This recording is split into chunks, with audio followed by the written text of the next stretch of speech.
Oops. But that's okay. Good, we got that out of the way early in the broadcast, rather than the last thing we'd want to do is drop in the middle of things. We make sure to time all of our technical difficulties so that they're as convenient as possible. Exactly. It saw that you were lacking a mustache and was like, You know what? time to Well, crash. and it's funny. It took me like 8 weeks to grow the last one. I didn't actually have enough time between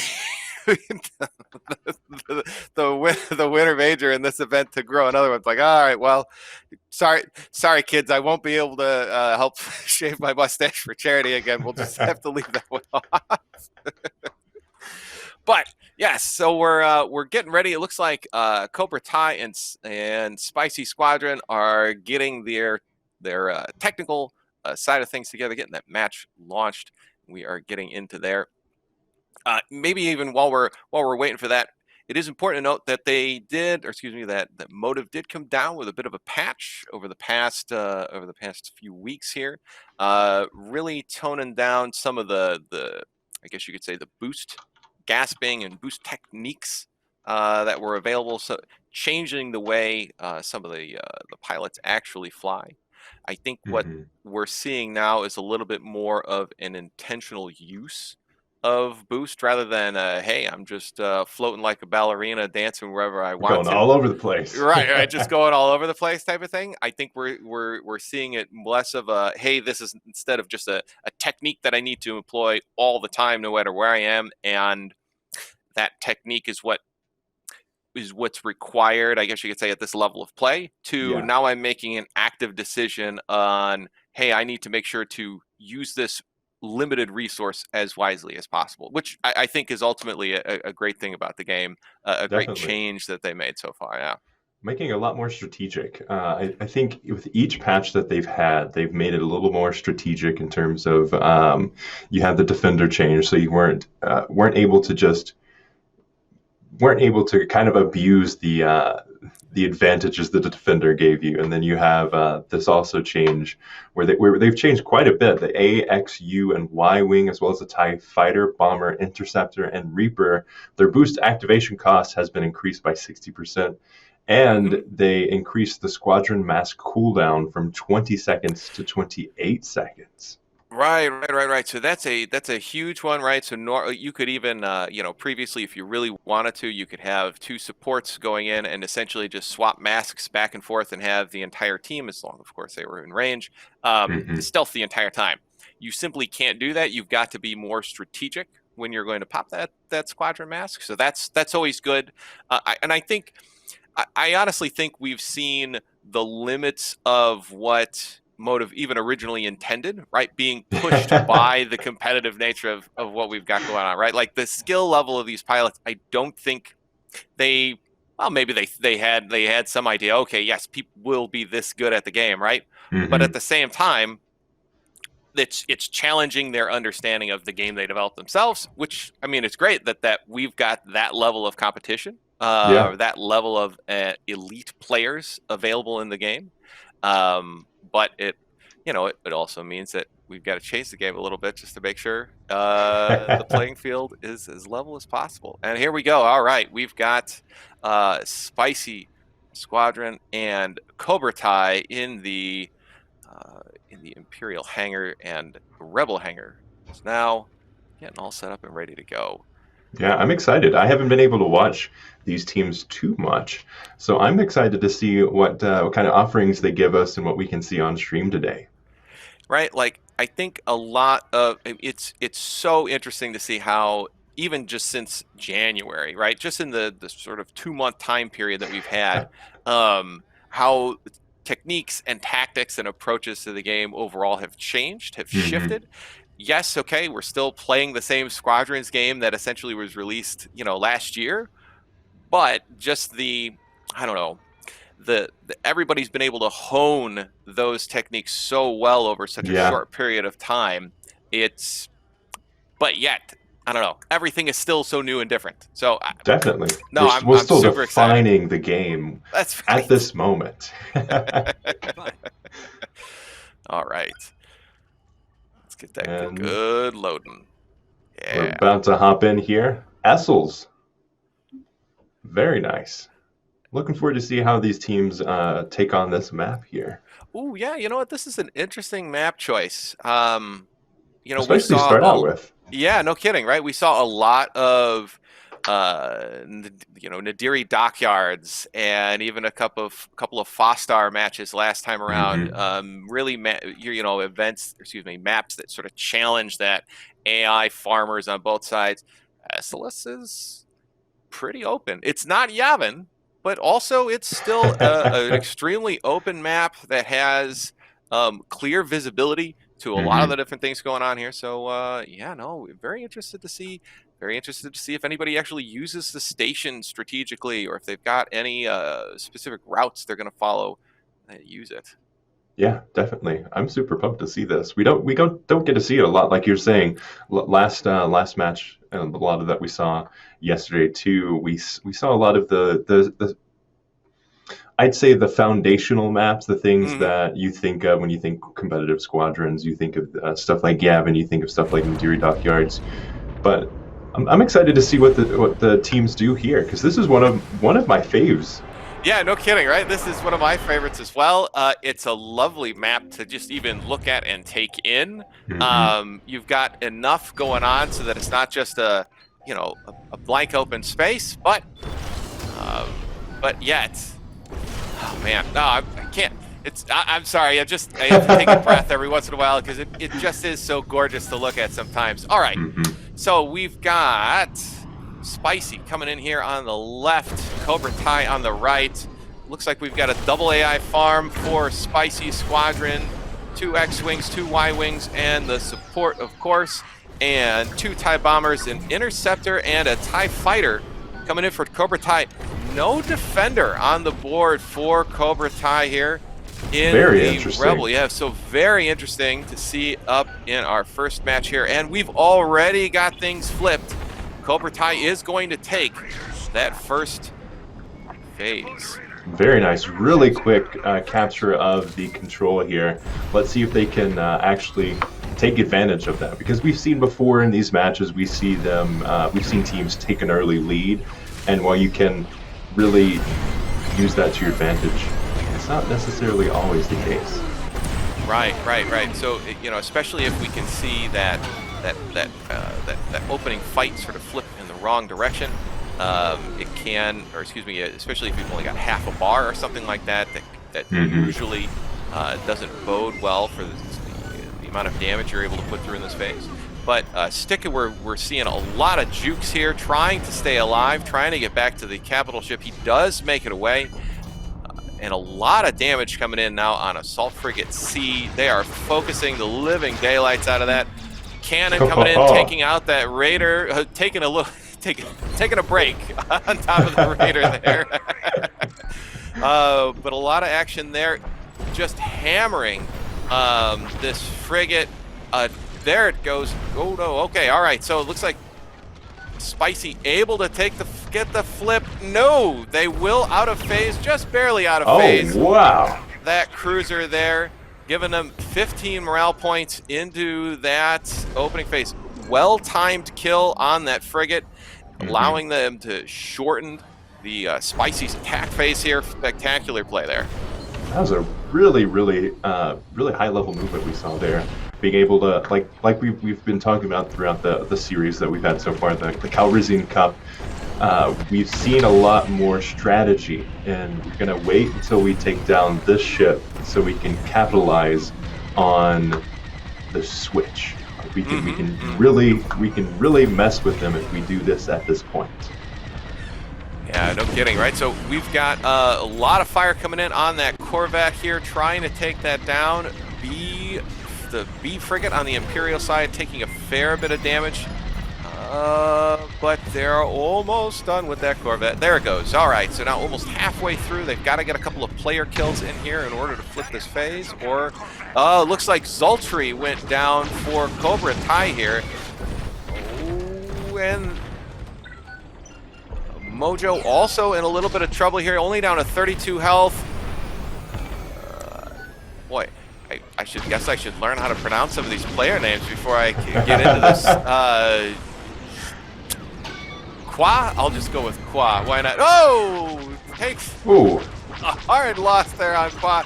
That is going to get them to fall back there. We are now fully into a little bit of damage on that chase there. Just said, all right, nuts to it. I'll fire a couple rounds into the ISD. All right, but it's now back to Cobra Tai here, taking advantage of that good flip, pouring all of that fire now into the last remaining Nebulan B of Spicy Squadron. No real line chains to speak of. Everybody's still staying hot in the original loadouts they have. Oh, here we go, actually. Sash now changing out into a Y-Wing there. Cannon also looking like he is going to make a change here. So we are three Y-Wings wide on defense, trying to get as much of that AI farm as possible. Still in the original format for Cobra Tai here. See Sash here trying to do as much as he possibly can. Very nice. There's a mark and a kill on Zultri again. All right, and there goes down the Corvette. Are they going to be able to flip it before the frigate goes down? Oh, no, they won't. So the frigate goes down, and they are onto the MC-75. Cobra Tai with a little bit of morale bar left here. Oh, another player kill on What's Up, Doc. That is going to nearly flip the phase. Just need a little bit more. This last pack of AI here, if Sash can catch up to it, should seal the deal. There's the Goliath. And, oh, somebody else beat him to it. There it is. There's the flip. I have to imagine we're going to see a little bit of a line change here for Spicy Squadron. Going to change it. Yep, here we go. Cannon, Monty, and Qua all going in. Oh, and Sash all changing out. They were all deep on defense against the MC-75, so it makes sense to be able to change into an optimal loadout here. A lot of people switching into attack run X-Wings. Seen a good amount of separation in terms of how these players are taking advantage of the new changes. You're seeing a lot less of the boosting that you would normally see. Right. You can even see as Soda's dancing around there, getting some ion shots in on that cruiser, trying to strip those shields before the torpedo-laden X-Wings get there. Cobra Tai does manage to take out that Corvette. They are still about halfway out here. What's Up, Doc? Yeah, gets taken down, adding another. Ooh, there we go. Now they are also onto the ISD here. Capital ship phase now for both teams. Cap ship, they're going to close some distance between everybody here. And, oh, nice kill from Sitka on Qua there. Oh, here's a nice Vandersloop run. There goes the shields. Left shield generator down for that ISD. Sweeping back around, trying for another shot, and boom, there goes the second shield. Both shields now down. Just a hair left on that morale bar, trying to do whatever he can before the flip. And there is the flip. They're just sort of staying in place. They get targeting as well. That is going to be huge for that tick damage on the MC-75. But we've got 3 players now out for Spicy Squadron on that offense. Very effective, but now Cobra Tai's got to do what they can to take advantage of this. We've got 1 change out coming from Darth.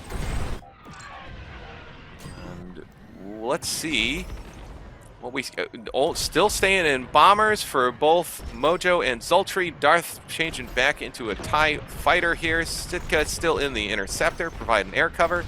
And here they come.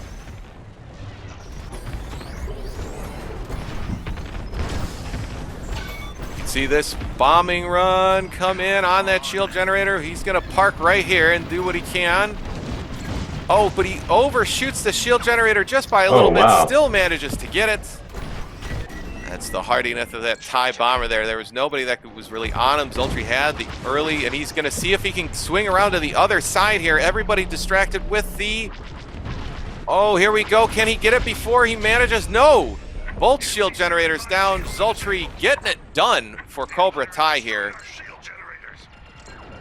But that Corvette does go down. They've now got, and here now the attack on the targeting system.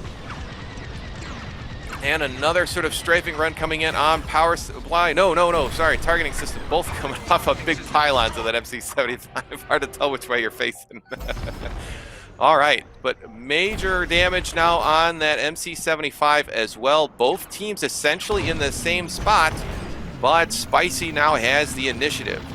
Can they put down the ISD in one phase? They have to go from about 90 health here all the way down. Zultry coming in, making some heavy strafing runs on that Corvette. All right. We see this again, that line change. We are 4 deep on X-Wings for Spicy Squadron. Darth taking a loss there, getting shot down in the process. Just firing everywhere they possibly can, looking for those blisters, trying to find them. Power supply down, they're just spraying whatever they can into the hull of this thing. What a beautiful play that they're doing here. Right, like they're all just sort of swarming and floating where they can. I believe boy, this is going to be awfully close. If Cobra Kai can manage to get a few more AI kills, there it is with a kill on cannon. Can they get the last 7% on this ISD before they switch back around? This is going to be extremely dangerous, this out of phase period. The ISD cannons become far more effective, but now everybody is so much closer.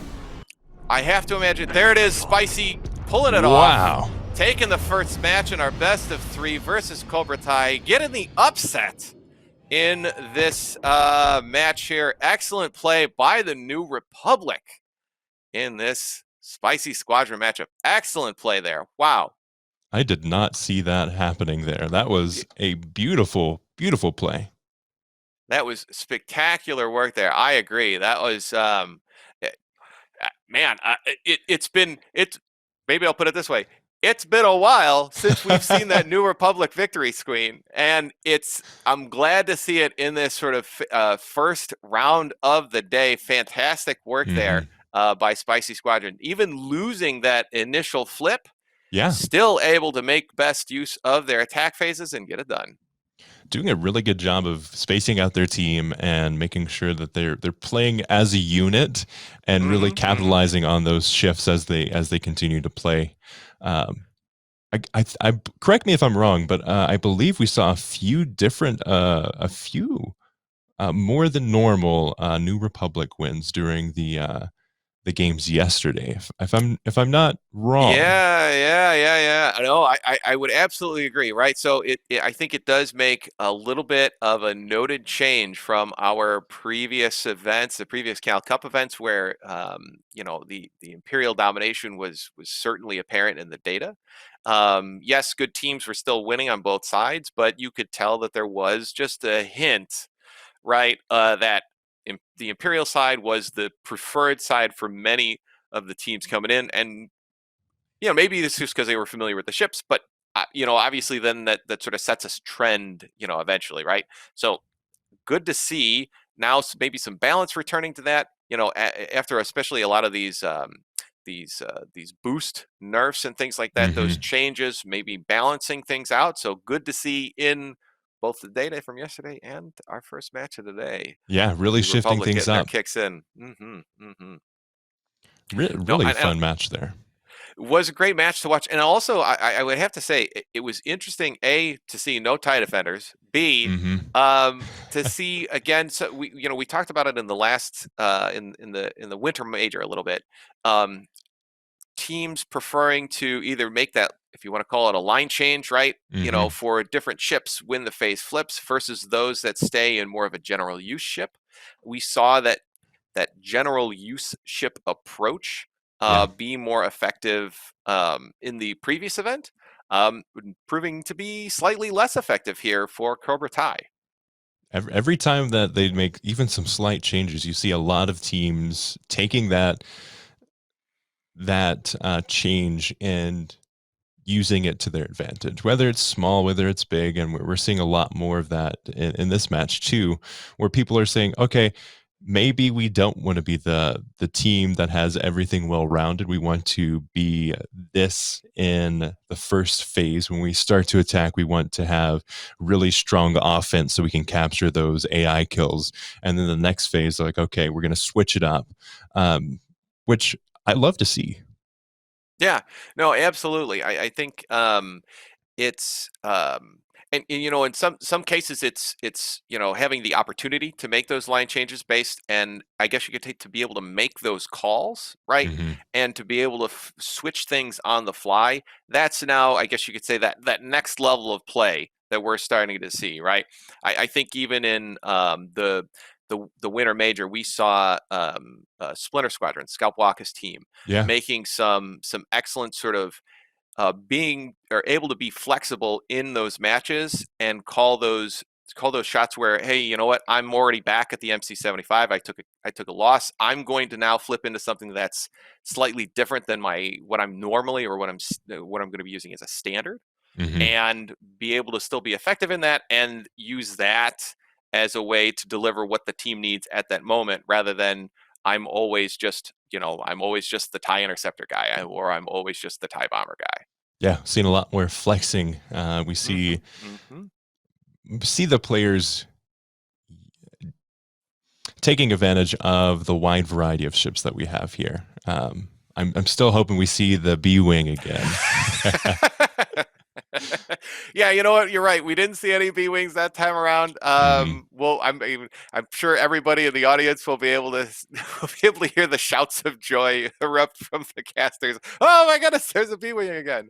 But yes, I think you're right. I think it was interesting, to see the mix of ships that we saw.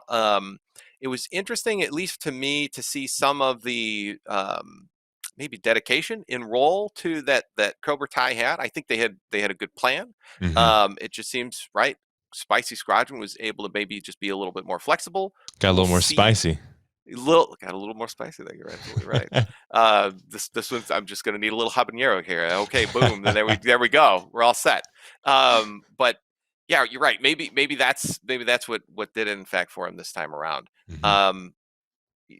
And yes, just to comment on some of the chat there. Yeah, right. Splinter Squadron not competing this time around. They won a permanent invite, if you want to call it that, to the Calrissian Cup Championship in October with the win in their major event. So they have, I guess you could say, the opportunity to take a little bit of a break. Everybody else, of course, is competing in here to earn additional points, right? So if you want to call them tournament points, I think they're officially called Calrissian Cup points. Whoever are the top 4 teams that don't have that permanent invite from any of the majors, they're going to be the ones that get those final 4 spots in that Calrissian Cup championship event. So, yes, there is still, a prize pool for today. Everybody's still coming away with money from winning this. But at the end of the day, maybe the most important thing are going to be those tournament points that they're earning. Yeah, each tournament that we have in the Calrissian Cup fills a different spot in the lead up to the grand finals in October. So with each of these minors, we have the opportunity for people to earn cal points, or let's just call them credits for fun here. Oh yeah, there we go. Here we Calrissian Cup credits. Oh, very nice, very nice. So yes, we can see here, right? So our winner majors here, Splinter Squadron. They've got a permanent invite here. Gas, Randos, Gray, Cheese Squadron, of course, and Imperial Guard are our top 4 points leaders right now. Not surprising. There's still, right. There's still a ton of points to be earned throughout this entire event. So it can still, in fact, be anybody's game for who's going to land in those last 4 spots from a points standpoint. I will say that it's, this is a bit of an endurance event, if you will, right? The teams that are able to stick around and compete in all these minors are going to have a better shot at it. Yeah. But all you have to do is win a major in order to get an invitation to the championship. You got the golden ticket if you do that. There you go. Right. So yes, it looks like we are now. Yeah, there we go. We're loading up for round 2 here between Spicy Cannon getting a little bit of the slow clap going there. Nice, nice. We've got oh, very interesting here. So no change in sides. Here we've got. Oh, Am I reading that right? I think I am, right? We've got Spicy again as as the New Republic, and again this the Cobra Tai as the Imperial side of things. So my this mappy this Yavin. is already there we go. There's some hey, there's some yabbing for you. Um, this is already new and different for all of us. We're in the second game of this tournament, and look at what's just happening. We're the second game of this event, and already, for whatever reason, Spicy is just loving this New Republic side. So let's see if they can get it done again. I respect that. Yeah, right. I'd love to see this start as like an actual trend. This is you know what? Hey, maybe they're even thinking to themselves, "Hey, if it's not broke, don't fix it." Yeah. We were able to win with New Republic for the first match. Let's do it again. And I mean, it makes sense. You as a team, you're like, okay, everyone wants to be the Empire, so that's going to be the one that everyone wants to play. If we want to be the New Republic, we can get really good at the New Republic, and most people will want to stay as the Empire. So if we play it right, we could come on top with our strategy to stay at the same team. Ooh, I like where you're going there. That's a great point from like a meta play standpoint, if you will, right? Mm-hmm. Where if you can hone your skill well enough on the rebel side of things, you can use it as an advantage in the matches altogether, and essentially always play as, oh no, we've got a little bit of a. Looks like we've got. That was really quick. Wow. Yeah, no, and that's it. Cobra Tai takes the first. No. It looks like we've got just a little, perhaps a crash. Oh, there it is.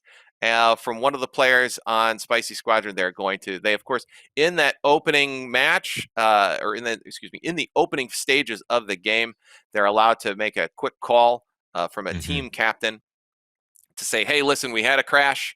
Let's go ahead and wipe the slate clean, restart everything. So it looks like that's the call that was made. Spicy Squadron then has to essentially all eject from the game, right? And there we go. So just maybe just as the chat's saying, maybe just a little too spicy there. And Captain Quinch, so that's what we call a spice run. So we'll get these players restarted here real quick. I liked where that was going there. It was very interesting to see. I don't know if there's maybe an opportunity to learn what was going on there, or just to get a feel for what perhaps Spicy Squadron was starting to do. But they had 3 Y-wings in that opening setup, which could have. There's 3 waves of TIE fighters, right, of AI that are going to come out, and especially on a map like Yavin, they're all in the open, they're all visible. So it may have been, we could have said, like, an opening triple like Goliath shot down range on all of those to flip the phase as soon as possible. But I don't know. We'll see. So maybe that's just as we load back in. Do you expect to see something different as we load back in? Could you see this as an opportunity to take advantage of this match, Crass, and be like, hey, you know what, we're going to take advantage of this. We're gonna switch things up. We may have been starting to load in as this unit here, but instead of 3 Y-wings or 3 defenders, we're gonna be like, hey, let's spice things up a bit. Maybe boy, that's a wild one. It's interesting. I have to imagine. I don't know. Like, I'm torn, if you will, right? Like, because it's a technical issue. You're quote unquote maybe even not supposed to take advantage of something like that. I would think, like the sportsman side of me wants to say, you know what, we load in with what we had before, like that's the right way to do it. We're gonna, or even maybe from a consistency standpoint, that's our plan. We're sticking to it. Mm-hmm. It also could just very well be you, as Cobra Tai sometimes says, you've got to kick the knee, and maybe they are going to take advantage of this just a little bit and see if they can refine, maybe even not their loadouts, but their approach to that opening phase. Mm-hmm. I'm interested to see it. I'm already intrigued with their strategy to stay as the New Republic and take advantage of that. We're on Yavin. Great way to like even out the playing field. Do we know who picked the first map and who's picking the second map? I forget each time. I want to say that yeah, I forget each time, right? That the top seed in the first match has faction choice, and then the other team has map choice, and then it's reversed here. So Cobra Tai would have had map choice, if I remember correctly, for this match, and Spicy would have had faction choice. Okay. Very nice.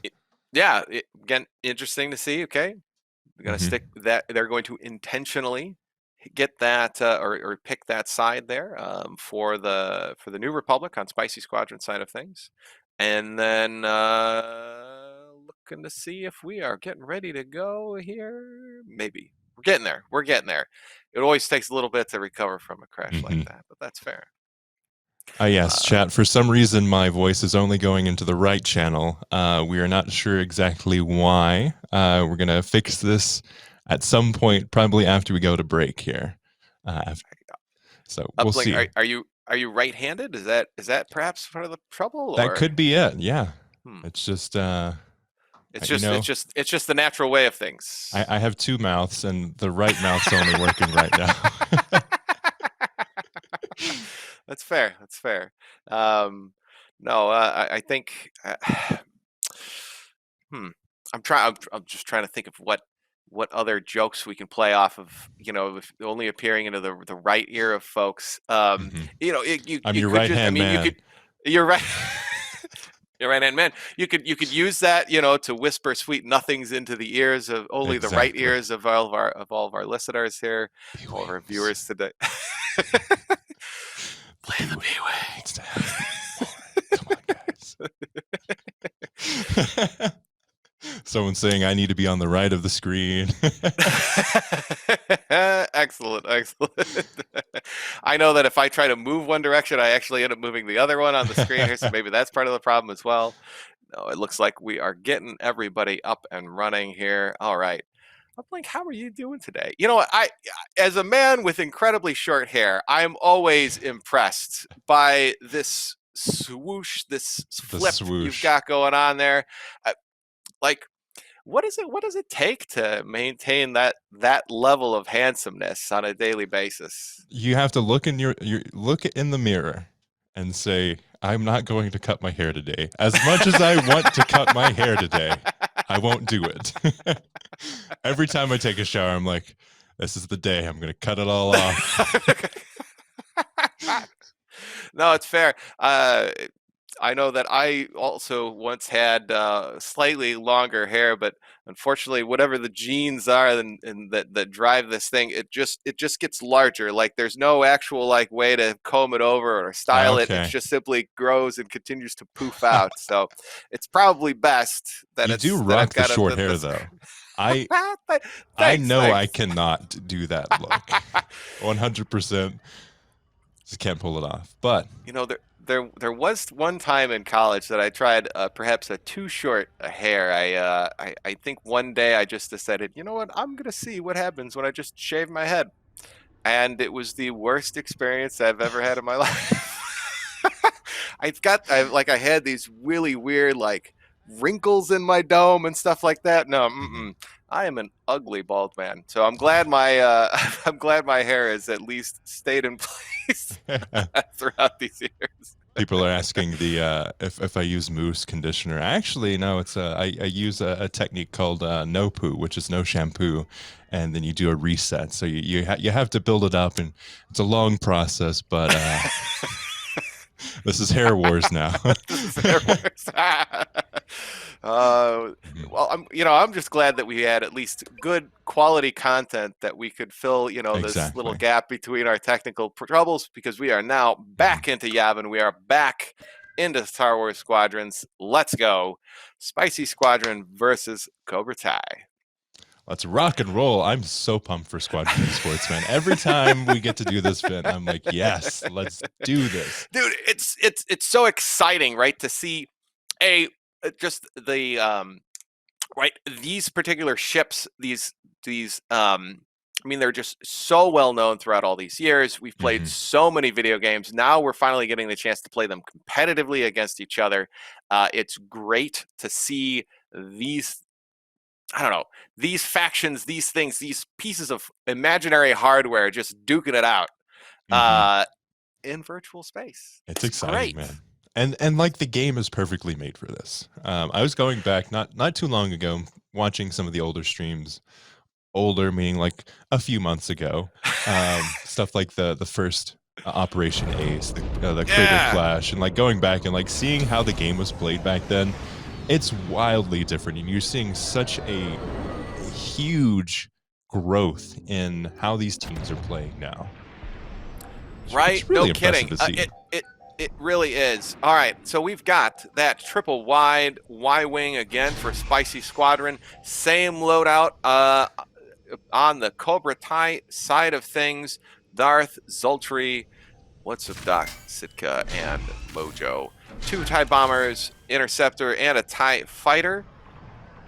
I do wonder if we've got, like, can we get a look at Darth there just to see what kind of loadout he's running? We could see some early runs with, again, the ion cannon. Wow, just spectacular play there. Ion and rockets, interesting for that TIE fighter.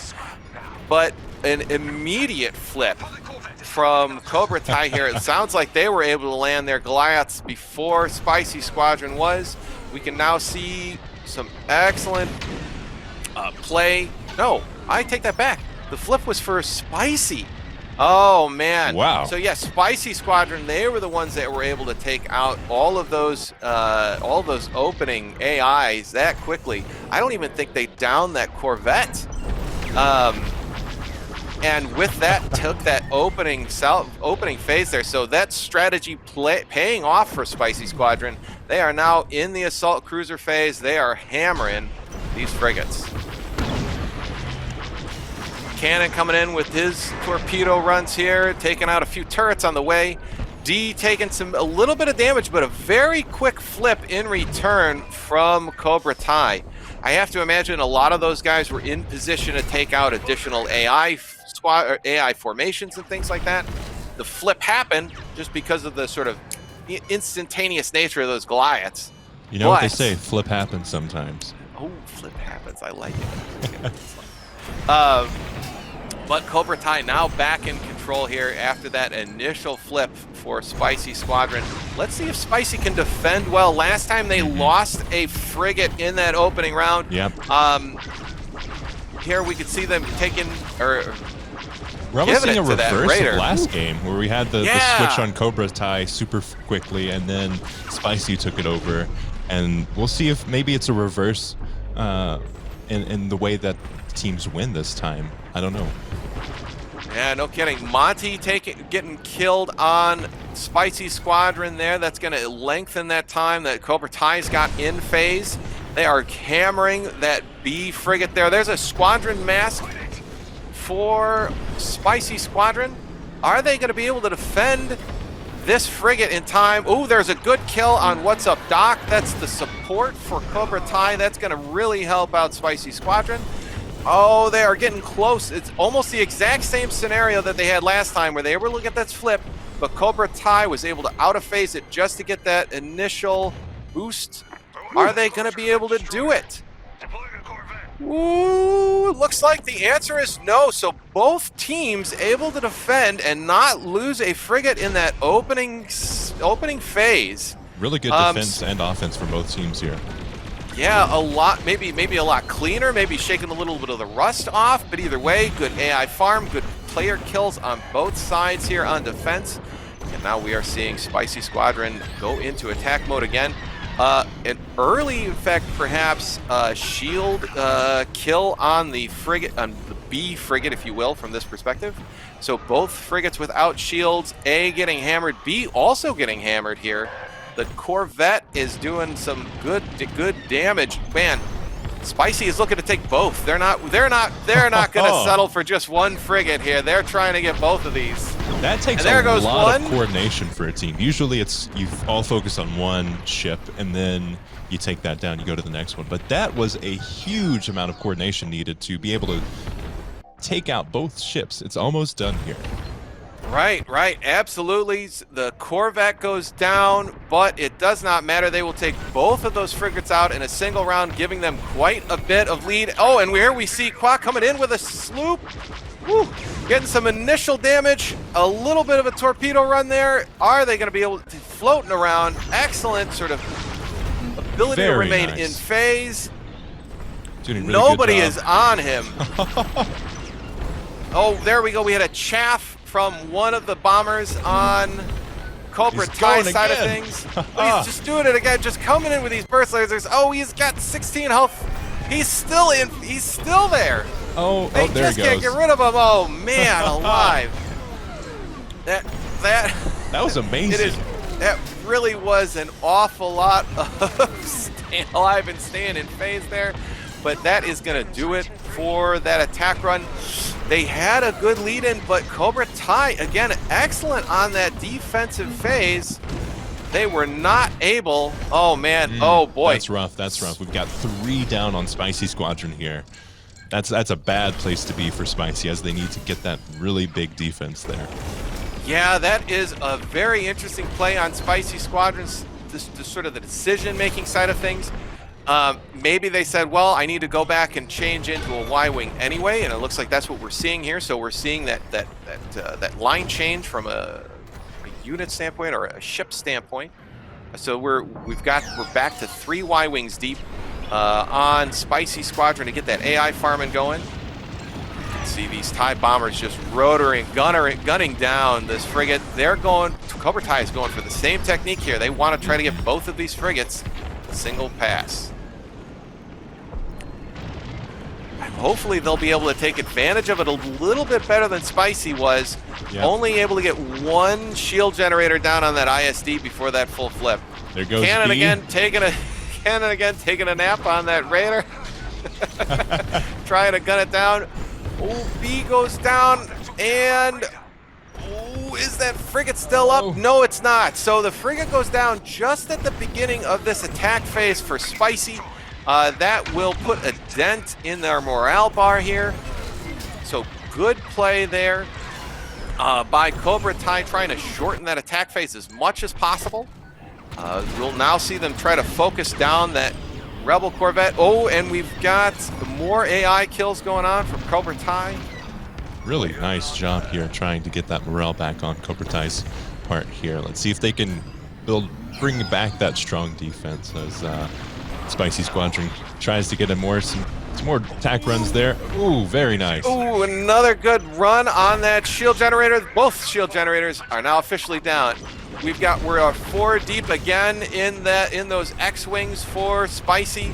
Getting a couple kills on systems. There goes power. Now hunting those blisters down, trying to take out this Star Destroyer. Ooh. All Such systems good down. Coordination here. All of them are still alive. Cannons there, barely clinging to life here. Oh man, Caddy, stick around. Every blaster shot counts. Trying to drift as best he can around all of these different things. Oh man, no. Can they bring it down? I think that is it. I think it is done. Spicy Squadron with the New Republic victories back to back. I cannot believe it. What is going on? Oh Good man, job, Spicy. So Spicy did win the first round, right? Yeah, Spicy with both a little bit of a perhaps on the display there. Spicy with both wins back to back in New Republic. They are going to take that our opening round Mm-hmm. Zulcher did Man, a great job with those AI kills, though. 42, just him. right? And man, I'm honestly speechless here, right? Like a ton of like good AI kills spread out through all of the different through all of the, I guess you could say, the bomber pilots from Spicy Squadron there. So all of them getting essentially like 3 or 4 packs apiece. Zultry, the primary AI farmer, perhaps for Cobra Tai, but not enough to be able to actually turn the tide. So I mean, we can see what I'm just doing the quick math here. Roughly the same number of AI kills on both sides, but one that was spread out. And I think even if you want to look at, right, okay, if I've got 3 players dedicated to one task, they're going to be able to achieve, they're going to be able to do those things and earn those AI points faster, right? Yeah. Than I can if I've just got one person dedicated to it. It's a I lot think. of spreading the weight of that responsibility to the rest of your team. I know originally when the game first came out, we had a lot of the team structure was okay. You're going to be support. You're going to be let's just say X-wing, and you're going to be your job is only to take out AI, and that was the structure of the game for quite some time.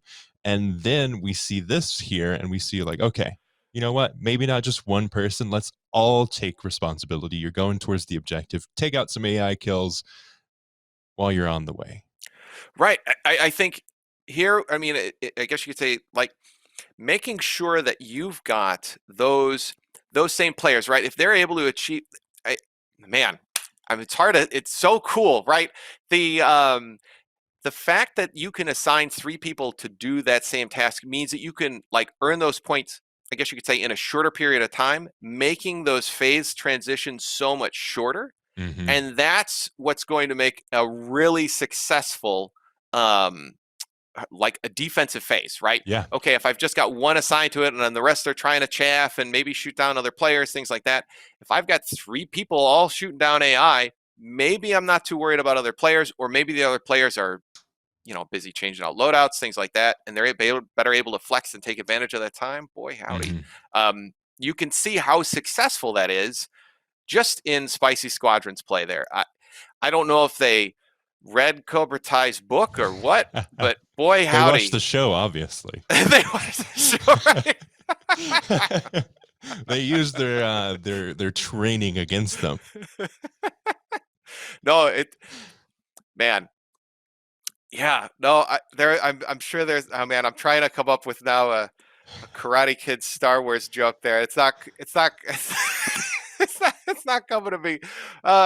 Perhaps we can wax on, wax off those those TIE fighter squadrons, those AI squadrons. But man, as the chat's pointing out, 2 games as the New Republic, the New Republic, New Republic back to back, and I mean, I think maybe I'll say this on Esselis in the first match, it was a closer run, right? I think both teams were roughly 1 phase from victory by the end, right? Both teams had Star Destroyers, all the systems down essentially on both capital ships. Everything was the same match, and it just happened to be that Spicy had the initiative going into that final attack phase. Here, Spicy controlled the tempo of the game the entire time, and they did a fantastic job of just pushing that all the way to victory.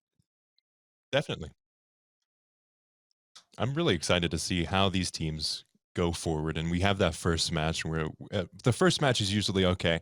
It's like sword fighting. You take the first pass, and you're like, okay, let's see how this guy's technique and skill is, and you start getting that repertoire. And then the second match, that's when things really start getting heated up. So, really, really excited to see what we get to see next round. Yeah, no really kidding, looking right? forward to it.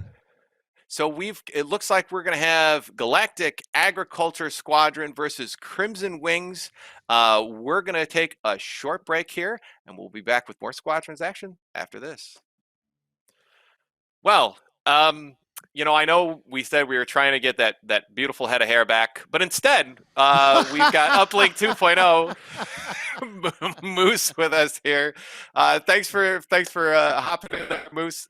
We're going to see if we can get up here just just our second match. New match over Republic. here. Yeah, I like you talking about changing uplink from him to me, right? How about Empire switch into New Republic, just whooping ass? I love it. Spicy 2-0, bam, Cobra. See ya. Yeah, no kidding. Spectacular from Spice. That first match really taking Cobra Kai to town there. Um, I guess you could say it's one of our first like major upsets. I think in a lot of the Cal Cup stuff we've done so far, the lower seed, and I'd say even like I don't want to say dramatically lower seed, but a significantly lower seed one coming in and getting it done here. Well, So we like to see that. Look, I mean, first tournament we saw, Cheese come out of nowhere. Or sorry, not Cheese, Orange. We didn't expect to see them do what they did, and they marched hardcore towards the top. Randalorians, always scary. They were smashing hard. But you're right. I don't think we saw anything that we went, wow, where did that come from? And Spicy, I agree with you. I think they have made they've made a statement right there. Yeah, no kidding. So we'll see we'll track them. We'll keep track of how Spicy does throughout the rest of the match here. We've got results now in from the rest of our first round matches. We can see it looks like we've got, and maybe we'll see if we can get the graphics up there. We've got Randalorians, Gas, Crimson Wings, Cheese Squadron, the Skull Night Owls, Imperial Guard, and of course Spicy Squadron, all taking wins out of their first match. Up next, we've got our favorites on the stream here: Galactic Agriculture Squadron versus Crimson Wings. Two very hot teams who have made the top 16 out of all of the Cal Cup events so far. We're going to have them on the screen up next. Well, Galactic Agriculture Squadron, as we know, they were our first event winners. And that was an epic run all the way to the top. And we saw a lot of interesting play and strategy. They have adapted well, and as far as I know from the down low and behind the scenes, Gas has been putting in a lot of side work. And I mean, and they are working together. They are practicing. They're going to be honing their skills. So everybody better watch out. They want another win, and I think they're going to get it. Yeah, no, it's a great point, right? So we saw Galactic Agriculture Squadron dominate with the perhaps all TIE defenders meta that came around on the first time around, right? That was awesome. Certainly in the January. Yeah, that was just January awesome. winter meta. Yeah. And we're seeing continued strong play out of Gas so far. Also finishing well in the winter major. They are one of our top point leaders as well. And they're going to be coming in there. I mean, they're still looking for that invitation to our championship in October. So they're trying to get it done any way they can.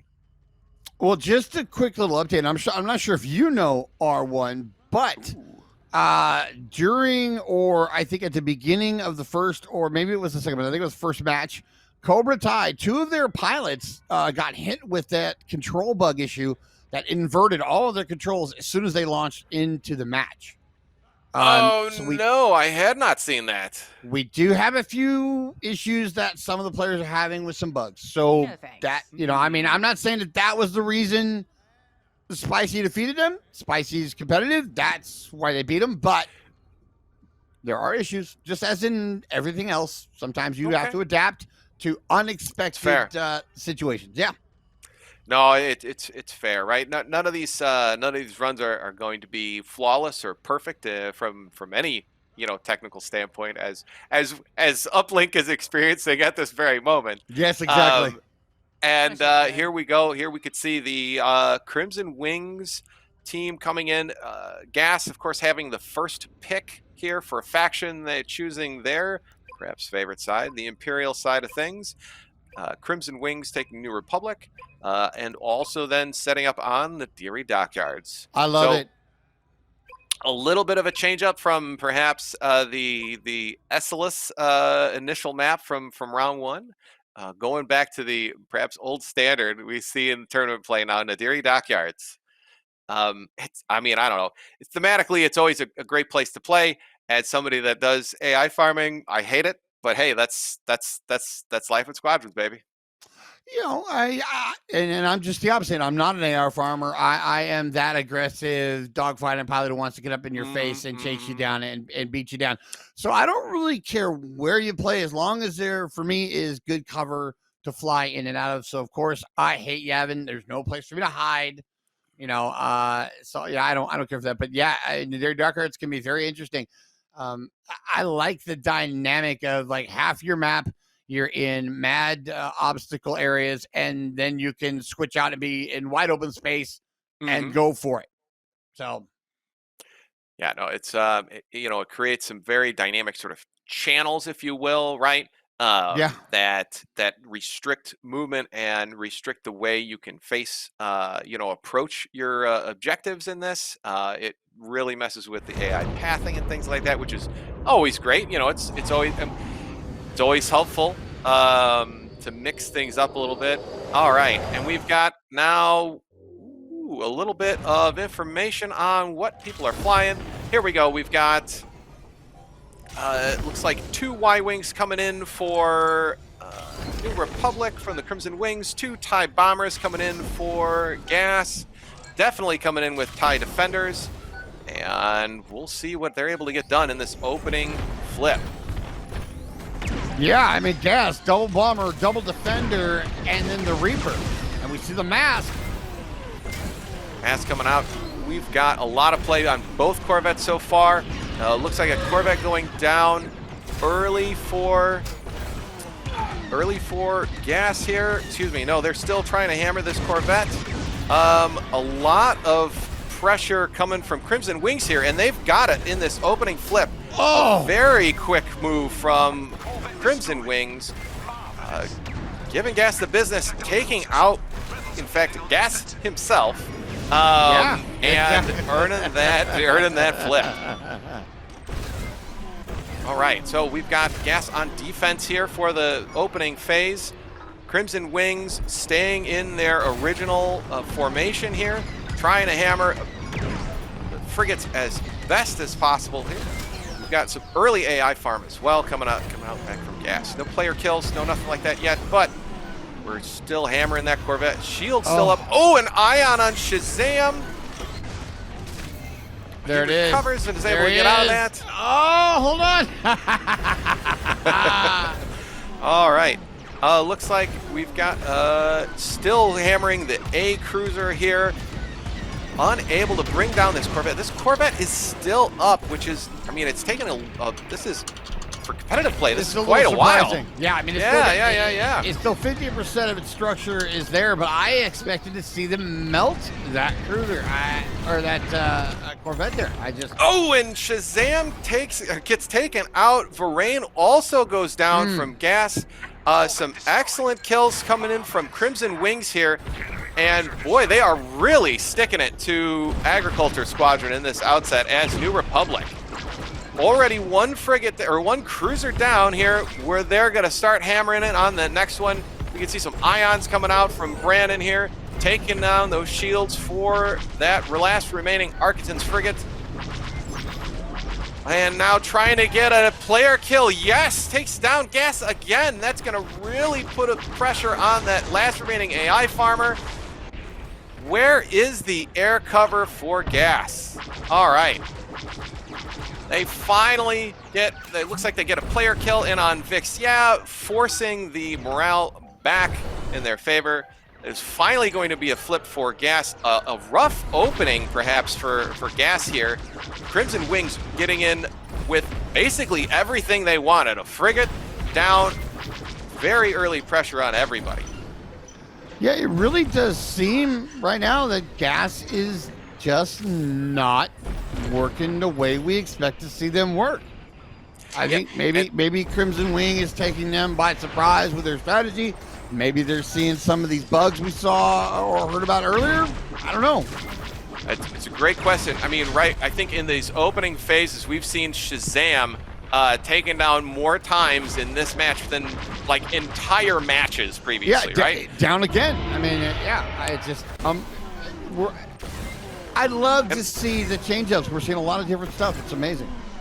No, and I think maybe even this is where we've seen some of those, some of the changes come through, maybe hurt what Gas was extremely specialized in the past, right?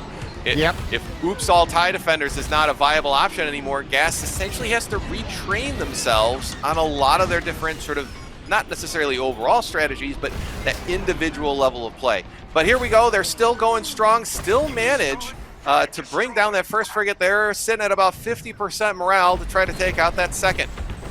Well, you know, everything got nerfed but the Defender with the last patch, and you saw Shazam with that beautiful drift around, putting fire on that frigate.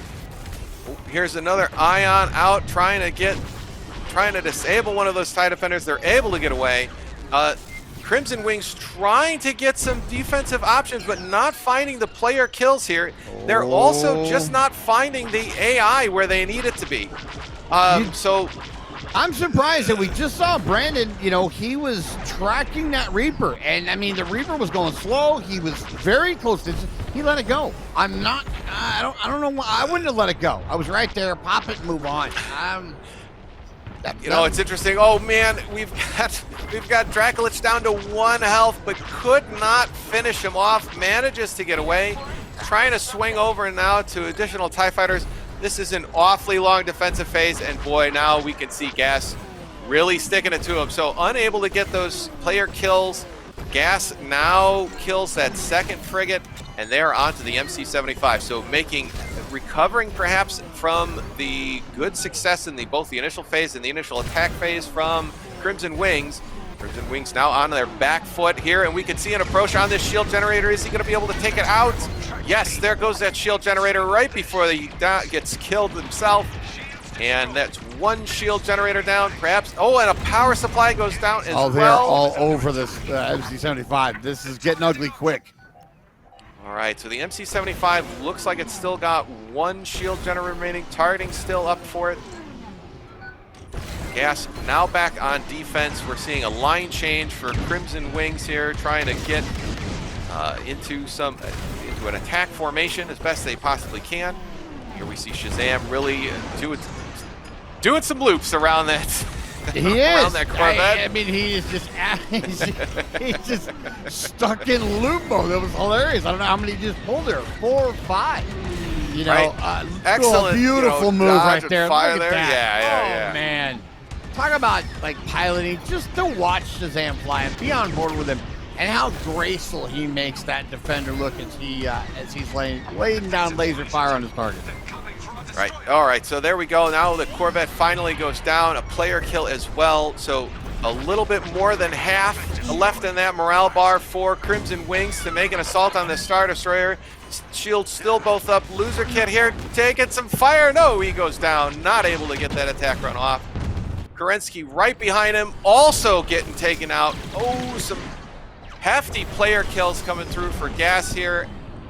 Crimson Wings. Are we gonna see it? There's a mask. No, come on, Sloop. There it is. Come on, trying to shoot. No, you can't. Brandon also goes down. They're just not able to get anything in on those shield generators. Spectacular ISD defense from Gas here. Absolutely. Forcing it all the way back, and it is now just down to the MC-75. You know, shields are down. You can see it venting gases into the atmosphere. You know, or about 90% structure. It looks like Gas, if they can do what they do, we're going to have a 1-1 tie. Or they're going to open it up, sorry. Yeah, they're going to open up with a first win. So let's see what Gas can get done here. Let's see if they can take it out. Here we go. Dracolich coming in with that TIE Defender. They are 5. Doth my eyes deceive me? It's 5 TIE Defenders wide again for this final push, this final assault. Boost nerfs be damned. They are just piling in damage on this MC-75. Unable to be touched. No player kills coming through from Crimson Wings. They're just dancing around this thing, putting fire everywhere. You could see just that excellent... Boy, I'll try spinning. Look, that's a good trick. Even though good gravy. Yeah, even though that they've nerfed the drift, they still get enough to be effective. It's just not. It's just no longer that unlimited. Hey, you know what? I'm just going to drift for the entire match and orbit this target and never touch it, right? I mean, or never get touched, pardon me. That's right. So even though, that we've seen a number of different nerfs, changes, etc., the TIE Defender is still the TIE Defender, right? And I think we even see there, in the right hands of the good pilot, it's still a great ship, and it still gets the job done. Gas taking that first round against Crimson Wings. Uplink! Hi! Done it! You're on How's it this going? side, right? Uplink. Yes, okay, there we go. Well, yeah, Got a little fixed up. I am a huge Defender fan. I love it. I've been a fan of it ever since it came into canon. I was terrified what it was going to do to the game based on all of the legend and lore of canon of what it is. And I love the balance they've put into it. I'm gonna finish with a statement and then welcome to Stage Packet. I'm gonna step out of the way, but fix the B-Wing. I'm saying. Bring back the B-Wing. I will see you later in the show. Moose, thanks for stepping in. Boy. So, Uplink, hey. Hi. Welcome back. Feels like it's been forever. I know, we've missed you so much. That honestly, game, everybody just missed your hair. That's what you bring to the table. My hair. But your Glad hair. to be of service. And that lovely baritone, sir. But yes, what a spectacular opening game that was. I almost thought Crimson had it. I thought they were going to take it, and then I was hoping Gas would win, but I thought for a while Crimson had it. They really did. I was hoping Crimson could pull off. I don't want to call it an upset. Both are very, very skilled teams, right? But they really did have an extremely strong opening play. They had a plan. They were executing on it, and Gas just simply turned the tables on them. I don't know if they just simply, I don't want to say they got lucky, or maybe they caught the right shots, right? Half of it is luck. Half of it is being able to, take advantage of that opportunity when it presents itself, right? But Gas able to pull it off in the end. Just too good.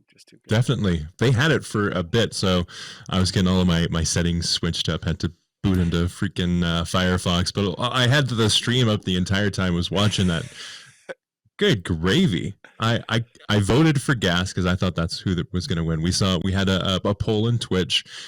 People thought Crimson were gonna pull it out. I think it was like 50 something, like 55 or something % thought that Crimson were gonna take the win. Man, and I thought so too. They almost had it too, right? So we saw, maybe even just at a critical juncture, a number of Crimson Wings pilots took, if you want to say took wounds, took some damage coming in on that ISD run, right? So they had a good shot. The defense from Gas just too strong. They weren't quite able to get in on that ISD like they needed to. It's interesting. We saw a number of Crimson Wings X-Wings chasing TIE Defenders in that match. Early on, they were successful in doing so. And I don't know if maybe they just tried to press too hard on that, and we saw Gas maybe clap back on some of that action. Maybe not having the focus that they needed on the ISD in that opening attack phase. Maybe that hurt them too much, but I don't know. That being said, sorry, go for it. Like you go, let's feed my cat this morning. You grab a handful of cat feed, and like you have to have just the right amount of pressure. You ease up just a little bit, it goes everywhere. You squeeze too hard, and it goes everywhere too. And I think they tried to squeeze a little too hard. They felt too confident and just tried to get a little too hard there. But Gas definitely had "I am one with the Force, and the Force is with me" moment there. No, absolutely, right? Like they had some excellent, Shazam had some early play against him, and maybe he even just changed up the way he was flying, changed his approach to it, right? That's where we're going to see the skill in player really come through, right? We talked about it a lot, that flexibility that folks are able to display, that they bring to the table. That's what ultimately ensures that victory, not just, hey, I'm just really good at shooting people down, right?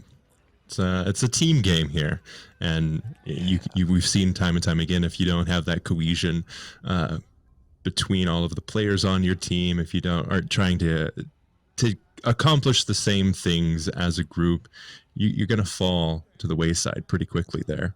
But my goodness, every single time we get to cast Gas, it's a fun match. All TIE defenders once again.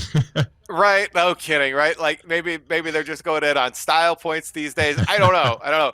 I mean, clearly it works. So, hey, if it's not broke, don't fix it. Exactly. Here we go again. We've now got a faction flip here for Gas, taking up the New Republic side of things. Crimson Wings getting their faction choice of Imperials. So more of a standard sort of interchange between teams here. Nobody's spicing things up.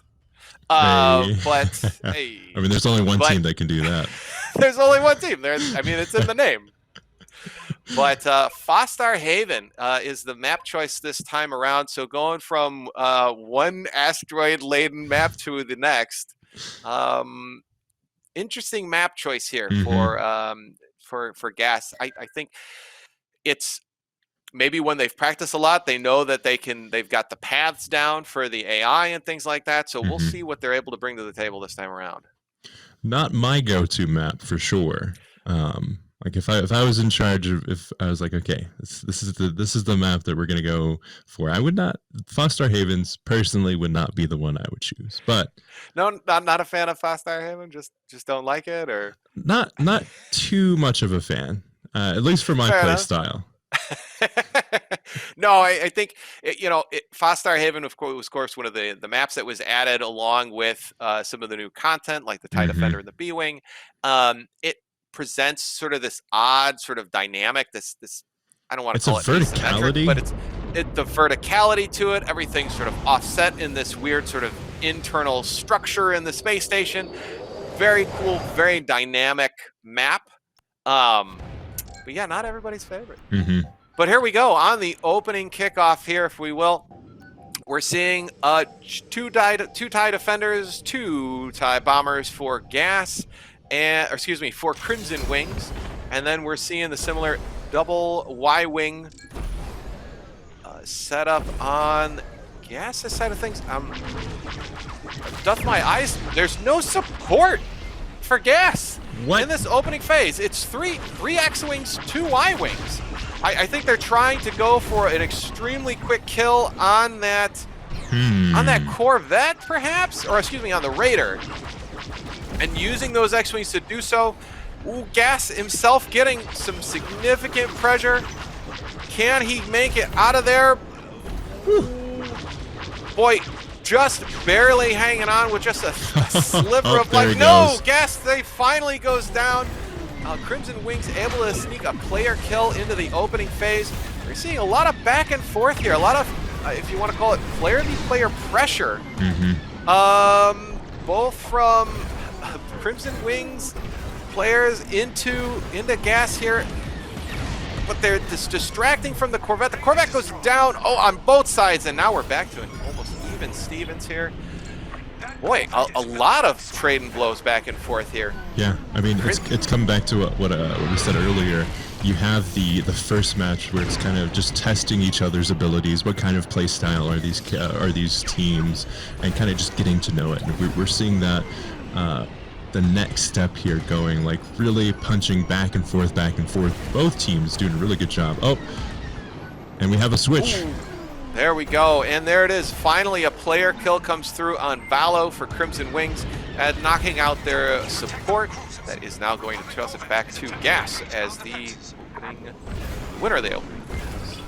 Kerensky also is in some trouble here. Is he going to be able to make it back to the ISD? He is dodging, bobbing, and weaving. Oh, but Skell takes an ion. That'll sort of get him off their back. All right, so a bit of a line change perhaps now coming through from Crimson Wings. No. Yes, there goes Kerensky into the hangar. And we've got Still no support. Still no support. Man, Gas goes down, but it's still four X-Wings. No U-Wing on the table here. It is all fire all the time for Gas right now. An interesting choice. I mean, this is the kind of thing, right? This is now the new development, right, that we're seeing teams go through. Like, well, is the support really necessary for what we want to get done, especially when Mask now has that longer lead time, that longer refresh time? I just want to pew Gas- pew pew. That's Right. the effect that I'm getting here. More! All we want, right, is more. Now we're 5 X-Wings deep for Gas, just going with pure damage. This is surprising. It's extremely surprising, right? Like, and we might even take a quick look through some of the loadouts there for Gas, but I have to imagine they're all going to be all attack all the time here. All right, so Crimson Wings finally able to get More. Oh, there you go. That's what I'm talking. You got a little bit more of that Adam Driver going on there. Nice, nice. All right, and we're seeing the flip back to Crimson Wings on the attack here. Are we going to see a change out? Yes, so we do see a few players change out on Gas, now switching to Y-Wings in the process. And it's Crimson Wings' turn to get some damage in on these cruisers. We've got a few pieces of damage now coming in on the lower, upper. I can never tell on these which verticality I'm looking at here. On the upper frigate for the Crimson Wings, Kerensky putting some damage on through in that TIE Defender. Still bombers coming in for Crimson Wings, trying to carry those heavier loadouts. Kerensky now switching over to try to get Dracolich. He's on his tail, trying to prevent, or at least trying to mess with a little bit of that AI farm. Raider is still up for the Crimson Wings here.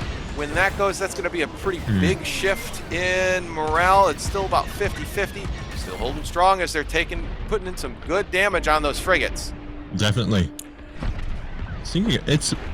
We had a really powerful open here, and now it seems like the teams are kind of like staying back and waiting to see kind of exactly what strategy to go into. Yeah, and I don't know if it's maybe just a wait-and-see approach, or perhaps just everybody's settled in maybe just a little bit more than we were on the first one. Oh, and there it is. A kill on Loser Kid, flips the morale, but a kill back on Valo, and a downing of that cruiser will give them a good start in that defense phase here. We've got 1 frigate left now for Crimson Wings. See if they can defend it there. Oh, Shazam taking Ion, getting killed there in the trenches inside that station. Excellent player kill there. Now just have about 50% on that morale bar, trying to see if they can keep that frigate alive.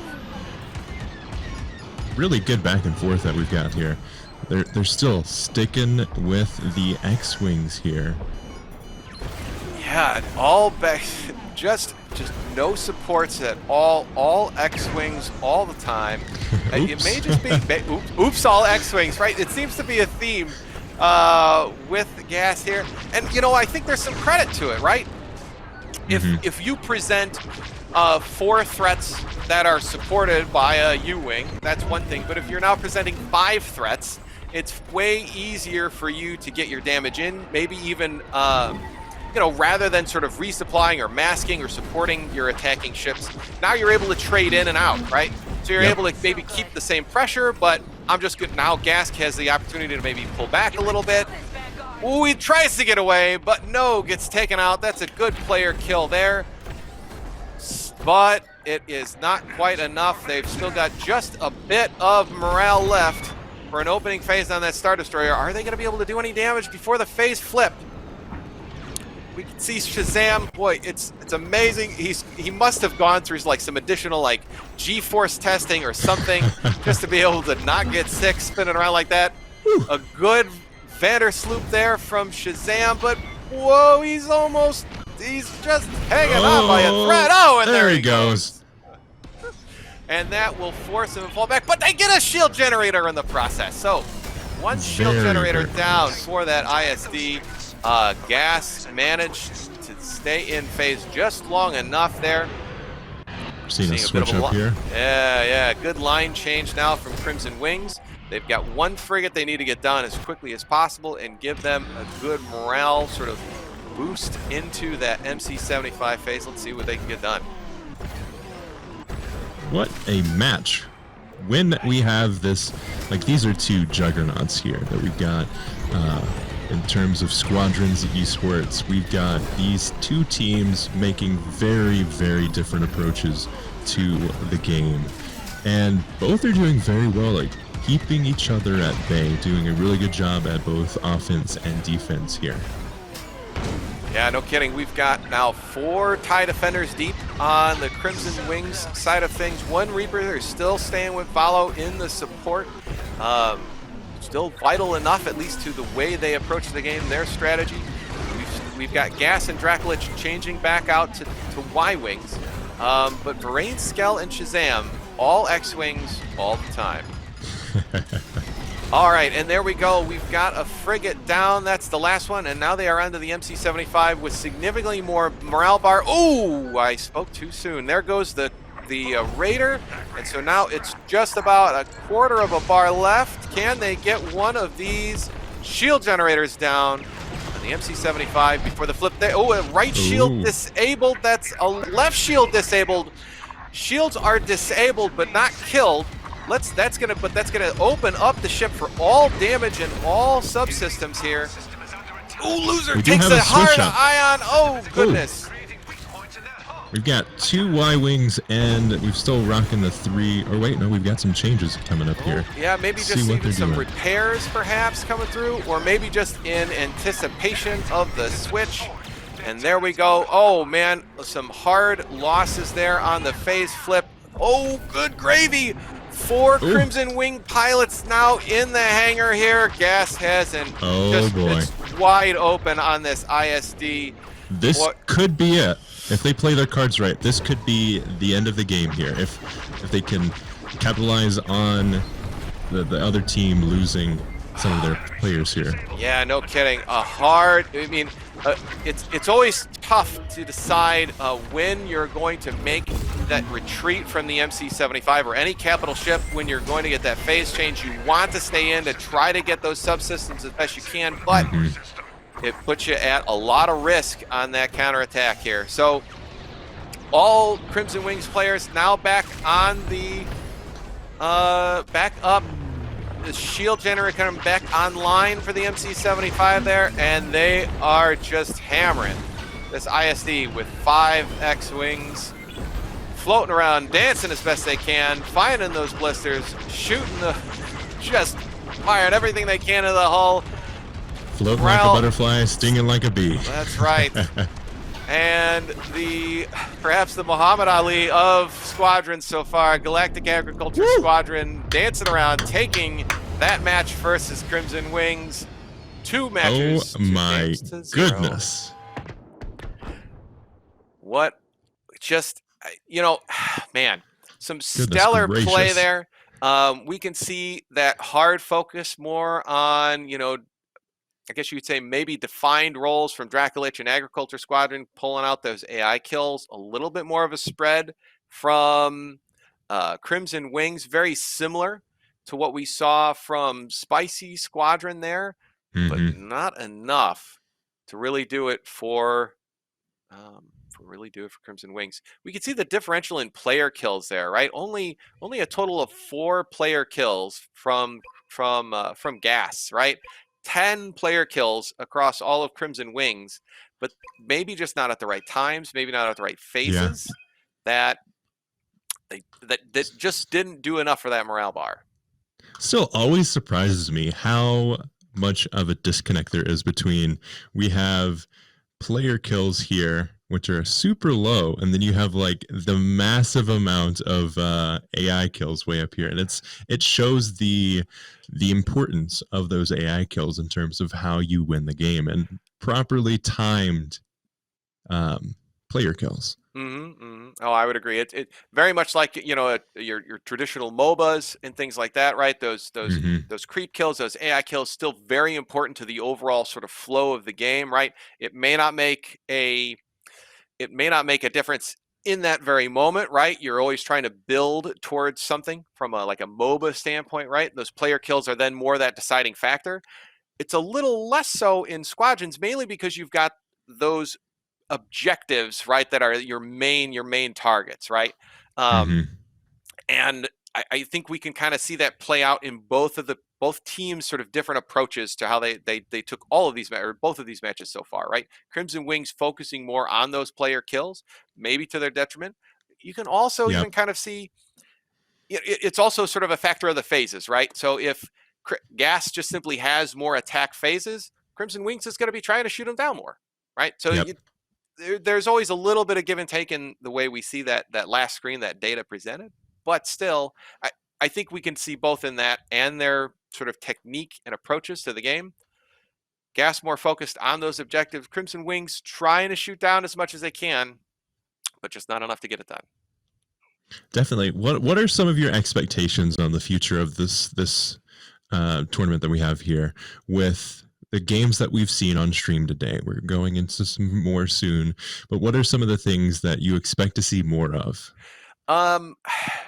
Honestly, I didn't expect to see Gas still come 5 defenders deep.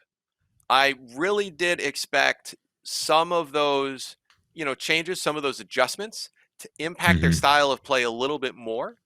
I think it's healthy for me to see in the game that, okay, yes, Gas did stick with these things, so they didn't get over nerfed, if you will, right? They didn't get hit too hard with those nerf bats, but Yeah. there's still enough room for other teams to approach it in a variety of different ways. So I don't think there is a, hey, one size fits all, this is how you win at Squadrons. And oh no, that to me is the most important thing I'm seeing out of these things. So I'd really like to see, how far Spicy Squadron can get with the way they're rolling with New Republic, how far some of these other teams can get with the way they're still rolling with TIE Defenders versus an array of other ships, things like that. I'm really looking forward to see what we can get out of, out of the Randalorians, right? We haven't seen them on screen today, but I'm sure we'll see them later on. But see what their, squadron makeup looks like these days. Definitely. One thing that I want to mention right before we're about to go to break, but one thing I want to mention is the way that these changes have adjusted. Like previously in the last Calrissian Cup and prior to that, we had kind of like, okay, this is how you play Squadrons. You have the support. These are the metas that you use to play Squadrons. You have the mainstays. You have the defender. You have at least 2 of the defenders if you're on the Empire. Right. You have a support ship. You have a bomber. You have there's a standard way to play Squadrons. And now we're seeing that shift with each update that we've had so far. We're seeing these strategies like we mentioned last tournament. If you weren't here, we were talking about how you don't necessarily have to have the exact same ship for each of these teams. Now we're getting to the point where we're higher level and we can say, hey, I really want to play all X-Wings. Okay. Yeah. Let's make a strategy to get that to work instead of like, oh, we have to play it this way. No, I think that's an extremely valid point. And even when we look at some of the earlier events from Squadrons, right? I think there was a big focus on the skill in power management, right? So there's a lot of skill that goes into power management, your boost times, your drift times, all of these other types of things, right? And I think even early on, you could see that as a differentiating factor.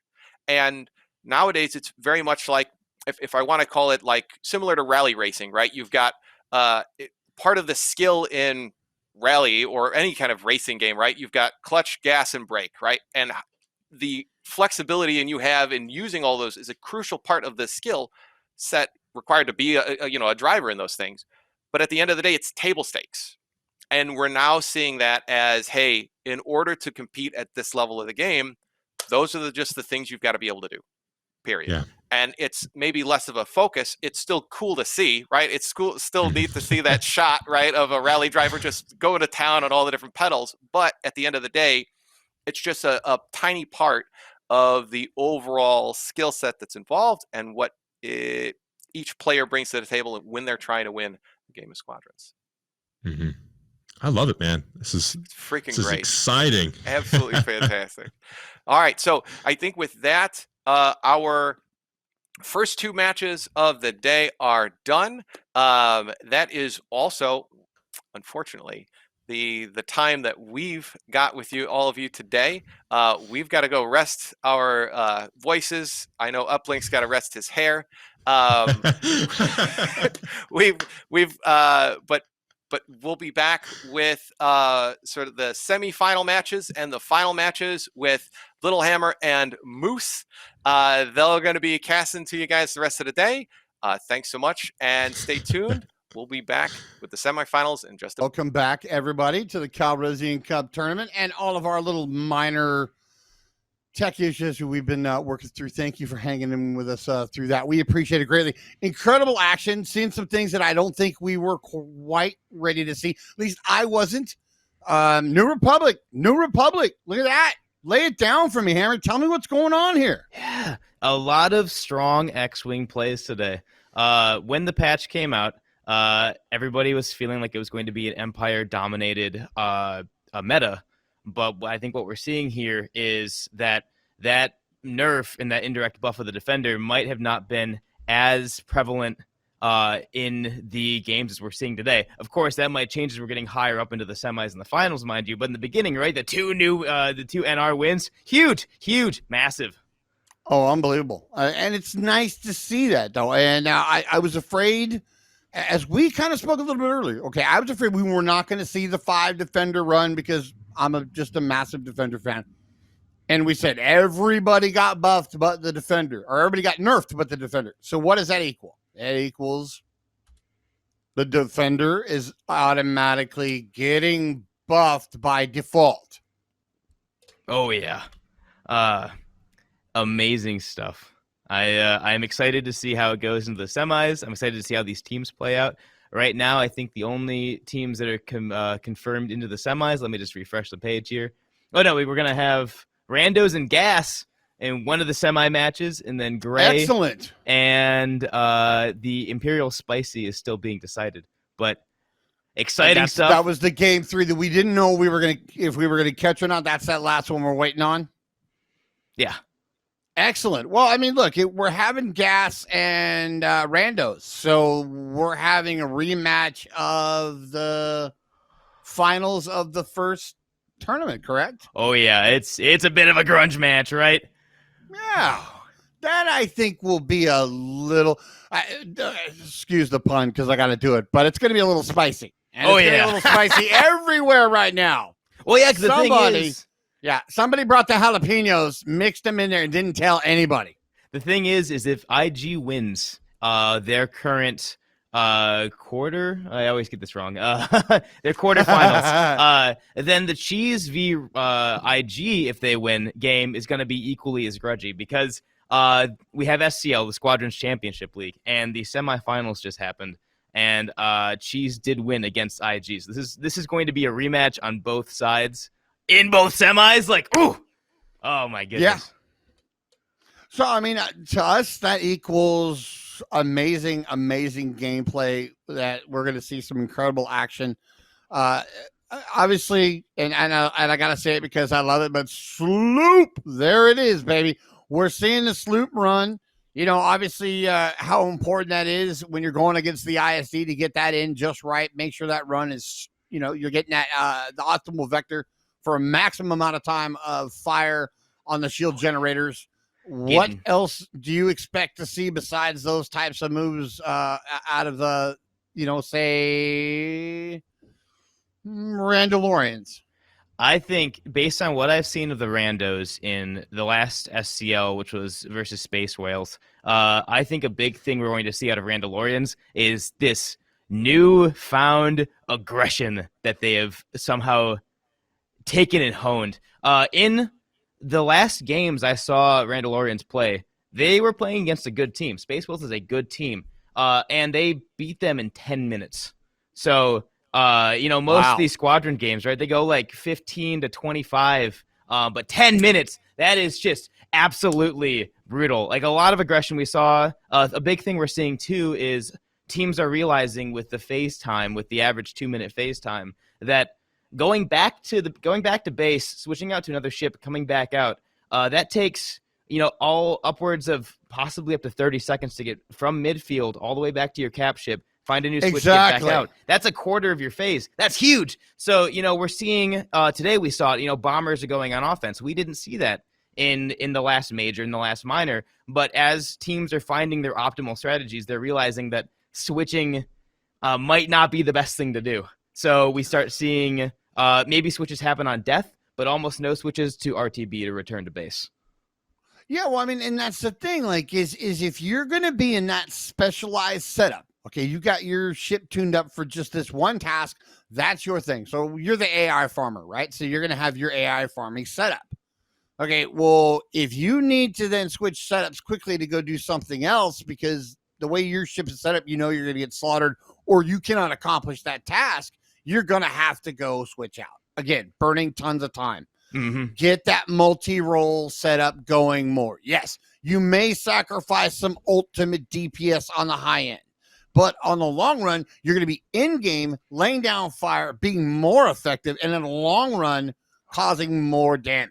Like we're seeing right now, a lot of bombers, they run the multi-lock, the Goliath, right? That's the bread and the butter of the bomber right now. And we're seeing that on offense. And what we're seeing, too, is teams will compromise. If they can't get an ion down on the frigate or cruiser, they'll just start burning it with those bombers because, again, the time that would to and fro is just too long because the lasers recharge and there's resupplies from your own frigate and cruiser. It's just faster to just churn and burn with that actual damage. But, again, fighters can carry ion missiles. We're seeing teams that have dedicated fighters always carrying ion missiles. That's a new thing, too, because, again, that keeps their versatility. It's a compromise, right? They lose a little bit of raw DPS by always having an ion. But at the same time, they gain back that phase time that they desperately need, especially in these higher end games where, it's one mistake and it's huge.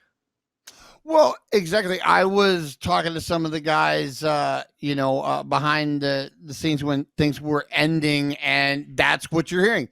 We made one mistake here. That cost us the game. We made one mistake there. That cost us the game. You looked at Crimson Wings match there with Gas, and Gas knocked down 4 out of 5 of the Crimson Wing players right there on the run to the ISD, and then Gas had their way with it. And we made one mistake, and we lost four fighters, and boom, it's over. It reminds me of the last major victory when we saw Splinter win with New Republic. If you go back and rewatch that game, Splinter played perfectly, and that's how they won. They just didn't make mistakes the whole game. I've gone back, I've rewatched it both on the TGS stream and the player streams, and it's enthralling because there's literally no mistakes. But see, there you go. There's the difference in the caliber of play between your average player, i.e. me, versus these very, very high caliber players. So that's something that I'd love to ask you too. So like the giant nerf, okay, and then consequential buff to the defender. Yeah. The drift thing didn't really hurt me, like, because I was never able to do like that ultimate drift moves. But the penalty doesn't really affect my gameplay. But there's a lot of other things there that I'm not really seeing the difference. That's the thing, right? Is the devs? I think Charlemagne talked about this. He's one of the devs or the PR guy for Squadrons and the Reddit thread where he mentions, and it's seeable. This only affects players that you boost gasped a bunch, and that in itself was already one of the highest tier techs that we have. So it basically stopped you from infinitely boost gasping. But for most players, this 3% boost activation nerf isn't going to be felt because you had to be playing in a specific style. And then the other one. Oh. Well, I'm sorry, Hammer. I believe, if I'm not mistaken, right, Fenkar is going to be on with us a little bit later, and he's going to get into that whole boost gap thing because I don't understand it. I'm straight up, I don't get it. Like, that's far beyond my skill set and caliber. I'm not that caliber of player. I love the game, but yeah, so I'm excited to have Fenkar, and that'll be awesome. Oh yeah, very excited because not only was the boost gas being nerfed a thing, Fenkar also made a video about something else that was found, and I do want to talk to him about that. Excellent. I'm sure if chat has an ear to the wall, they know, but it's the multi-drift. Are we on seeing that we're going to Xavier Abyss for our first map? Is that what I'm seeing there? Or That's what I'm seeing in text. Yeah. So we're gonna go Xavier Abyss, and that's gonna be what, Gas and Randalorians? No, that's gonna be IG and Cheese. This is gonna be IG and Cheese. Yeah, okay, this is cool. gonna be the SCL rematch garage match. Now showing its baby. face in Calrissian Cup. I know these teams. I know they want to win. So. Oh, you do not reach this pinnacle of gameplay if you are not just utterly and completely dedicated to competition and you want it bad. You're aggressive. As the old saying goes, give me the ball, coach. They all want the ball. They all want it. Yeah. Especially in these top teams, and it's pretty much across the board in the top 16. The amount of time that I see these players putting in practice, in Discord, in knowledge sharing, in discovering and thinking through techs. When the Dumbfire Goliath was being developed on a month and a half-ish ago, like just the amount of time that I would see them in the game, just grinding it out, it blows my mind. I just get online, and I mean, I have fun. I have the residual knowledge of these players. I appreciate it, guys. Thank you. But well, I mean, that's how we get better, right? I mean, we look at those people who are far beyond our skill set, and we study what they do, and we ask questions, and hopefully we get some input back on that, and they can help us. And that's that.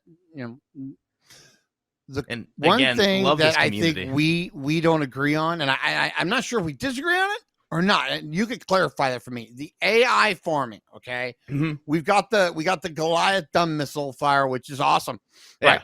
You pop 5 fighters, single shot, boom, 15 points hits the board. I want the AI to be random. I want it to be smarter. And I do not want to have a predictable path. It will destroy the Dumbfire Goliath. That will no longer exist if they were able to do that. But I think it would change the game maybe in a really good way. See, that is the disagreement.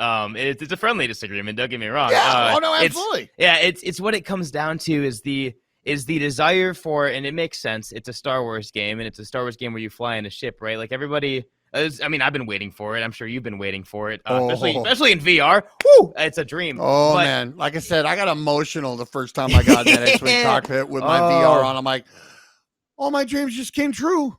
Right? Yeah. But the thing is it comes down to how the game is structured and made, right? Because it's a MOBA. The AI end up acting as a creep, as a momentum bringer and shifter, much like in League or in Dota. Creep give you the residual and just the neutral, not neutral per se, but just give you the EXP to keep the game moving forward outside of player kills, and that's where it offsets. Having random AI paths starts to make the it can possibly start to unbalance the momentum flow depending on how the RNG works for both teams, right? I guess in theory, if RNG is fine for both teams, then it's equal. But on map shapes and how like asymmetrical maps are sometimes, it could start to mess with it. And again, it's the creeps, the Raider and Corvette. They act as kind of the neutral EXP or morale in this game boost forward to get phases to go back and forth. And as somebody mentioned too, with the way that Squadrons is, somebody in chat, this is 8-Ball FTW.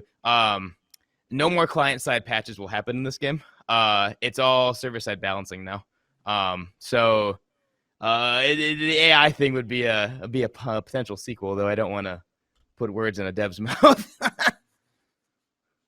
Look, I see both sides. My initial thought on that and why I think it would change things in a good way would to knock out that little bit of predictability. We talk about now that when you get to a certain level of gameplay, it can become a DPS race.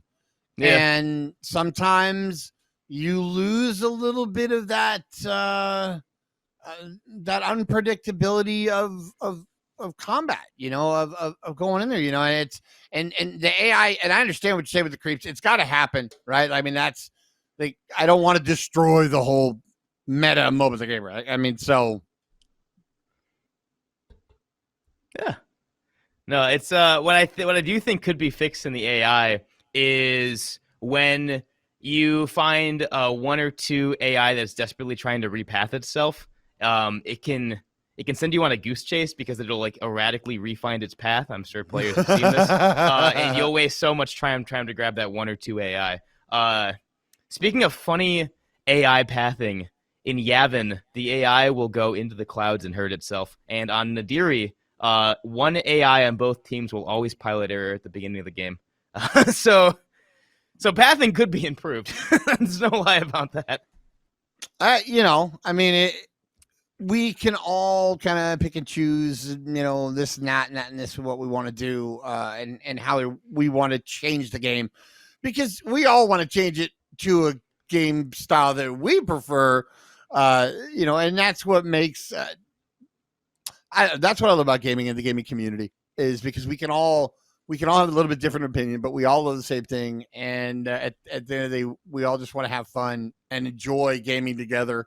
Oh yeah. And Star Wars being brought into that, and what an amazing community the Star Wars community is. And again, I'm just going to say thank you to Motive and EA and everybody involved. Thank you, Lucas, Films and Games Incorporation. I appreciate this. I know it was meant to be like a nod to other games and everything else, but for me, it was a gift. It was a gift, and I appreciate it very, very, very, very. Do we want to say hi to FinCard right now, or are we about to get a game on? I don't know. That's a good question. So, okay. We're gonna do that a little bit later in the show. So we're gonna wait for our first matchup. Again, is going to be IG Imperial Guard versus Team Cheese of Gray Squadron. Imperial Guard versus Gray Squadron Cheese. I'm super excited for this match. Every time we get on, it's like, we are blessed. We get to, not that we don't have great matches through the whole thing, but we get to have we get the cream on top, right? Well, yeah, because these two semi matches have some baggage to them, and that's I want to, like, it gets me pumped. Hopefully, it gets the players pumped. Like, let's go! Oh, so okay, now you're talking about history. I know you told me they just went head to head in the SCL League? Squadrons Championship SCL League. Squadrons. Sorry, I apologize. How far back do we go? How many times have they been head to head like that? That's a good question. I'd have to go into the matchups. So how SCL works is it's a 7-week format, and it's Swiss, 2 games in a series, and I believe they have fought each other at some point in the 7 weeks. But the most recent, right, the semifinals, it was a best of 3. Cheese won 1, IG won 1, then Cheese won the final. So let's see how it goes. That's the best way to have them, and we were lucky enough for our last tournament that we went all the way to the end, every single game. All the way to 5, like, oh, my heart. Yeah. Yeah, I mean, that's, even if somebody's dominating, it's like watching Jordan. You still want to watch him for 5 games instead of 3. Or Kobe, you'd want to watch him for 5 games instead of 3. It's like you want to see the best play as much as you can watch him play, just because it is so awesome to see. And I enjoy so much. Thank you, great camera work to everybody behind the scenes, watching the incredible drifting that they do and how seamless everything seems. And like I said, anybody doing a job perfectly makes it look easy, and a lot of these guys really, really do. Oh yeah, I am always impressed and incredibly honored and humbled to be able to do this, because it feels good. And apologies. It's a pleasure to watch these guys play and get to share our opinions on it. It is fantastic. I see Chad doesn't think I have legs. Just a floating torso. Just it's like Rayman. I just have shoes. I'll just I see somebody mentioned it. I'll get it out of the way. She's got some pants today. Don't you worry. There Chad. we go. Yeah, there. We go. Yeah, no, it's yeah. You may always get cut pants. I'm always cutting shorts no matter what. So it is what it is. No, I mean it's getting short. But they weather. match. Oh yeah. Yeah. No, it's always nice weather out here for me. So even if it's raining, it's still not that bad. I think where I'm at today, it's like 63 degrees. Like I rock the hoodie and the cargo shorts like a dweeb, and I love it. I love it. Lobby 1, are we Yeah, I think we're getting there soon, but just double check some stuff. But yeah, exciting stuff. Go ahead. I think we're about to see some more action. Okay, predictions. I'm rock and rolling out for it right now. Okay, yeah. I know you have your favorite, and I know who that is. But I'm gonna let you shut everybody else. GSVS. I'm saying Randalorians. That's my call. My call is Randalorian. For that summer? No, I'm saying for the whole thing. I'm saying Rando takes the whole thing. That's my call for now. You know, let me look at the bracket.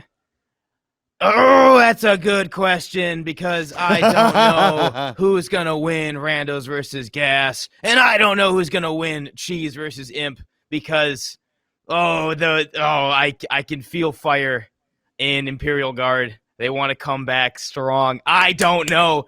But if I had to put a name on it, I think this is Cheese's tourney to win. I don't want to jinx it. See, I knew it. I told you. Yeah. I knew it. I knew you were going to call Cheese. And I think that's a great call. You know, like, for me to call the Randalorians, it's really not that far off for me to have, say, if Cobra Kai had made it. I mean, all these teams are amazing. So, you know, even though we may call one or the other, we may predict one to win over another one, it is in no way taken away from the caliber of play that all of these guys are putting in and how amazing these teams really are.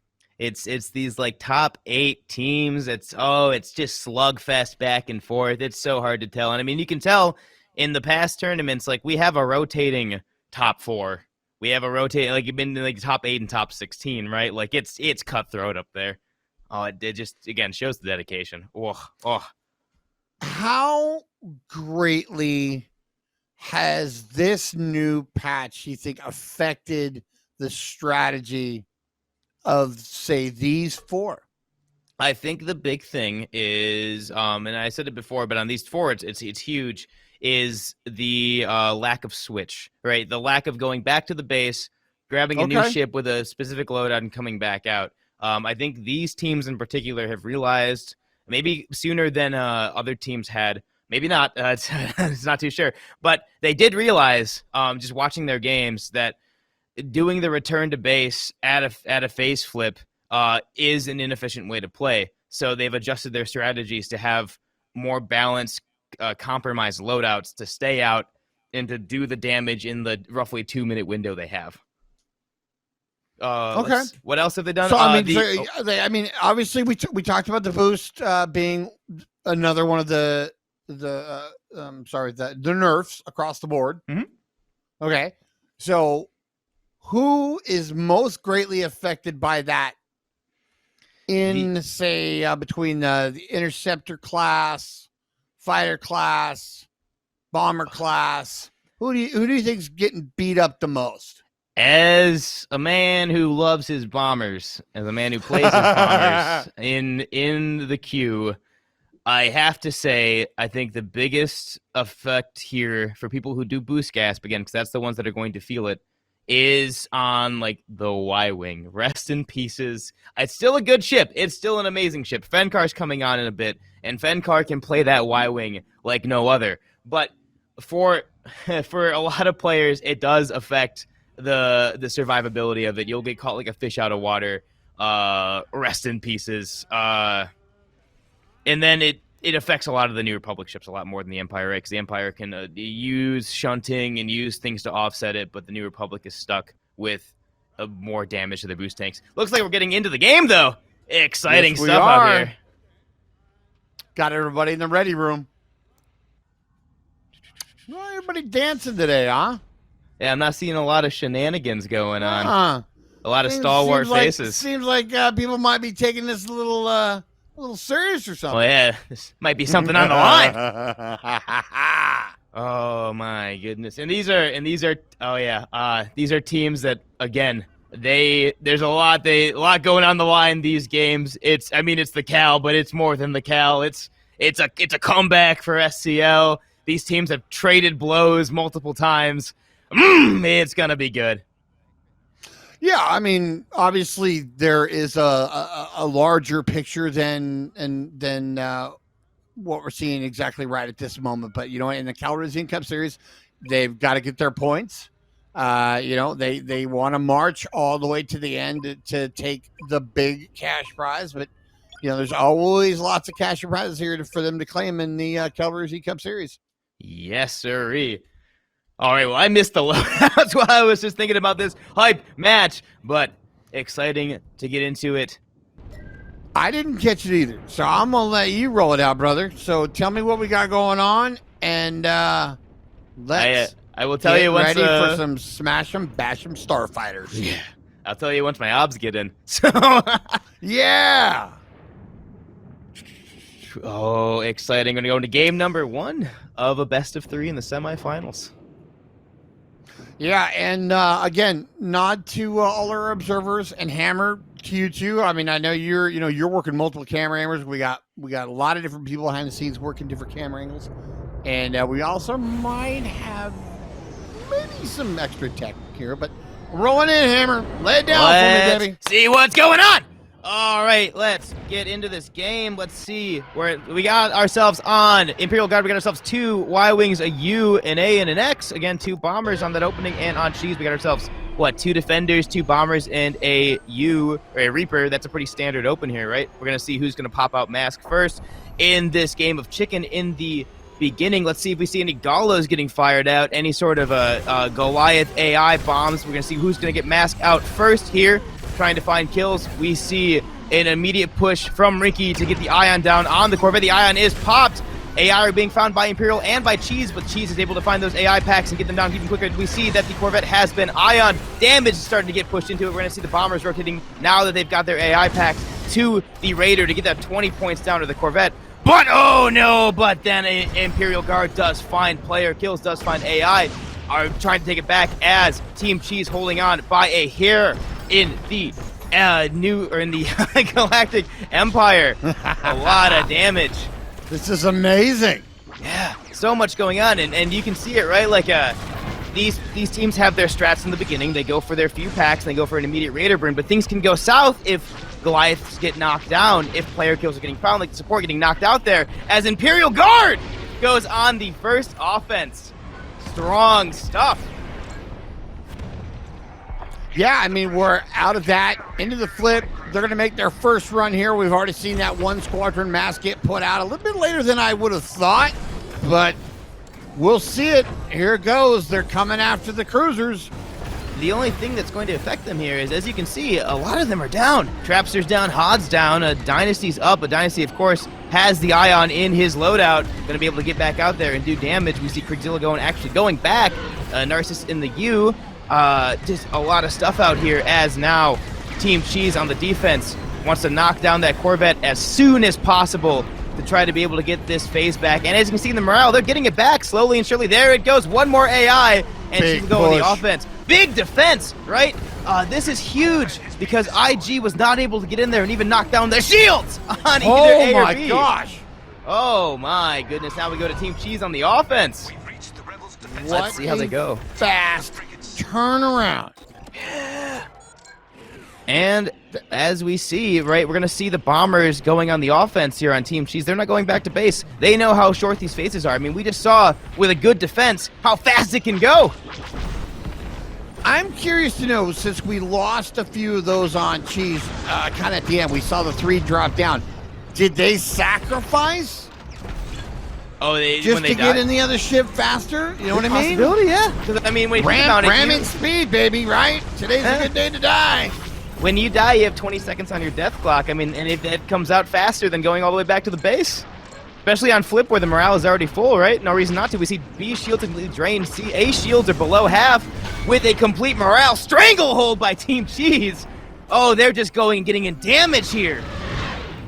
Oh my goodness, as Cheese with almost no hole left, 5 hole left, goes in to get a resupply out here while the rest of his team sits out here and just continues the damage on these frigates. Raider is still up. The morale is still being held by Team Cheese as both shields are getting knocked down. Right, C's down to half, D's completely full, mind you, but the shields are gone. Yeah, I mean, they're going to be And the getting into morale! that structure. Yeah. Absolute domination. I'm going to check the scoreboard because that's going to give us an indicator of what's going on here.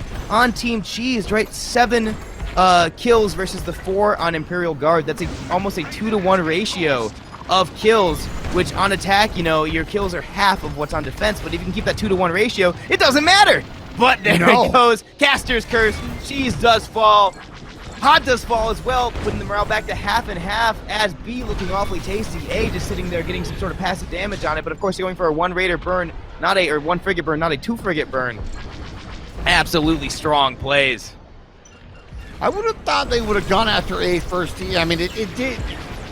Like, there wasn't significant damage there, but there were the extra little hit points that were already off, and they went after the one that was 100%. It's about to go down right now, though, so it doesn't matter. Goodbye. Oh, yeah, there goes B as only A remains. They've lost their Raider. But again, the morale at half and half, and it's just not moving. Again, an update, 2 kills have been found by IG, but the shutdown of the AI farm by Cheese on the bombers on IG is huge. Only so far, Kriegzilla's gotten 9 AI, Hod's gotten 3, and Trapster's gotten 5. For how long this phase is going? 26 minutes and 14 seconds. This phase is almost at 4 minutes. And again, phases are on average 2 minutes. This is a double long phase as they're just able to shut down Imperial Guard on this defense on the AI, trying to find them and trying to get the morale back. But again, Caster's Curse! Rinky does fall as IG now has a bit of ground to make up. Well, I mean, it's funny that Cheese was having and still holding that big defense.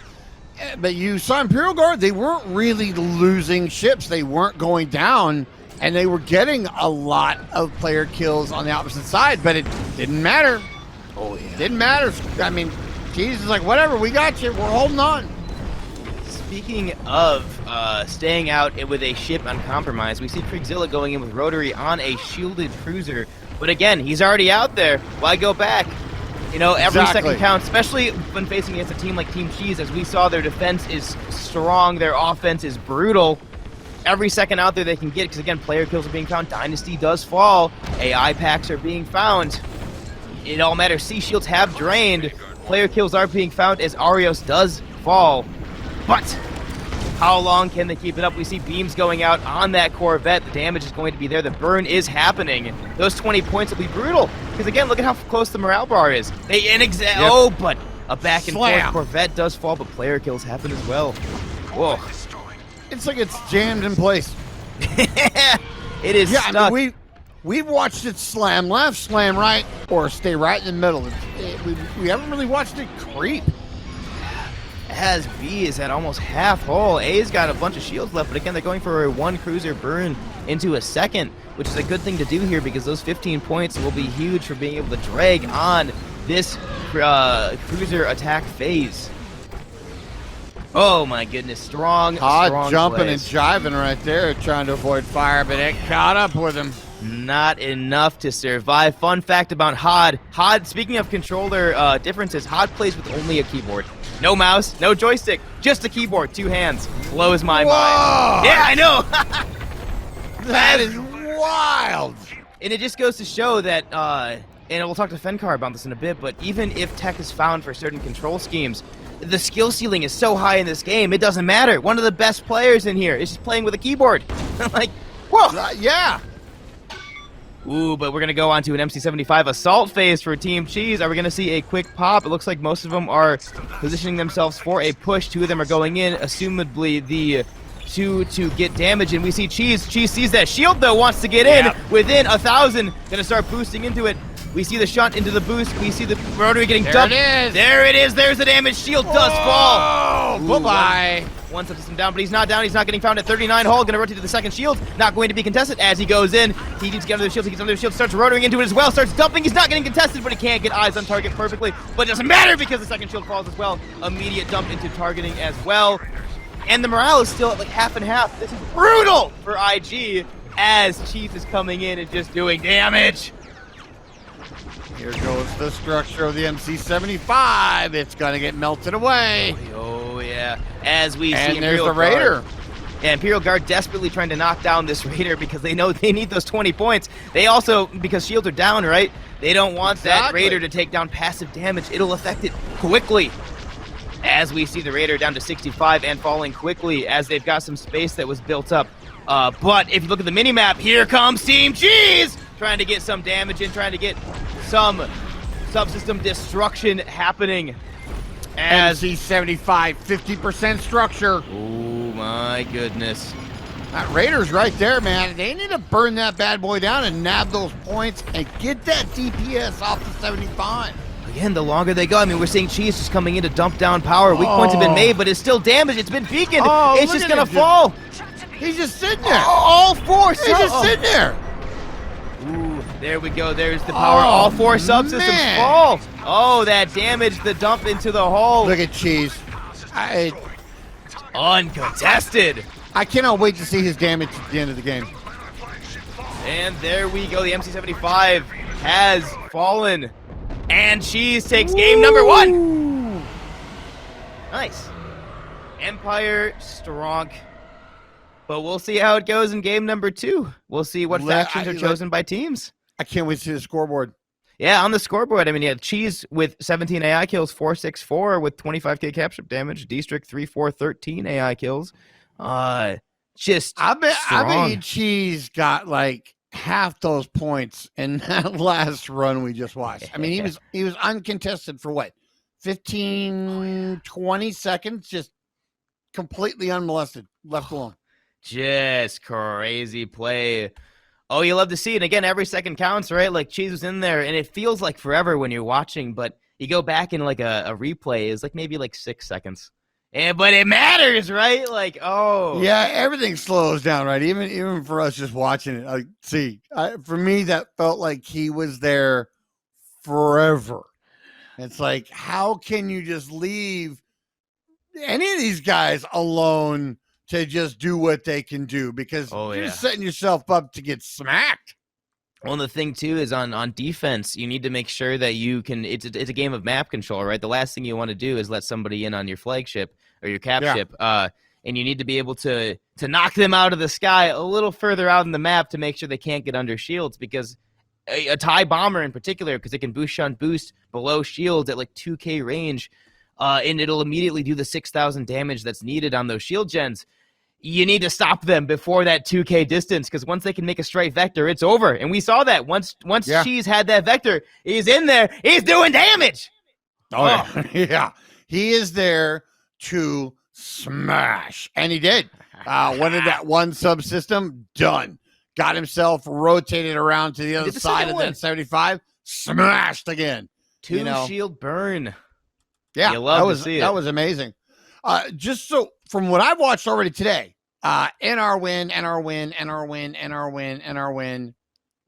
Finally, I see a Empire win. So I'm glad to see that. I didn't want it to be a runaway Rebel win today, or New Republic win. I mean, last tournament we saw a lot of Empire. Oh yeah, wins. It was like overwhelming. Like, at first we're like, hey, it's. Pardon me, I was having a moment there. We saw a lot of the Empire. We thought it was going to go that way, and then boom, with the big upset right at the end at New Republic. As playing New Republic, they smashed, took the tournament. I'm glad to see that there. So, everybody, we'd like to bring in a guest right now, Fenkar, who's going to be able to share all sorts of good stuff with us, and he is going to be able to educate me on all of this drift gapping and stuff like that. So, Fendcar, where are you at, my brother? The big brain boy himself. There he is. There he is. Hi, Fendcar. Pretty good. So, how'd you feel about that game, Finn? I feel like Cheese took it very convincingly. You'll notice, so right after the flip happened, right, Imperial Guard, despite having many players on the field, didn't manage to pressure Cheese's bombers at all. Kriegzilla also went back to flip, or to switch ships, and just didn't get anything done pretty much that whole phase. Pretty much the whole minute was spent flying back and then coming back out. Didn't get a single bit of damage on those cruisers, and so we come back on their second offense, and the shields are still up on both Cheese's cruisers. That's why I said, you know what, you may sacrifice those 3 points, or whatever the point is, you're going to dump down for just a sacrifice kill or a ram kill or whatever for 1 minute of flying around. That's I would take sacrifice, get back in, get back out. And as much as the nerfs affected the Y-Wing, you still have that high acceleration. So a skilled pilot can still use the high acceleration of the initial boost to really get out of the enemy pilot's crosshairs if they have good positioning, if they have a good sense of where the enemy teams are flying. Beautiful stuff. Mm-hmm. And then the 2 shield pop too. Whoa. Yeah. Sorry. Tell me about this gap. What's the gap thing all about? You mean the boost gas? Thank you. See, I don't even know about it because way past me. So boost gasping, the basic idea is all you're doing is you're doing a boost and then you're recharging your boost energy in between each boost. That's really as simple as it gets. The technical, like how you do it, is like a little bit more complicated, but that's the basic idea. And then you get to charge a little bit of shields in between each boost as well. And the idea is that with the jet engine, which increases your recharge speed of your boost, you can really easily, not easily anymore, but you can essentially charge it enough to the point where you can boost out of an enemy's crosshairs, they're still tailing you. You boost out again, they're still tailing you, boost again, and you keep boosting sort of towards the enemy, or you orbit an object, which gives you cover from their shots. And even in the Y-Wing, in the modern patch, it's still very hard for a single opponent to take you down. Well, from the very beginning, in this game, I said, not only are you going to have to be a fantastic pilot, but you're going to have to be able to manage your systems and your power just as well as you fly your craft. And we're seeing that right there, because you're not going to be able to pull any of those moves off unless you can efficiently manage your subsystems. I agree. So, easily the most important part of the game right now. So, Fen, can we talk about that video that you made? We talk about the multi-drifting. Yeah, multi-drifting. I want to hear your thoughts on that, because it is important, but I want to hear it from the man himself. So the 2 things to watch out for multi-drifting on are supports and TIE defenders. This is because, so the way a multi-drift works is you're doing one drift, and then you're just changing directions through that drift, but you're still losing speed throughout that. So ships that naturally lose a lot of speed as they drift, the Y-Wing, the X-Wing, even to some extent like the A-Wing, those ships don't really get as much out of multi-drifting as a support and defender. And those ships are like relatively like safe enough already with the single drift. Like they don't have the maneuverability, except in the case of the A-Wing, to like really get a ton out of it. It's still great for them, but you have to watch out for the defender, because it used to have about a 2 or 3 second vulnerability period where it would be flying straight.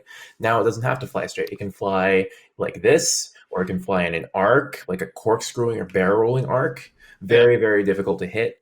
Same thing with the support. You could take a slam engine on it. You can drift for like 3 seconds at 200 plus speed without having to, while being able to change directions without being vulnerable. Whereas before, like ion missiles and lasers were a lot more terrifying, especially especially with a lot less boost energy with the initial boost cost nerf. Well, Fendcar, we are about to see our second matchup here. What do you think? Give me a quick prediction. I think Cheese takes it. But Empire favored. It just depends on whether bomber pressure is absolutely huge here. Every time that Cheese has gotten to that first offense that Cheese had extended to like 4.5 minutes because they got player picks and they got big pressure on the bombers. I think Kriegzilla died once, maybe twice during that phase, and they got other picks on Hod and other players. So if they can do that again, it's difficult. I think it'll be a little bit of a closer game, but I think Cheese will still take it. It's good to know. Thank you, Fen. Mm-hmm. Good to be here. Yeah, glad to have you. As we are going into game number 2 of Cheese and Imperial Guard on Sisubo. Again, factions are being flipped. IG is now on the Empire.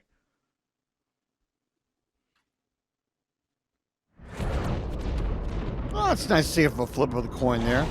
We're gonna get to see how they perform, and are we gonna see the same results as we've been seeing? It's so hard to predict, boy.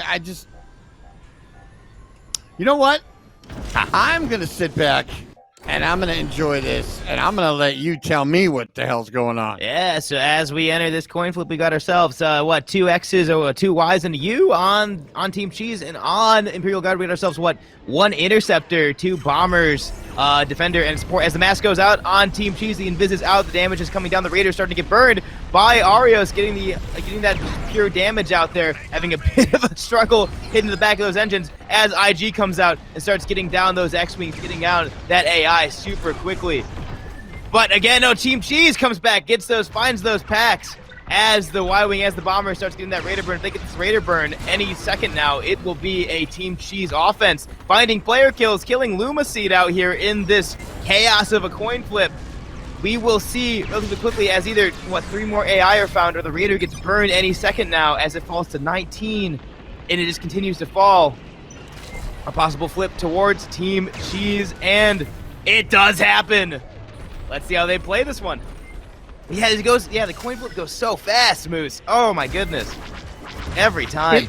It does, and you know how important it is. I know how important it is. Now everybody else gets to see it too. If you get it right, it's going to give you that distinct advantage rolling in on your first push.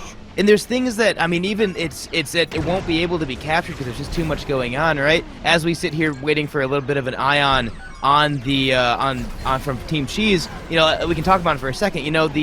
The Bombers, they exist as AI farmers to Goliath and multi-lock 3 packs of AI. The fighters are existing to quickly eye on the Raider, then burn it, and then, the Interceptor's trying to find a player killer too. And that all happens at the same exact time.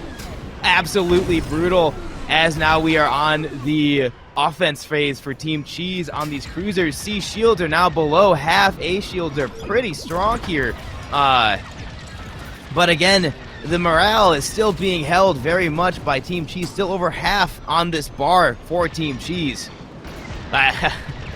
Strong stuff.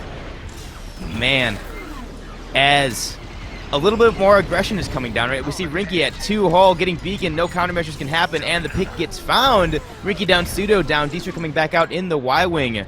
As the morale is possibly about to be flipped back towards Imperial Guard. A shield are down on Charlie. Delta still has some, but not much damage has happened. If they can find a player kill quickly, or if Kriegzilla, who is switching back out to a defender, or Lumaseed can find AI, there goes the burn of the Corvette. That'll be a push back towards Imperial Guard going on their first offense. Again, both cruisers, both frigates are still up. Damage is still coming. Let's see how they handle this. Again, will we see back to bases? Will we see a continual stay out here? I think we're going to see continual stay from almost everybody. Looking at these teams, the Nebulon has been beaconed. We see Lumaseed starting to come in and start rotoring into the Nebulon. We see that in the periphery there. The damage is coming down. It's been overcharged. The shunting as Delta shields do fall below half and about to fall completely. Strong plays from Imperial Guard, but they're losing morale by the second. Let's see how they hold up. Man, oh man. And again, it's just the strongness of Cheese, the strongness of these AI farms. Going to the scoreboard gives us, again, a pretty good indication of what's going on. As Team Cheese on their first offense have, Cheese himself has found 19 AI so far in the game. District has found 10. It's showing in the damage as Delta, but again, Delta at Imperial Guard is taking down Delta below half. Charlie's shields are almost completely drained, but it could flip. There's the flip. There's the player kill as we go back to Team Cheese on the offense. We will see how they handle it, trying to get some damage down. It's at 11. It's been beaconed. It's at 9. They might get this out of phase at 7. We might see Hod just committing to it. Hod's going to commit to it. There goes the damage, the rotation, the beautiful drift, but not enough as he does fall. Rest in pieces, Hod. Both cruisers, both frigates are still up, holding on by a hair. Still out of phaseable mind if somebody runs in. We might see that somebody run in. Or not, actually, because now they're back onto Corvette defense on the push. Let's see how Team Cheese handles this push. We've seen Ion being popped out to Delta, a rotation to Charlie. Shields are down on both Charlie and Delta happening out here. Damage bringing from Team Cheese. Beautiful rotations coming out. Burst cannons being fired. Again, burst cannons have no drop-off in their lasers, unlike every other laser in the game. Ideal versus cruisers, raiders, flagships, and all the likes in the PvP aspect of this game. Let's see, again, continual as Charlie has fallen down completely. Charlie will fall, only Delta remains, but they take down the Corvette. It is a slugfest back and forth. Can they get D before the flip is the big question, because again, if they do not get D, then when it goes back to IG on the offense, they're going to quickly take down A. It's just an inevitability. Oh no, Rinky running into the Corvette just so slightly ruins his run. But again, it's not going to matter because not much contesting is going on. Rinky's been able to sit out here. We see Mask going off, but again, Rinky's not getting found, not getting damage as his PKers, player killers are out here. Arios just finding kills, just confirming them out here.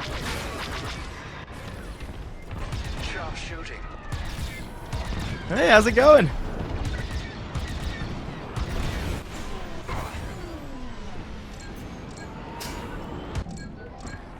Oh yeah. And just rotating back and forth, getting again those burst cannons that have no drop-off. Just doing so much damage. They take down that Raider out of phase. All that's left is Charlie. Only left is 1. That is a peak time to do that. There's no time to go in for Team Cheese to get a subsystem down. It's basically up for Imperial Guard to go in, take down Charlie, which they have the shields down on, and take down both shields and possibly targeting on the MC-75 to be able to bring back the momentum in this game. Let's see how they do it.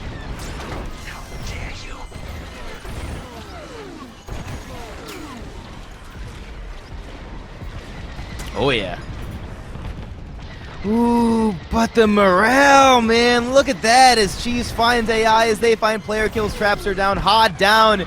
It's about to flip at any moment. Continual damage, they're just committing. The Nebulon has been beaconed. They want it now, but it might not happen. As Kriegzilla does fall and the flip goes back to Team Cheese against the ISD. See how they handle this approach.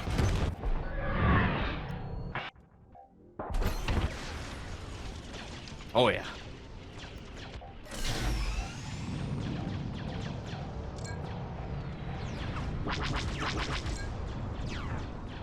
And I mean, they're in a good spot to be, right? I mean, they still have advantage in this game. They don't have to necessarily win it this push. I mean, they'd love to, but they're in a good spot to take down both shields, take down targeting.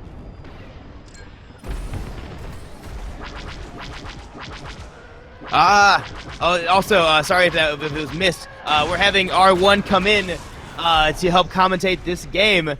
Again, how you doing, R1? Hey, man. Hammer, it's good to be here. Glad to have it. Glad to be around. We see the nose. Rinky going under. Yeah, getting the burst, getting the dump fired conk off, getting all this damage down. We see ions happening. Left shield has been disabled. Continual damage on that shield has been disabled. The damage is huge as it falls to like 30-ish%. Continual rotating, not getting contested with 44 hull. Gets beaconed though, no countermeasures. Is going to die. Rinky down, D-Strict down, Arios down, Cheese down. Only Pseudo remains. Only Pseudo remains.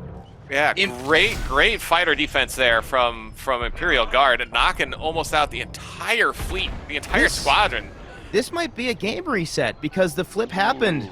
No subsystem died. Cheese had Corvette and didn't take a single subsystem. That is huge. That is massive. Can Imperial Guard make up for this? Because this is the opening they needed, and I'm sure they know that right now. I'm sure. Yeah, right. The heart's Like, pumping, the blood is rushing.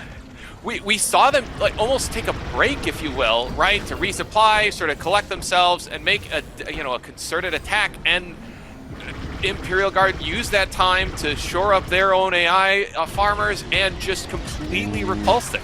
Nebulon's going to fall. Nebulon has fallen. It's the MT-75 phase. They have complete morale. They still have Raider. If they can defend that Raider, they can go in and get that shield again. This is where the reset might happen. Kriegzilla coming into that shield. It's 82. He's going to get under. He starts bursting into it. Beautiful damage at 26. If he can get one more run, he can knock down that shield completely. He's lining up. He wants it.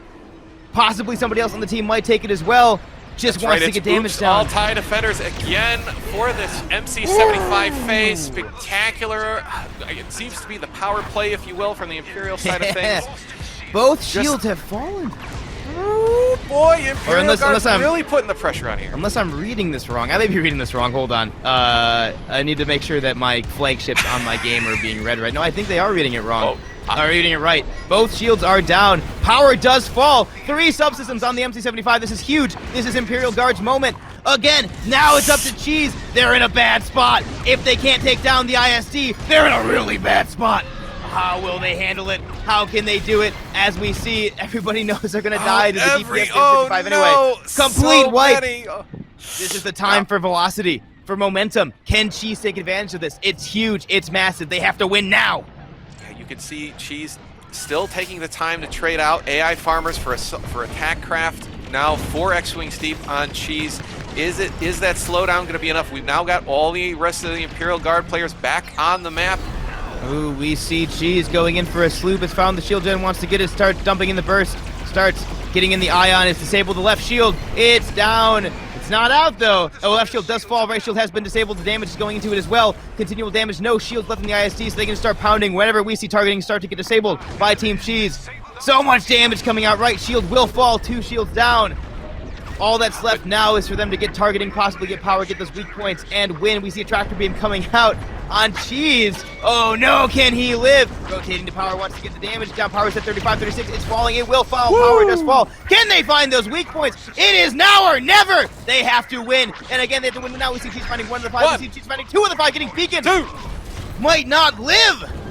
Oh no, one more player it's kill. So close. Oh, a tractor beam. Continual tractors on Cheese. He might not live at 63 hull, but he does live, finding 2 more weak points. Can he knock them down? 1 falls. This ISD is 2 weak points away from falling. We see a second one. Can he get eyes on target? How close is the ISD? I don't know. It's out of phaseable. It is out of phaseable.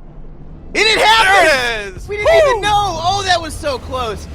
Oh my goodness. Team Cheese taking that game 2, squeaking that out against Imperial Guard. Woo, baby!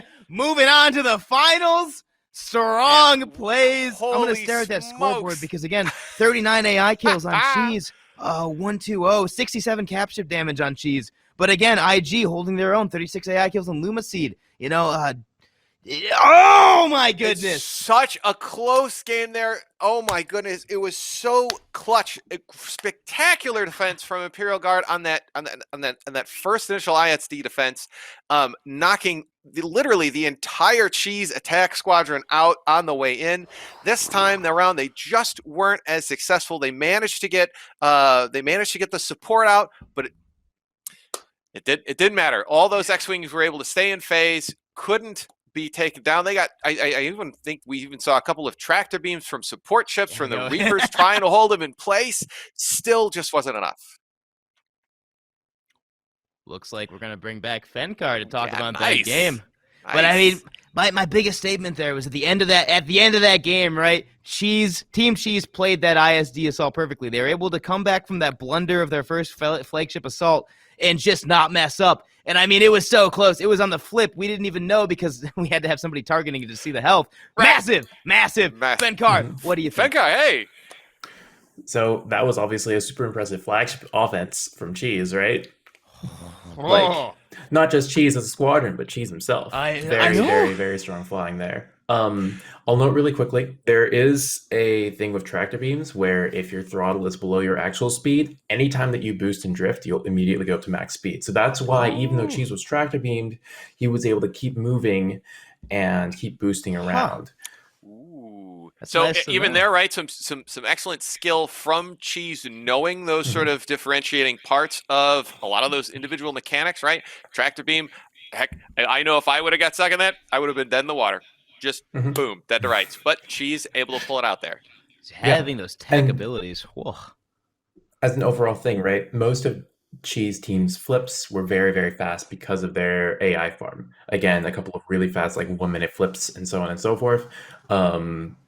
Interestingly, Imperial Guard went with one bomber instead of two bombers a lot of the time in that game. I don't know. I think it backfired maybe a little bit on some of those defenses, made them extend a little bit long. It's fair, Um, not having the amount of yeah. AI, AI farming dedicated that's really needed in order to push back on some of those Cheese extended phases. You're right. Cheese was in Yep. attack phase, other than that one sort of ISD assault, right? Their initial one, they were in Mhm. phase an exceptionally long period of time. Yeah. Was very, very impressive.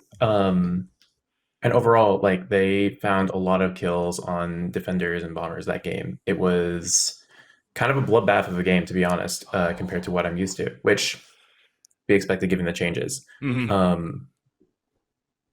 Yeah, so I'm very excited to see Cheese coming up in the finals with I don't the think it's strats been they have planned. decided on who's won randos versus gas yet. I'm not seeing in the brackets on Battlefy any updating yet. So Yeah, I I don't know mean who's going to face them. that's going to be an extremely tight matchup, right? I wouldn't be surprised if that's going to be the first out of all the sets so far to go to 3 games. Um, Mhm. I don't know. We're I guess we're all just sort of eagerly waiting in anticipation. But talk a little more about that Fenkar. This whole idea of time to kill, right? Like you're seeing, Mhm. given some of these changes in boosts, you're just not able to stay in phase as long or in the action as long as you can previously or could previously. Are you seeing now more or less player kills depending on, I guess you could say, a team strategy or approach? So the way you have to think about this is in terms of vulnerability. Time to kill is actually quite low. With interceptors doing like 800 DPS, bombers doing up to 1,000, and ships only having between 2,000 and 4,000 HP. It takes 2 to 4 seconds, right? Mm-hmm.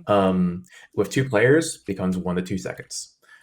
So the actual time to kill is very short. The problem is the vulnerability period. So the less you can boost, right? The less you can change which direction you're flying in, the more someone can stay on your tail and actually beam you down and actually like really blast you with their rotaries, with their Mm-hmm. tie interceptor laser cannons, and so on and so forth. So that's the main thing that patch changed is when you're going on these long stretches of open space, such as that first Cheese attack against their Star Destroyer, people are going to be running out of energy more or having to fly straight more. So standard lasers, just regular people tailing them, are going to be a lot more effective there because you're not able to continue barrel rolling or corkscrewing or generally just changing directions as you approach the Star Destroyer and kind of zigzagging forwards. The zigzags take longer, so they're instead of zigzagging for 1 second and then beaming off in another direction, you only can go straight. You have to go straight for like 2 seconds, right? And especially if your power management isn't quite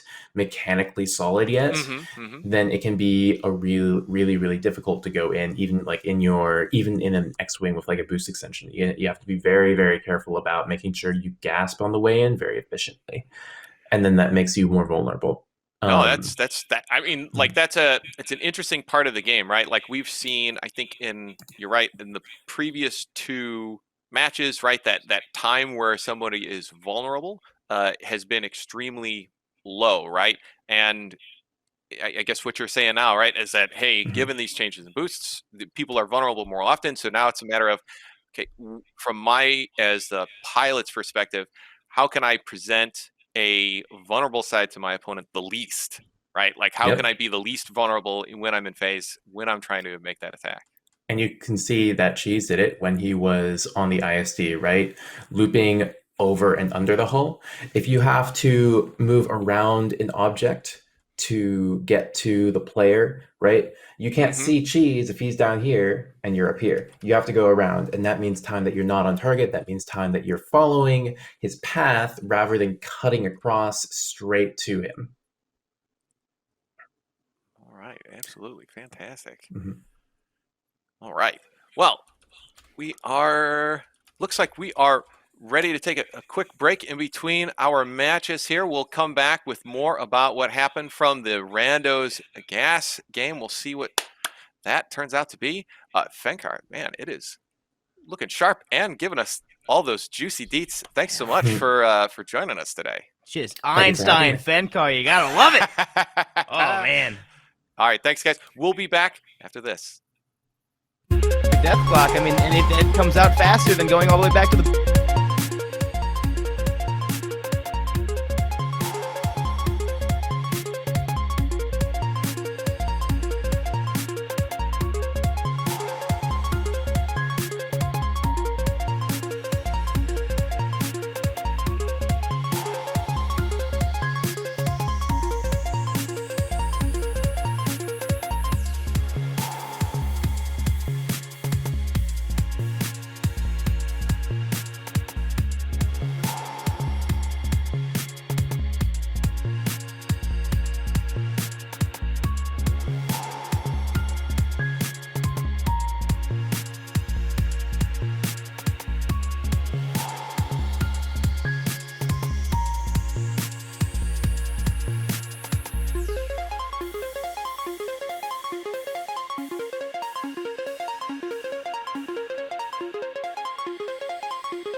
Yo. Hey, there we go. All right. So yeah, it a looks lot of like good stuff there, yeah. we're going to be watching Randos v Gas No. on stream. Gonna be pretty exciting. Wait a second. Wait, I thought their game was going on. No, the game's gonna happen here and now, Nice. live, Nice. baby. Whew. All right. Well, we are in for a treat then. I mean, I'll have my contained, voice. I'm just incredibly excited. But I know, Hammer, you're gonna bring that pain. Boy, howdy! Awesome. I'm still sort of salivating over that cheese versus Imperial Guard match there. Some great back and forth there. Spectacular. I don't know. Svenkar, fantastic analysis afterwards. It's one of those things where I can listen to it and understand it as a pilot. Doing it is a completely different thing, right? But to get that level of feedback and to even the hands, man, let me tell you, I'm watching Fenkar's hands float around and do these different things. I'm like, oh yeah, no, that this dude should does he is there a Top Gun school of squadrons that I could go to? Is it invite only? I don't know. Do I have to pretend to be Tom Cruise in order to get into it? What's the story? A lot of it is so there's a lot of, and this is a big shout out to the community. There's a lot of public discords. It's mostly done on Discord. That the community has. That a lot of this information goes out and kind of propagates throughout. I mean, you've got, of course, Splinter Gaming, where Fenkar lives. The Randalorians Discord, which we're about to see the Randalorians play. Gray Squadron. And of course, the Discord for the Cal Cup. I mean, and that's where a lot of the knowledge ends up propagating. Is a lot of text chat back and forth. I love to see it. It's a super communicative community that we've built up. Yeah, no kidding, right? So there's a lot of different communities out there that do provide flight schools, YouTube videos, all those types of things. I think maybe that's even something that can help out a lot of new pilots these days, especially as the game itself has gone on EA Play, right? So it's more widely available these days. A lot of new players are coming in, and those are the kinds of things that you can help, not only give you a better experience in the game, but also just to bring in and learn some of these advanced techniques. Like it's a spectacular level of support that sort of exists outside of just the game itself in all of these different communities. And speaking of which, shout out to that, because EA Play, so Squadrons is on EA Play, but Game Pass now has EA Play games. So the potential pool for users is as large as it's ever been right now. So again, shout outs like Fen, right? We have him on for the analysis today, but Fen also makes videos talking about this, and that's huge for players coming in, right? Of course, the topics that Fen discusses are high tech, but they still matter, right? And it's still good right? to show them and to be able to explain them to your players. So, yeah, right. Like, so even like the simple thing of, hey, listen, if you're getting shot, fly around an object and put something in between you and the person shooting you, right? It's a very easy to grasp concept, but when you're actually executing and you're under fire and you're like, oh no, somebody's shooting at me, what am I going to do, right? Having the sort of clarity of mind to say, oh, hey, there's a piece of debris over there, or hey, there's a raider, I'm going to fly around the other side of it, those types of things, right? Having that clarity of mind is what helps elevate your level of play in the game. Yeah. And the more that you can make something subconscious, the more you can consciously think about the higher level game that's happening, right? And the less you're focused on the minutia and the details. Right, like I was mentioning earlier, the rally pedals, right, for the different power management skills and things like that, right? Those are table stakes to operate at this elite level of play. The better you can get those button presses down to manage your power, the better. Oh yeah! As we go into game number 1 of Randalorians versus Galactic Agriculture Squad, let's see how they play it out. In terms of composition, we're going to find ourselves with Gas running the typical no support on coin flip, and on the Randalorians, 2 defenders, 2 bombers, and a Reaper. So we will see how they play it. Again, Gas is going to have no mask, no invis coming out for their team. And how are they going to play it? They're going to go massive player kills. They're going to go for a hardcore Raider burn. It's the question out here. As we see the Raider getting bumped into by Shazam. Shazam going in, getting those ions out. Ion does hit. Burst cannons are being fired. Continual damage. But AI being found by the Randalorians. They knock down the Corvette as well as Randalorians take the first offense out here. Could see almost Fenkar's, dissertation in practice there on that approach from Shazam. You saw him drift, and sort of zigzag his way out to make him his vulnerable with his low. That's just what Shazam does. That's second nature to him now. Oh yeah, one of the strongest drifting players I know. As we see the Randalorians go in with their first assault phase, holding on to this morale pretty well, being able to aggro out these bombers. Avenger knocking into these X-Wings, the defenders doing their job out here, as we then see Jester coming in, getting ions down on the Nebulon. It's now below, B's below half shields. Absolutely massive, as the morale is still being very much held. AI is being found, but albeit not quick enough, as the beacons are going out. The damage is happening. B shield's completely drained. We see a little bit of a bonk on Shazam. Rest in pieces. Not dead. It's just kind of little bonk, little disoriented. Again, C shield's drained, D shield's above half, but the morale's at half and half. The Raider is still up. The Raider's still burnable by Gas if they can get in and burn it. But again, we see Avenger out here trying to build space, saying, you're not going to burn this Raider. Not today. Not today. Right, we saw a couple of early player kills in that attack phase come through for the Randalorians. There goes the Corvette too as well. They are putting some definite pressure on that morale bar. I don't know if they're going to get that frigate. Yeah, I don't know. Let's see. As C is C is not falling below half yet. And of man. course it's not going to, as Gas goes back on the offense. Let's see how they do it. Yeah, spectacular defense from the Randalorians there. Excellent player kills on the way in. Just really well done.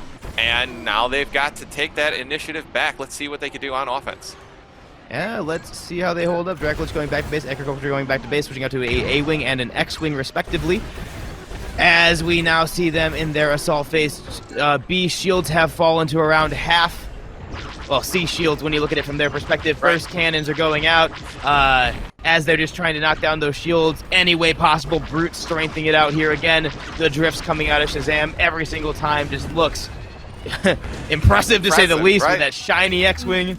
Is this the first time we've seen an A-Wing actually today? Dracolich coming out in an A-Wing versus the Oops All X-Wings loadout here. Give us some details there, Hammer. What Dracolich have in that loadout? Yeah, so Dracolich is running standard laser, targeting jammer, quick lock, chaff, reflect hull, and standards on engines and shields. So you see a targeting jammer for the engage and the escape, and the quick lock for just a constant player aggro out here to be able to stop, the PK machine that is Avenger 1. No, to be able to bait out countermeasures as quickly as possible. It's super interesting just to see that come through, right? We've had them be all on offense. Man, a number of those X-Wings being taken down.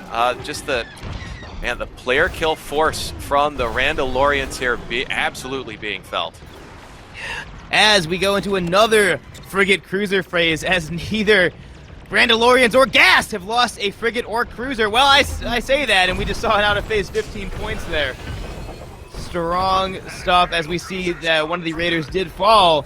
Now we've got ourselves, the Randalorians need to get in and take down one of these frigates, and possibly both of these, actually, to be honest, both these frigates to be able to come back with any sort of momentum. Raider is still up. It's being somewhat defended on the entry, as now we see damage coming down from Avenger hitting this Nebulon. We see them all swarming on Charlie or on Beta, depending on the perspective. And there's the damage is coming another out. player kill. So many offensive player kills from the Randalorians here. Yeah. Oh yeah. Well, it makes it an asymmetric push because you got a 4v5, right? It's huge. Finding player kills is huge, especially the quicker you can find them before your first flagship, because that first offense, if you can have speed and momentum, it can be a killer. You can knock your enemies, off their feet, find a subsystem quickly as D will fall. It'll still be a 5v5 out here. Can they get a player kill on entry? It's the MC75 time. I think Raider's still up, isn't it? Yeah, Raider's still up. I think it's a rat's nest over top Raiders. They're trying to defend it as best as possible. It's at 6-6. We see, however. If the Raider goes down, there's still plenty of gas in that tank. There we go. There's a shield down. The shield falls to Alex, taking down that shield, getting in that damage. We see two of them on the MC75 still trying to get damage down as quick as possible. It's a slugfest. Is still up. Oh man, the Raider finally goes down. The shield starts getting dumped into. Shield has been disabled, or attempted to be disabled by Avenger 1. Did not get the complete disable, but the rotation back into it. Under the shields. Trying to get out of phase and gets it out of phase. Boo 2. Shields down on the MC75. All left is targeting and power. Right. And here we go. Maybe a proper escape from Avenger 1, pulling all the way out from that MC75, not sticking around. That was so good! Oh, man. Oh, my goodness. We saw on escape Avenger quickly rotate, get an ion out on the Corvette. Just good shield damage and get out and survive. That was ruthless. That was so efficient. Oh, big props. Oh, my goodness. Masks are out. The Invisors are out, as now they want to try to get down the Corvette as soon as possible, because of course Gas is in there trying to get that burst damage down on that Raider. They want to get in, they want to take down shields and possibly power or targeting on the ISD as soon as possible to bring back this game. Right, we're oops all X-Wings again on Gas's side of the table, but still not a ton of player kills so far, but Randalorian's getting a lot of AI farm in here, sort of padding that morale bar. There goes the frigate. And then we got about an 80% left on morale for an ISD. Just crazy stuff out here as Gas still holds majority morale with their Oops All X-Wing build out here. They're all going in. The Corvette has fallen. The morale is in the Randalorian's favor. It bounces back and forth. We see sloops going in. We see damage coming down as left shield starts getting nuked, but not falling. He's got to make another run. Yeah, rotating. Can't get eyes on target. Target takes down that shield. Left shield has fallen. Or right shield, depending. Again, the game is inconsistent with its observation. One shield has fallen, second shield starts to fall, but then the flip happens. Will they get it out of phase? Is the big question. 20, 18, 14, but it doesn't fall! No! But I say never say never! Somebody gets in, somebody takes down that shield! Two but shields at down, what but power. cost? The entire gas squad is down. They're all This flipping is a- out. Draglich has got a bad man or B-wing out here. Wow, you'll love to see it, but a bad spot to be in for gas. They had to take down targeting or power as well, because now they're facing against Randalorians, who are going to come into a no-shielded MC-75 with a complete health Raider. But of course, I say that, the ion beam comes out of Draglich. Draglich knows what I'm saying. Doesn't want that Raider to come in on a shieldless MC-75 and get that passive damage down. The ion beam. Oh, the damage is coming out. Another beam. The dual beam. Oh my goodness. Oh, you love to see it. So much is going on, but power does fall. Hammered there. Not quite enough to take down that Raider, but does, of course, take down all the Raider shields. Randalorians now just sort of ripping up that MC-75. Raider getting dumped because, again, the Raider has to go down as soon as possible because of the damage going in the M75. This is a really bad spot to be in. I don't think Gas is going to win this. And, in fact, no, they are done. Randalorians take game number 1. Woo! That B-Wing, ion beam, you love to see it. Oh, my goodness. The desperation Beautiful. B-Wing from Draglich. Fantastic to see.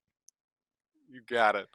Oh, man. My goodness. Looking at this scoreboard real quick, we'll see the Alex with 87k cap ship damage, 25 AI kills, Ziggy at 28 AI kills, 38k cap ship damage, 17 cap ship on Avenger, 9k on Jester. There's a lot of cap ship damage that game on that team, pretty balanced.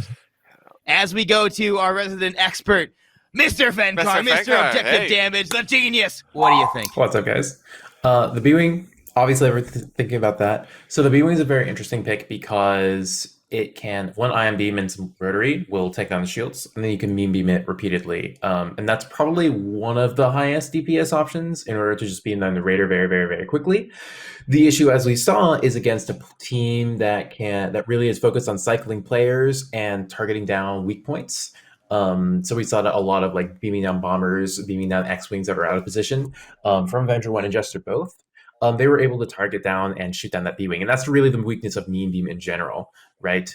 It's just that really rough, like you have to fly straight for like 3 seconds. Yeah, exactly. That area of vulnerability. Yep, you were just talking about it. Yep. Mm-hmm. And if you want to get your damage in, you have to fly straight. You don't have any other options. Whereas if you took something like even like a double bomb Y-Wing, for instance, as weird as that sounds, you don't have to fly straight as much, and you can unload your damage that much more quickly. I'd also like to note that generally, pressure onto Randalorian's bombers, right? They didn't put any pressure onto the AI farmers. Even Shazam, their best player killer, was in the Burst Laser X-Wing with boost extension, but just doing damage to the cruiser. And I think they felt that clock on them, which they did get what they needed, but they didn't get it with enough morale where they were comfortable going back and prepping for defense. They all died, right? Yeah. There were about 15 seconds on that flip where none of them could be up, none of them could be farming, shooting Raider, or pressuring the support as they boosted in. So randos were able to get right on top of that MC-75. They were able to get the B-Wing pick super early. Ideally, by the time the Raider is up, the shields are already down from 1 or 2 ion missiles or whatever ion damage you want to put on it, and you're already putting damage on it so that it's dead by the time it reaches your MC-75, so that by the time you get 3 AI packs plus the Raider, you're only looking for a couple of more AI or 1 pick in order to flip the phase, and Gas just weren't able to get it. The B-Wing is a bit of a desperation play because of that, in my opinion. Just like if they ignore the B-Wing and somehow you get 3 packs of AI, then maybe there's something. But overall, pretty convincing take from randos. I will note real quick, in the opening phase, randos also had much stronger AI farm than Gas. And sometimes the X-Wings on this map can be a little bit finicky. So we'll see, not the X-Wings, but the TIE Fighters and X-Wings both. So we'll see if that holds true going into Game 2. Speaking of Game 2, I think to that comment, it's going to be on Nadiri Dockyards. So I think AI is on everybody's mind going into game number 2. Big thing to watch out for on Nadiri here is space control. I actually, overall, Imperials are still stronger. I think we're all in the mindset that Imperials are really, really looking to possibly just take most of the games here. But randos have a very, very strong presence in that PvP in general. So there is potential there for on their offenses if they have strong A-Wing and X-Wing players, and I know that Avenger One's been playing a lot of X-Wing lately. They can really pressure those bombers, prevent that AI farm by controlling space, prevent those players from being able to feel like they can really go out there and spend a lot of their energy and time farming outside of the safe zone next to their team. If you think of it like a MOBA, right? Yeah. You don't want to leave if the enemy team's pushing your towers, farming in your jungle is very, very, very dangerous. And that if Randos can secure those ganks on those bombers, they might be able to overcome the sort of New Republic disadvantage that exists right now. I think We that's might fair. see I it, think too. we saw maybe them take advantage a lot of that Mhm. situation in this previous match where they were able to pressure those bombers a lot more Yeah. than Gas was able to pressure theirs. I agree. And one point I wanted to point out too, and I talked about it on stream, but the rotation we saw from Avenger on escape to be able to 180 an ion into the Corvette and live and not die and not Mhm. feed. Yep. I know for some situations that's not that impressive, but for the fact that it's in a tournament where you have to coin flip and things are on the line, that was, at least for Yep. me, that was impressive to see, because that can go sour really quickly, as now, right, your escape takes even longer. You're more prone to getting picked. So Indeed. Luckily, he was in defender. yeah, I know. Hoops all defenders. Yeah, no, it's a great point, right? So, I mean, I think we've seen a lot of teams sort of choose to, sacrifice themselves, die as part of that assault, maybe go back as part of the change out, things like that. Mhm. But then we've seen maybe some teams more successfully pull off a win where they don't do that, or they're not sacrificing themselves in that assault Yep. phase or trying to out of phase as much as possible. What's your take on that? Where's the balance there? A huge part of Splinter's game plan is just making sure that every defense is as quick as possible. The number one reason games are lost is because your defenses just aren't quick enough. You just don't get that farm up soon enough. You don't get the raider killed soon enough. We have all of our players are able to switch to AI farm in case one of our AI farmers dies on offense after one of the player killers or like objective damage dealers dies. So on Splinter, even if me and Brunus are still in on the ISD attack for a really, really long time, if Jareen dies early, he can switch to farm. Mhm. If Nop dies early, he can switch to farm. And that versatility lets us.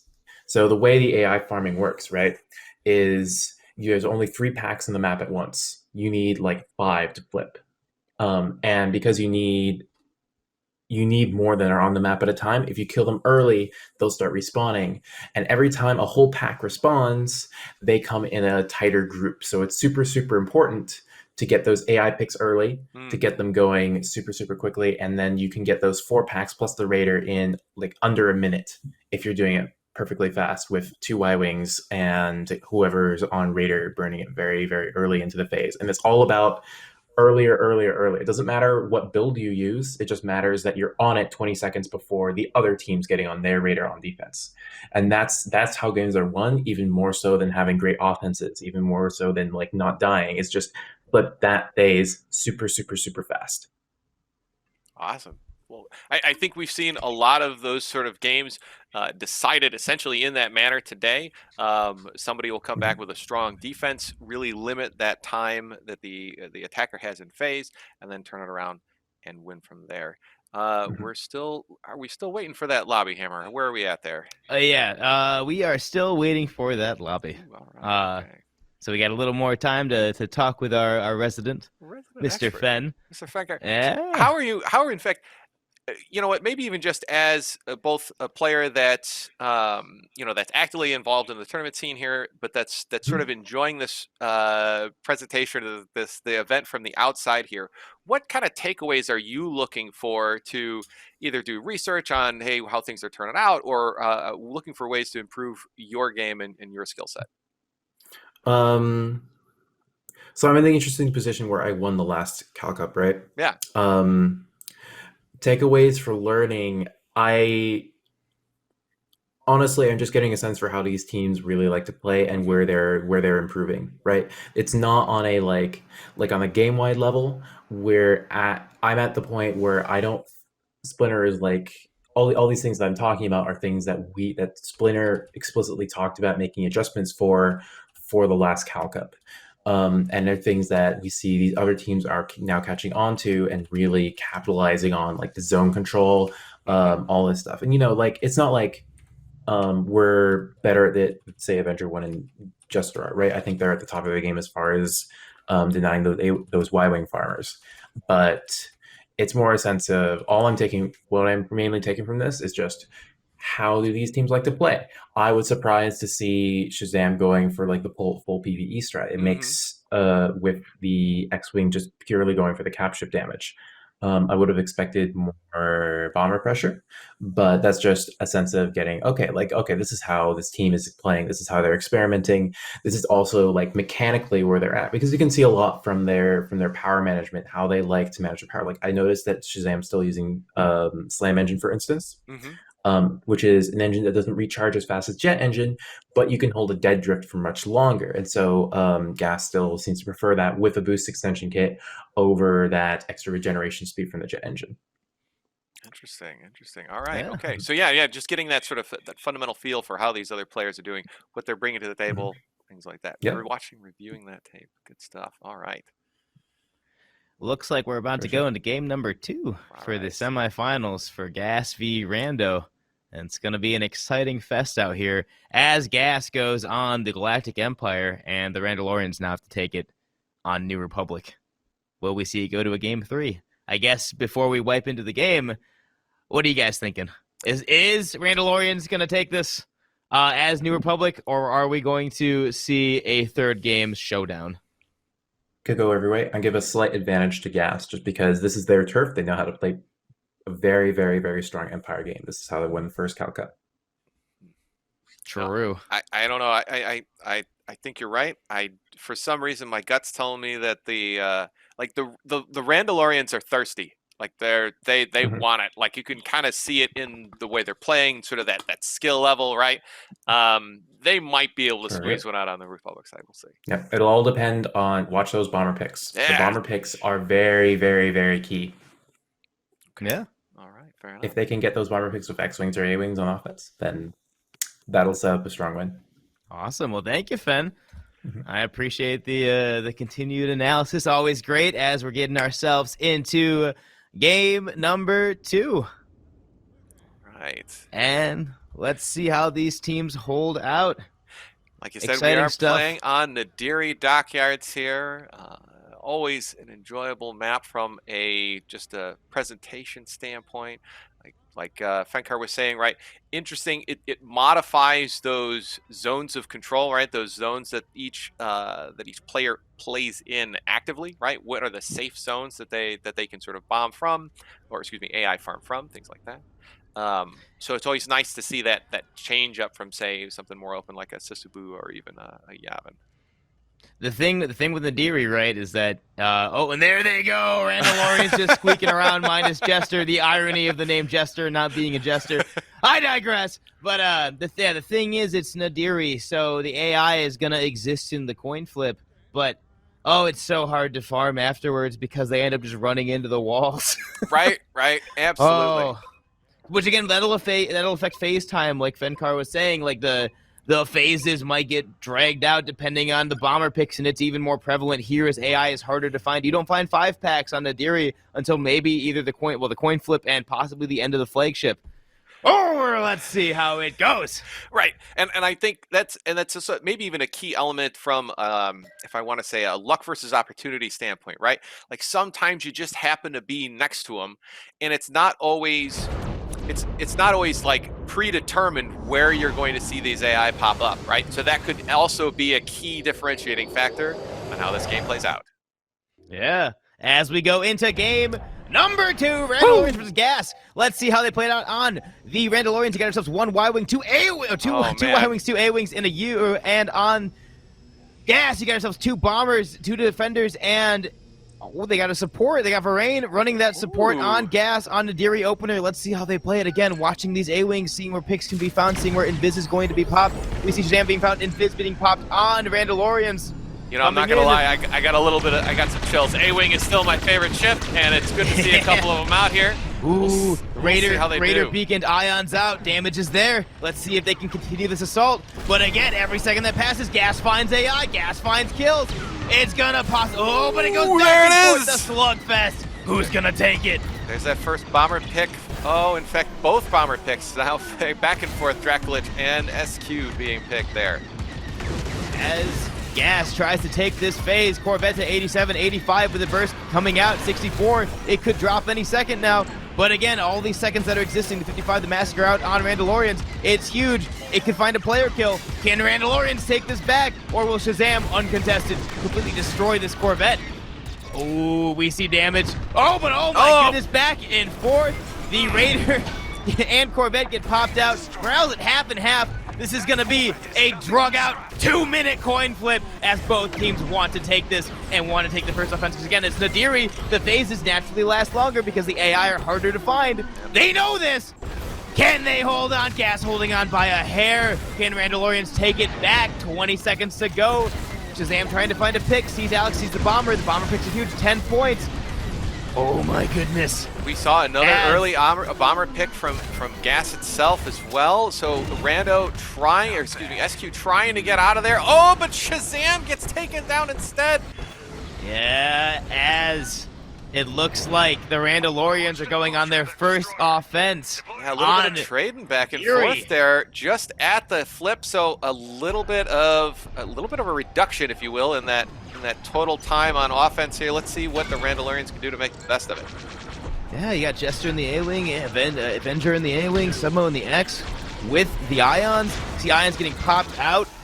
Let's see how they can handle this assault. Again, they still have majority morale. Avenger getting Ion, no shields left, does get nuked out of the sky. Good pick from Gas as Submo comes in, gets the Ion possibly off.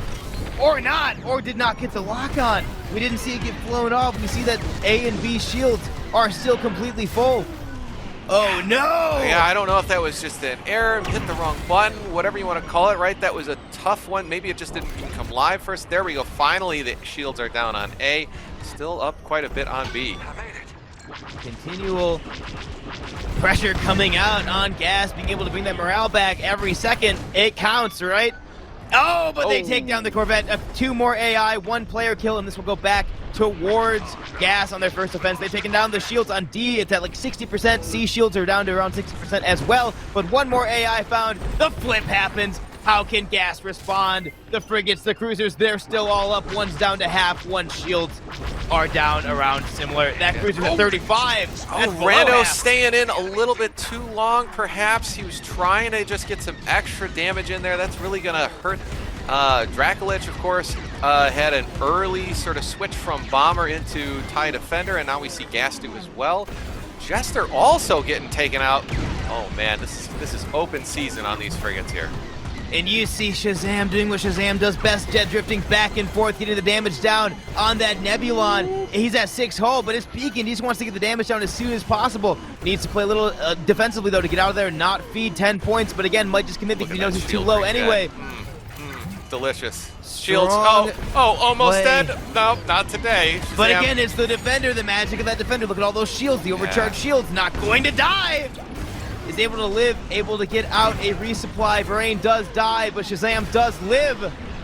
Shields on Charlie down. Charlie's hull almost completely destroyed. Delta's shields almost completely gone as well. Excellent pick on SQ there as well. Ooh, brutal. Gas coming in with indomitable offense.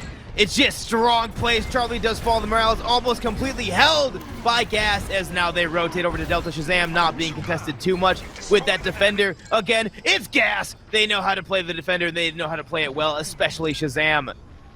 Can the Randalorians find AI? Can they find player kills? Again, the morale is being held by the neck. Just by very Gas. So firmly, yeah, just no kidding, right? Just a stranglehold on that morale from Gas here, pressuring both of the Y-Wings. Jester and Avenger just not able to relieve any of that pressure. The big thing is that they're not dying. You know, there have been... speak too soon. There goes Shazam. Yeah, I know, Caster's curse. Shazam finally dies. But we look at the scoreboard, and what? Gas has 4 kills, and Randos have 5. We're not seeing player kills, and on the Nadiri Dockyards, you need, with how hard AI is, you need player kills as we see these phases going on so long, and Skell does die. Yeah. Oh, Skell and Varane both going down there. There we go. Finally getting some player kills, but perhaps too little too late. That MC75 is looking juicy. Ooh, Agriculture sees that shield. He wants to get in, wants to get the damage down, rotating, gonna boost under the shields, gets beacon, starts firing a little pre, starts getting down to 64. The damage is there. Can they take it before the flip is the big question. As running in, getting damage down to 52. Take it out. Oh no, and there's the flip. He's going down as well. They do Left not shield take does down fall though. Oh, it does? Yeah, left shield has fallen. Oh, man. One subsystem down. Can Randos make up for this? Again, A has to fall, B has to fall, and on the ISD, both shields have to fall and possibly a third subsystem to be able to take back this momentum. Gas is in a really good spot. Can they do it is the question. Rando's still in a pretty good spot themselves. It looks like they're going sand support here as well, too. Full house X-Wings over A's. D is probably going to fall itself to tick damage. That's going to allow them to really get... Ooh, yeah, look at those. Avenger does fall while they're just burning down that Corvette, trying to defend that Corvette as best as possible. But it just could not happen. They were all there. They wanted to burn it to get that 20 points. Delta does fall. Charlie at half. A rotation from Submo over to the other cruiser to get it down as quickly as possible. That Corvette does fall. It will be a Corvette-less push on the flagship. Continual damage. It's at 726 and falling. Man. Can they get it? They most likely will, and they'll have an initial push on the ISD. Again, this push on the ISD will be massive if they can get down the shields, if they can get down a third subsystem. It will be huge. Morale is full, Corvette is down, team is up, it's a 5v5. Who's gonna find picks? How is it going to go? We see Submo going back to base, switching out for something else. We see on the map, I believe it is Avenger out there trying to get some sort of picks on players. Right, the real question is, are they going to be able to pressure those bombers enough to hold down that AI farm, which is, you know what, so far the answer is no. Gas just farming with impudence here. Nothing. We've got, oh man, look at this sweet. But again, it's all about the one run. The piercing is out. Will that piercing actually hit is the big question. The beacons are going out. It's at 61. The damage is there. The left shield is almost completely destroyed. It will fall right here, right now. Or not. Oh, it's only one. Never say never. Can't find target. Oh no. He's stuck under the wall. Left shield does fall. Right shield's still up. Needs to get under the shields. Oh, but keeps on bonking at 15 hull. Might not live. No. Oh no. You hate to see it, folks. There's the flip. The shield still lives. They can't get in there. They can't do the damage. The shield's below half. They're trying, this is but huge. they all explode and expire on that ISD. And Avenger and Jester are able to survive, but that's it. Everybody else now having to die and go back. And Gas has got its open season on that MC75. Hard spot to be in, to say the least, because now, with one shield down on the MC75 and a complete morale bar and Raider, it's not the spot to be in. Look at that Shazam over here. I don't know what to call that maneuver. A tumbleweed, because it's more of a more than a barrel, more than a corkscrew. Just I don't even know. Just spinning. Both shields. Both shields are down on the MC75. We got ourselves only targeting and power left. Morale still being held by Gas so strongly. They can take out power right here and make those 5 weak points and make it a brutality. Raider is still up. Power does fall. Weak points have been made. A bad spot to be in for Randalorians. As the weak points are being found, we see Shazam seeing one on the top of the MC75 is going to rotate to it possibly. We see the rotation. We see the burst coming out. Can't get eyes on target. Gets eyes on target. The MC75 below half. While the morale is at half and half. This is the do or die moment for Randalorians. They have to find morale and find it now. It is a course of maybe like 20, 15 seconds as another weak point's being found as Shazam gets eyes on target. Shazam Continual damage. The 7.5. There but goes the player Shazam. kills. They are there. Is it going to be enough? They do it? Oh man. No, that MC75 is out of phasable. Can they find one AI? There we go, but oh no, it's not a good spot to be in. That is out of phasable. Can they stop this defense? No, they can't. As Gas takes game number 2. As we get dragged into a third game in this rematch of the majors in the minors. Gas V. Randalorians. Looking at the scoreboard, we got 66 capture damage, 0 and 2, 12 AI kills, 0 and 538 kills, 14k capture damage on SQ, 50k capture damage on Shazam. We saw that cap ship crusher. 24 AI, 1-3, 34k on Agriculture, 39k on Dracolich. Just strong plays. Woo! Yeah, we're looking at 8 kills from Avenger 1, but not nearly the amount of cap ship damage that Shazam was able to pull off. Also sort of playing in that multi-role this time around. 4 kills, 50k worth of cap ship damage. Fenkar, what a match Finn, on those that one. phases dragged out. Oh my goodness. I just need to I just need to listen to Fenkar more often. Clearly calling that one for the Imperial gas side of things there. What did you think? So there are a couple of interesting things going on that game. One of the things is that, so you notice when we were on the Shazam camp, the only time he really pulled off cap ship was when he had an ion missile on cooldown. Mm-hmm. And he would always use the ion missile after the shields down, obviously, get those player picks, but also put on enough damage that the gas offense just seemed very, very, very difficult to stop. I'll also note as well, Squid did die on I think that first Rando's offense, where they got the cruiser down to like about 20% or so. Squid did die at the very end of that phase. And so even though they didn't have 2 bombers on the field, and then Squid died again later in the phase, and so they only really had 1 bomber, Randos, that is, for most of that second defense, where Gas did end up getting to that MC75 and ended up getting that 1 shield gen.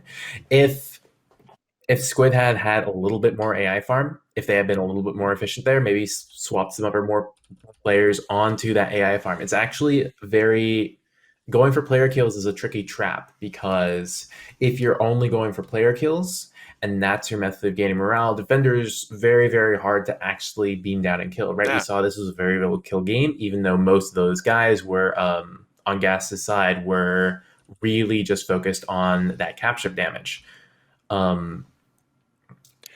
Whereas the AI still spawn at the same rate on the Deary, right? Mm-hmm. So if you clear those 15 AI every minute and a half, you can still flip the phase pretty quickly. I'll note that, so the phase, the final flagship offense started, and 40 seconds later, Randos had gotten maybe 3 or 4 AI kills in like 40 seconds. And that's largely due to the fact that they lost a bunch of players to that ISD offense. And obviously, right, we were watching a lot of cans. There was a lot of pilot error going around. Mm-hmm. It happens. Mm-hmm. It happens to me. But because of those deaths, and because they didn't really put enough pressure on the bombers necessarily, or for whatever reason, the phase just didn't last long enough for them to get that offense in, and then either go back or just or have specific players die and then be able to respawn early in the phase. They just didn't have much farm by the time the shield gen went down. And obviously, right, super hard to stop defenders on your shield gen. But the fact that they only had a couple of AI kills and they only had just gotten shields down on the Raider 40 seconds into the phase, it was a rough spot for them, for sure. No, and there's a lot to be improved there. No, but, and I think it was Gas and they were very efficient. It was very interesting. Even we saw Shazam doing that, whatever you want to call it, tumbleweed maneuver, sort of moving all the way from essentially midfield all the way out to the MC75. He was under fire for much of that. It even can be like, hey, listen, I'm not going to kill anybody right now, but as long as I don't die, I'm serving 2 purposes. A, I'm drawing fire from the people that are attacking the cap ship, and B, if I survive this just by tumbleweeding all the way across the map, and I'm there, and now, hey, my shields are recharged. Hey, look at that! Now I'm taking out your power system. I think Rando's time could have easily been better spent farming, right? If you're flipping the phase, it doesn't actually matter if you're killing players or not, because they have only so much time where they can actually shoot down your capital ship. And tailing someone from more than about 400, 500 meters away, especially if they're faster than you, is a really, really, really difficult play, right? Because your laser, that's the point where after about 400, 500 meters is the point where if someone's doing that kind of corkscrew barrel roll, the lasers just take too long to travel. So by the time, if you shoot at a target, right, your lasers try to beam them down, your target's already moved by the time the lasers reach that point. And so just generally chasing like across the map from behind is just very, very, very difficult. Okay. Interesting. Nice stuff. Love to see it. Also, yeah, just adding that the bomber aggression too, right? They while they could have had more AI farming, you did see a lot of bomber picks happen too. We did. Yeah. A lot of squid dying. Sorry. Rest in Sorry, pieces, SQ. For SQ. But you know what, right? I mean, I think we saw a lot of what you were talking about, right? We were watching for those bomber kills, and we saw, I think, both sides trying to pull that off as much as possible. And to that point, I think Squid just ended up on the wrong end of that, stick too many times. Yep, it's very, very difficult to get away from those ion missiles when you're in a Y-wing against defenders. It just is. So you might think about ICT, ion cannon turret, as a potential counter to that, but that really slows down your farm because you're not taking either Goliath missile or multi-lock. And the Y-wings even more so than the TIE bombers really rely on their munitions for not only farm on defense, but also offensive capture damage. You see those Goliaths sometimes on the top or bottom of those Arquitens class cruisers. Those Goliath missiles are doing 3,000 damage a pop as well as stripping those turrets. So not only is it as much damage as like almost a proton torpedo, it's also really saving some of that damage for your shields, which now that the boost cost has been nerfed, that shield energy is not cheap on uptime for your attackers, right? You see a lot of these players go in for these really tight loops with their laser cannons. That's really and because you're in so close, so tight, you need those Goliaths in order to blow those turrets up. Otherwise, you lose a lot of damage shooting the turrets instead of shooting the hull. For those who don't know, if you shoot turrets with lasers, you don't actually damage the hull of the ship at all until the turret is destroyed. So if you kill a turret with the Goliath missile does 900 damage to the Arquitens. It also kills every turret, and each turret that dies is another 400 damage to that Arquitens. Whereas if you do lasers, you do 500 damage to a turret, or in the case of the larger turrets, closer to like 1,000, but only 400 damage goes through once a turret's destroyed. So it's way more efficient, way, very important to have some of those Goliath missiles for offense. That's good to know. So that's probably why Randos decided not to make that trade there. Wow. I mean, I'm learning all sorts of stuff. I'm hoping our viewing audience is also picking up on these good tips. You know, you could even say, right, like, I think across all of the matches we've seen so far, we've seen far more TIE bombers, you know, on that offensive run, making that Goliath run on an MB or something like that, rather than a Y-wing trying to make that same run. Oftentimes we're seeing a swap to an X-wing and then an X-wing making that torpedo run instead. Is there a better trade-off there? Is there a better use of time? Like, what's the right fingertip feeling to try to go for there? Yeah, fingertip feeling for. Give me the context again one more time. Oh yeah, sure. No, that Y-wing Goliath run on that Arquitens that you were just talking about. Yeah, so as far as like when you should swap or when you should take another aux, like an ion cannon turret. Or even just swap it into an X-wing, right? So we're seeing a lot of folks sort of swap to that, all X-wings, gas, randos, you know, sort of doing that same thing, or even into an A-wing for fighter cover versus using that Goliath on offense with a Y-wing. So essentially, you want to switch to an X-wing when it gets you more damage, right? Which is, you know, the very straightforward thing to say. But this is very player dependent, right? So like, if you personally cannot handle a Y-wing on offense, or the enemy team is so focused on pressuring your Y-wing with ion missiles with lasers, then in that case, you might as well switch to an X-wing, because the lost morale on top of the death timer is just not going to be worth it compared to switching. Obviously, right, that And then there's opportunity cost in the other direction, right? Where if you stay on the Y wing, you could have your other teammates, or you could take ICT, like cover you, right? Use the ion cannon turret against the defenders if they're running those to try to beat you down, or have your teammates really focus on covering you whenever you see the defender. You can pop chaff early, you can hide next to cover and do a lot of drifting while there's a mark on you, and really cycle targets to see where the defenders are with the ion missiles.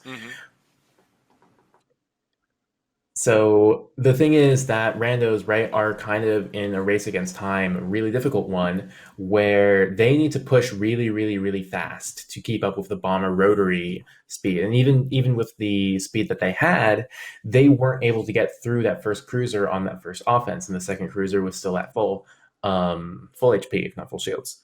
And they were only able to get that one ISD gen. Obviously, on that second offense where they're going all the way to ISD, you really do want those X-Wings. But for first offense, there's a lot of... You have to make those trade-offs, and it's really, really, really hard to sacrifice that damage. You really want to go for the... let me put this this way. It's higher risk, higher reward. And right now you need that reward, so you're forced to take that risk. In order to push fast enough to keep up with that Empire pressure.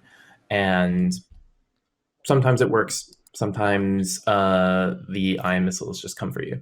Fair enough. All right. Well, thanks again, Fenkar. Yeah, appreciate it.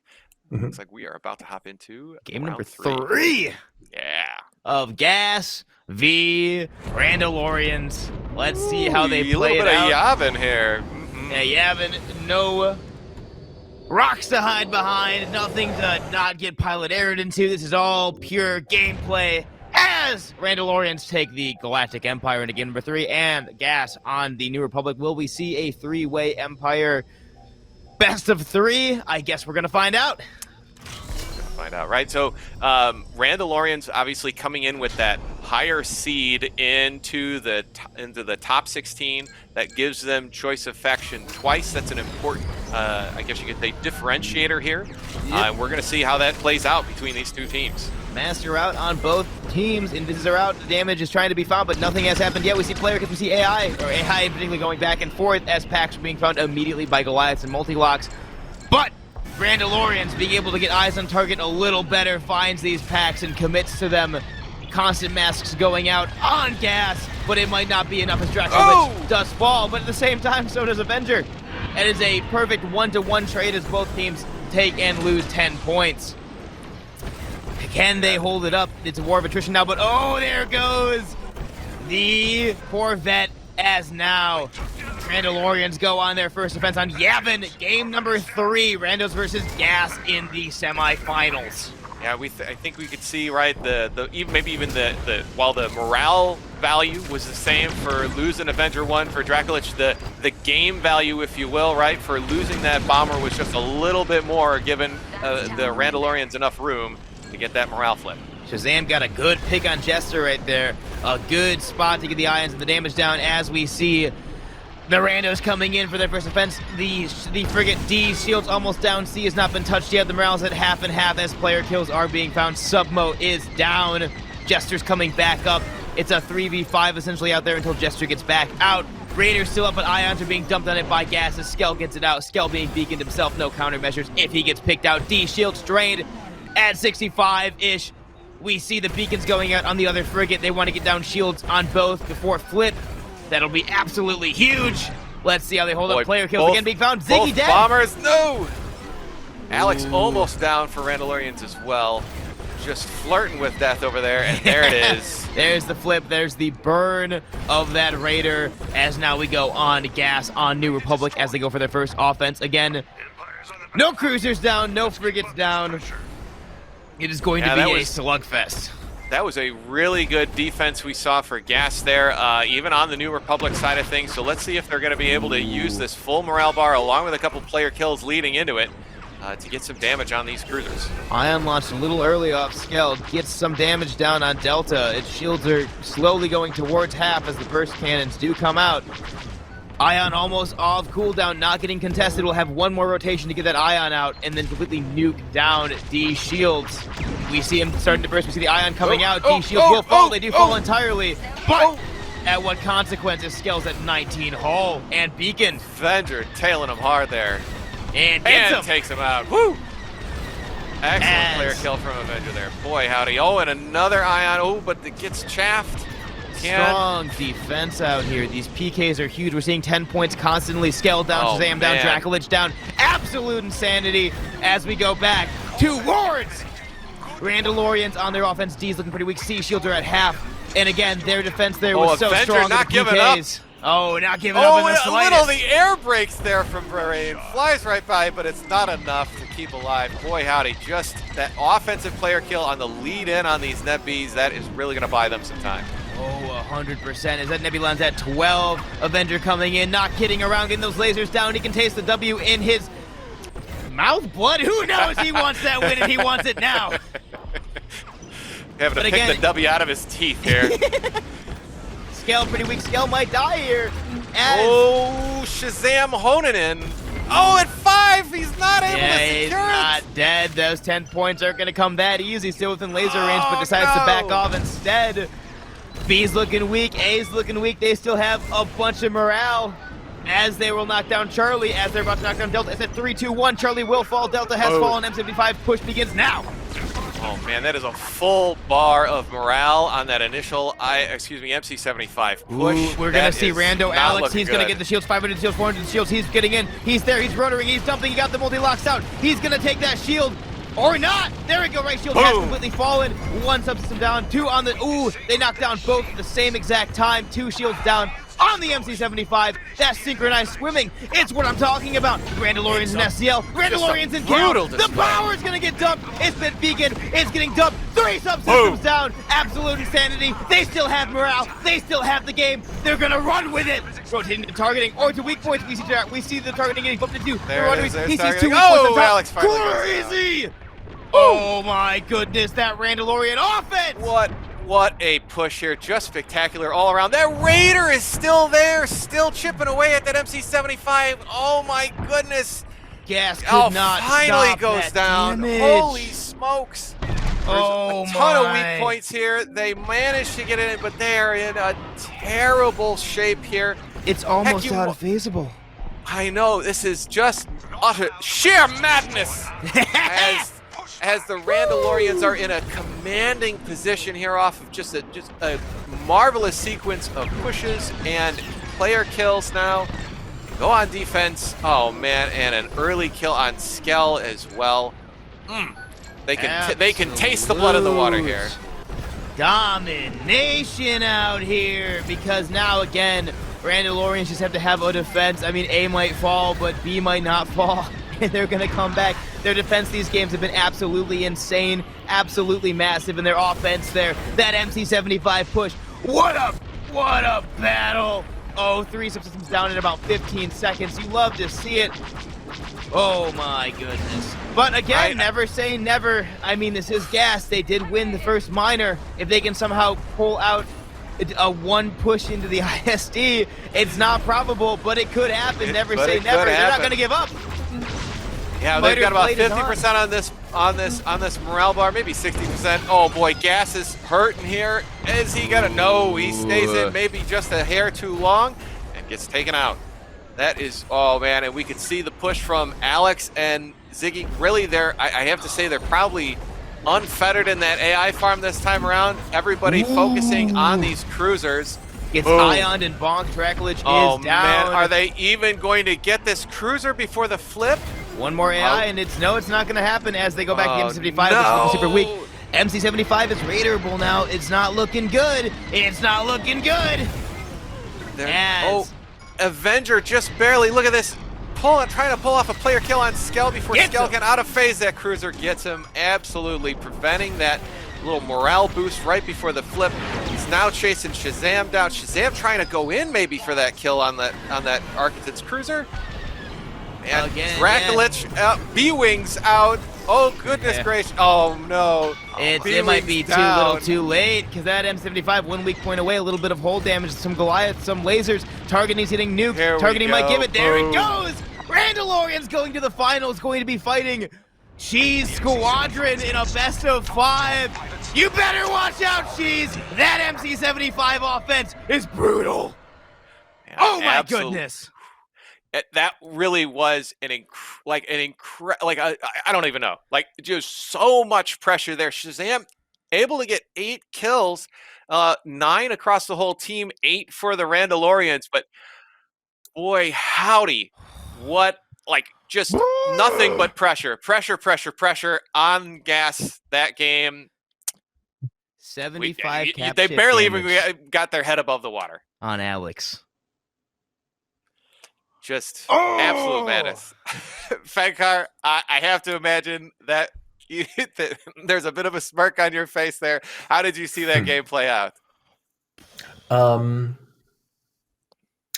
So one of the big things is that Shazam was entirely focused on player kills, right?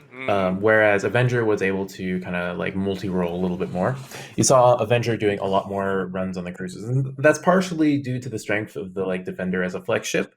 But Avenger also had, I believe, a couple quick logs maybe that he dumped into those. And just really they were able to flex a lot more into denying space for those X-Wings. You saw they were even able to get like a lot of kills on just X-Wings that were kind of flying around in the open space of Yavin. And that's one of the things about Yavin, right? Yavin is actually, in a weird way, it's even more of a PvP focused map. It really punishes the team that can't do PvP, because if you're looking at the way Gaz's offenses looked, the flip was super fast. There was almost no pressure on the bombers, and their fighters were getting beamed down by Avenger 1 by Mark plus missiles. There wasn't any pressure on the support to keep them from marking constantly and letting Avenger and Jester get those missiles off on those X-Wings. Taking the Slam engine, a lot of Gas's players were also hurting for boost energy a lot of the time. They couldn't keep essentially, like, however you want to call it, so like essentially boosting around to avoid fire from A1 and from Jester. So, Randos just played a very, very strong game, right? They got picks on Dracolich and so on offense. Both of their bombers got in perfectly, got both gens, and then got a ton of damage on the MC-75 itself. Really, really, really, really solid stuff. Like, if there's a textbook game, they pretty much played their textbook game today. Whereas Gas, they were trying some stuff at Shazam with the Iron Rocket Rapid Fire Interceptor. It was great when it worked, but it's really hard to make it work all the time, because not only are you relying on the player kills with no other way to contribute, you're also really, really reliant on your ammunition, right? An ion rocket does 300 ion damage. A defender has like, how much shields again? Let's say like 3,000 shields. You need like 8 or 10 ion rockets in order to fully take down the shields of a defender. It's just so much ion damage. And so after you get like 2 or 3 kills, you're out of ammunition, and that's if you hit all your rockets, right? It's just very, very hard. Granted, he was doing the ganking thing, so he only needed 4 or 5 rockets. Even then, it's still so limited by the ammunition. It's really hard to say whether that was necessarily the best call for a player Shazam's caliber. No, it's fair. I think that, it's a good point, right? Like both the ion missiles and that rapid fire cannon run out real quick, and you've got to spend time to recharge those things, do all that, and it gives that you've then got, like, if you want to call it, right, inactive time for that player, that they've got to try to make a decision. Okay, do I go back for a resupply? Do I not? There's right. How do you contribute with the rapid fire cannons? Not very well, right? I would agree. The main issue with rapid fire cannons, and this is less so on an A-wing, but you don't have the range to be able to shoot down AI very, very quickly without having to go right next to them. Effective range of standards is like 600, 700. Effective range of rapids is like 300, maybe 400 if you push it. Right. And obviously that's going to make a big difference when it comes to being that flexible contributor, especially when you've got, defenders that you're trying to compete with on the other side of it. Yep, because you'll notice whenever Shazam got a player kill, it was when a defender was flying straight, and he was able to get directly behind it and beam down 4 or 5 rockets to it, and then those rapid fire lasers very, very quickly. It's a very cool build. It's a very strong like PK build, but it only works in that very specific scenario. And when defenders are orbiting your MC-75, go this kind of direction, it doesn't quite work as well. And so being able to contribute outside of that is super, super, super important for any super competitive build, because you need to be able to not only compete with the player killing, but also with all of the other things that are going on. Every ship has a speciality, right? A-wings kind of specialize in pressuring, not so much necessarily killing, but pressuring and then finishing kills, which is different from killing all by yourself, right? But any ship can contribute in those ways. So like the split, you can think of it as a split. Like you can do like 80% PvP, but you need to do 20% PvE, like shooting AI, shooting capital ships, right?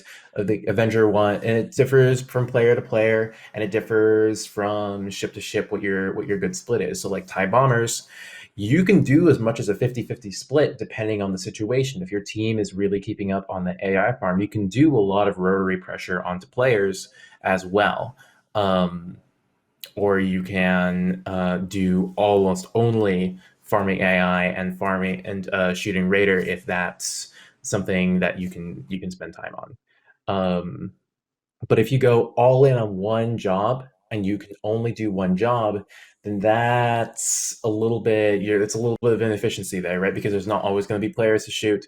There's going to be a lot more travel time. If you think of like your range, right? Your little bubble, your 600 meter bubble where your lasers can point at, there's only so much stuff that can fit into that bubble. And sometimes there just aren't going to be players, and sometimes there aren't going to be any AI. So being able to do both to some capacity, super, super important. All right, good words there. This is good stuff. I mean, I know it. I know I'm becoming a better player as just by sitting here and listening. So thanks. The wisdom is we being appreciate. passed. Yeah, no kidding, right? The additional wisdom here from Fankar. It's been really good. It does look like we are going to take a short break in between rounds here. We are, of course, heading into some good finals here. Hammer, what is going on? Who do we got in the finals here? We got ourselves the Randalorians, the tanks that they are, Avenger and Crew SQ Submo. I'm going to forget some names because I'm talking too fast. And we got ourselves Team Cheese coming into their first finals in the Cal Cup. They're going to want to take it. They're going to want to win. It's a best of 5. We'll see how it goes. I'm excited. I know I am too.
Yo.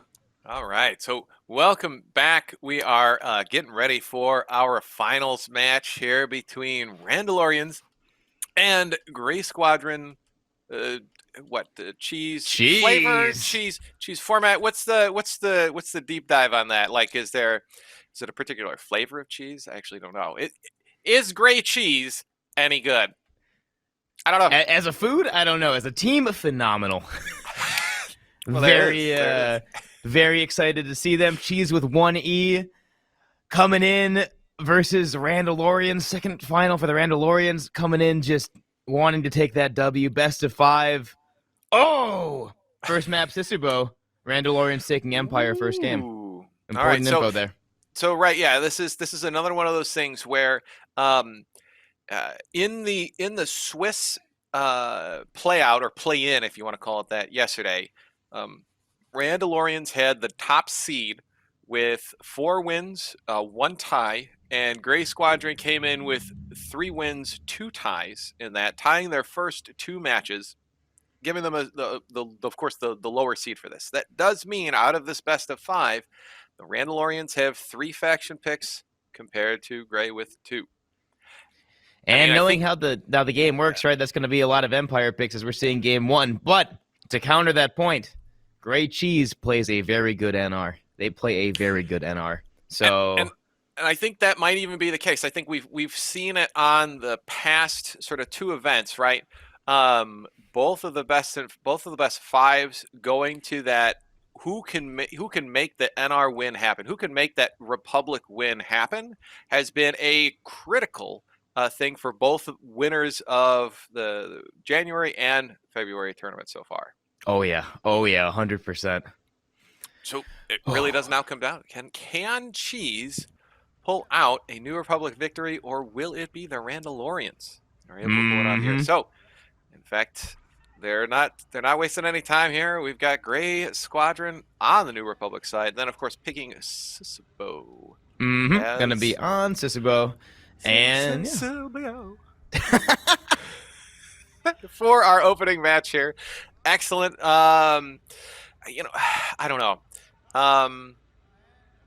Man, what do you think we're going to see here, Hammer? I mean, I think we've seen both of these. We've seen both Rando and Cheese on stream here today. So do you think we're going to see anything change before we get to this match? We are going to see a lot of committing to not switching, right? Both teams know that switching is death. We're going to see a pretty chaotic PK opener. We're going to see an opener that could either go really quickly or it's going to go 2 minutes. There's no ifs, ands, or buts. It's either going to go in 10 seconds or it's going to go 120. Because both teams have very solid strategies for the coin flip. And if the other team falters and allows for them to execute it, it's over. So, and if it doesn't, then all of a sudden the team can counter it. Then all of a sudden it comes down to attrition of AI being found and PKs happening. What else are we going to see? We're going to see again, we're going to see crazy PKs coming out of Avenger. We're going to see some Plasburst come out of Arios, who's the Plasburst. Plasburst. Oh, man, you're absolutely right. I completely forgot about Plasburst these days, but you're correct. The thing are is, we going to see an A-Wing? I don't know. Maybe. That's a good question. We could see that. I think in both of the matches we saw earlier, an A-Wing didn't pan out from either side. And here we go. It is in fact no A-Wings. 2 Y's, 2 X's, and a U. And on the Empire, we got ourselves 2 defenders, 2 bombers, and a Reaper. Again, the 2 bomber openings. These teams have general the same strategy for the coin flip, which is why, again, I said it's either going to go in 10 seconds or go in 120. So let's see how these teams do it. Who's going to pop Invis first? Again, both teams are mostly running Invis. We see an Ion being fired out from Rinky onto that Corvette quite a distance away. Will that hit? Or my bad, not even on the Ion, just out in general. We see the Raider getting dumped into. AI packs being found by the bombers. Boy, that was I don't know if that was just a risky deal or what, but look at that. I mean, like firing in, out, dumb firing at quite a distance just to see if somebody's going to fly straight the whole time. I like it. It's maybe a bit of bad manners thrown at the Randalorians there. We see the Gallows being hidden, 5 AIs being found. Man. We see she's almost taking the opener, but then all of a sudden the player kills happening, the AI being found, and Randalorians take the first offense on the Empire.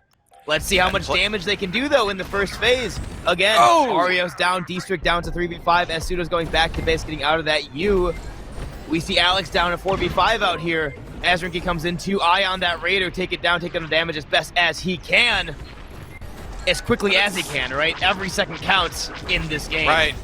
And with, I guess you could say, that big delay from both Pseudo and D-Strike on getting back to Y-Wings or dying and respawning them, right? We're seeing that this morale sort of stay strong and full on the Randalorian side of things. Completely, as we see A shields falling to around half, B shields falling below half, and only 10 points on the morale for Team Cheese. They need to do something because There's again, a player D shields are kill gonna fall. The beacons are out. The damage is there. Damage is there. Ooh, are they going to be able to get Ziggy as well? Yes, they will. So Sub and Ziggy both going down for Randalorians, but still a lot of pressure on those Y-Wings, and there goes D-Strike. D-Strict is down. It's a 4v5 out here as Alex gets back out to base, or Sub gets back into base in the fighter. But again, D is down to around half. C shields are almost drained, as losing that coin flip is absolutely brutal, as they just can't find AI. So Avenger does get peeled off of Pseudo there by a good ion missile and follow-up. Jester trying to do the same, ends up getting sort of forced off by the capital ship. Pseudo going back for repair at the MC-75. He'll be back out in that Y-Wing. Oh no, he comes back out in and there goes back the flip towards Team Cheese. Again, no frigate is down, no cruiser is down, but it's pretty beat up out there. Can they respond? Can they knock things down? Again, they've got an uphill battle. They got to knock down the shields on Charlie and Delta and take down one, if not take down the other one below 50%. It is going to be a bit of a struggle bus out here, but again... the frigate does go down out of phase. Ooh, no, that's not a good look. Oh, poor Cheese has to now come back with even more. Can they do it, is the big question. Morale still being held by them. A little bit more chutzpah, a little bit more machismo here. Can they do it? I don't know. They do manage to chase back Submo there. Beacons are out, beacons are out. Ions getting popped down on the cruiser. Damage is down. Cruiser is down below half. Another ion goes out. Shields on Delta are almost completely drained, but a 5-stack of AI was just found by a bomber on Randalorians. That's 15 points, that's 1.5 player kills. Absolutely brutal. These shields have been drained. These shields are still up. The morale is still over half, but the beacons are going out. Now countermeasures can happen. Arios pretty deep in there. They lose their Corvette. Not a good sign either, as they need to take down A here. But Cheese getting found. Cheese getting punished. Oh no, Avenger being the PK murderer and just destroying. D-Strict at 12 at 10 does die, pushing this flip back towards the Randalorians. But a pick on Alex right happens. at the end there, pick on Alex at the end. Oh, and it's gonna be a pick on Pseudo as well, pushing that morale bar just a little bit more in favor of the Randalorians. Oh, it looks like we got Jester coming in a TIE Interceptor here, mixing it up a little bit. While they're trying to provide air cover, you know, I will say Randalorians have been providing great air cover, getting those good picks. Because of that focus, they haven't been getting as much damage in on those frigates in each of these phases, even though they've been longer. But they are still doing a very good job at pressuring Cheese here. Now Cheese going in 3 deep on those Y-Wings. Oh yeah, this is not a good spot to be in, as they still have below half morale as B just starts getting melted. It'll be a push into the MC-75, and if they can't stop Randalorians, oh well, there's a death. But if they can't stop them, this is going to be bad. This is going to be really bad. This is not the spot to be in.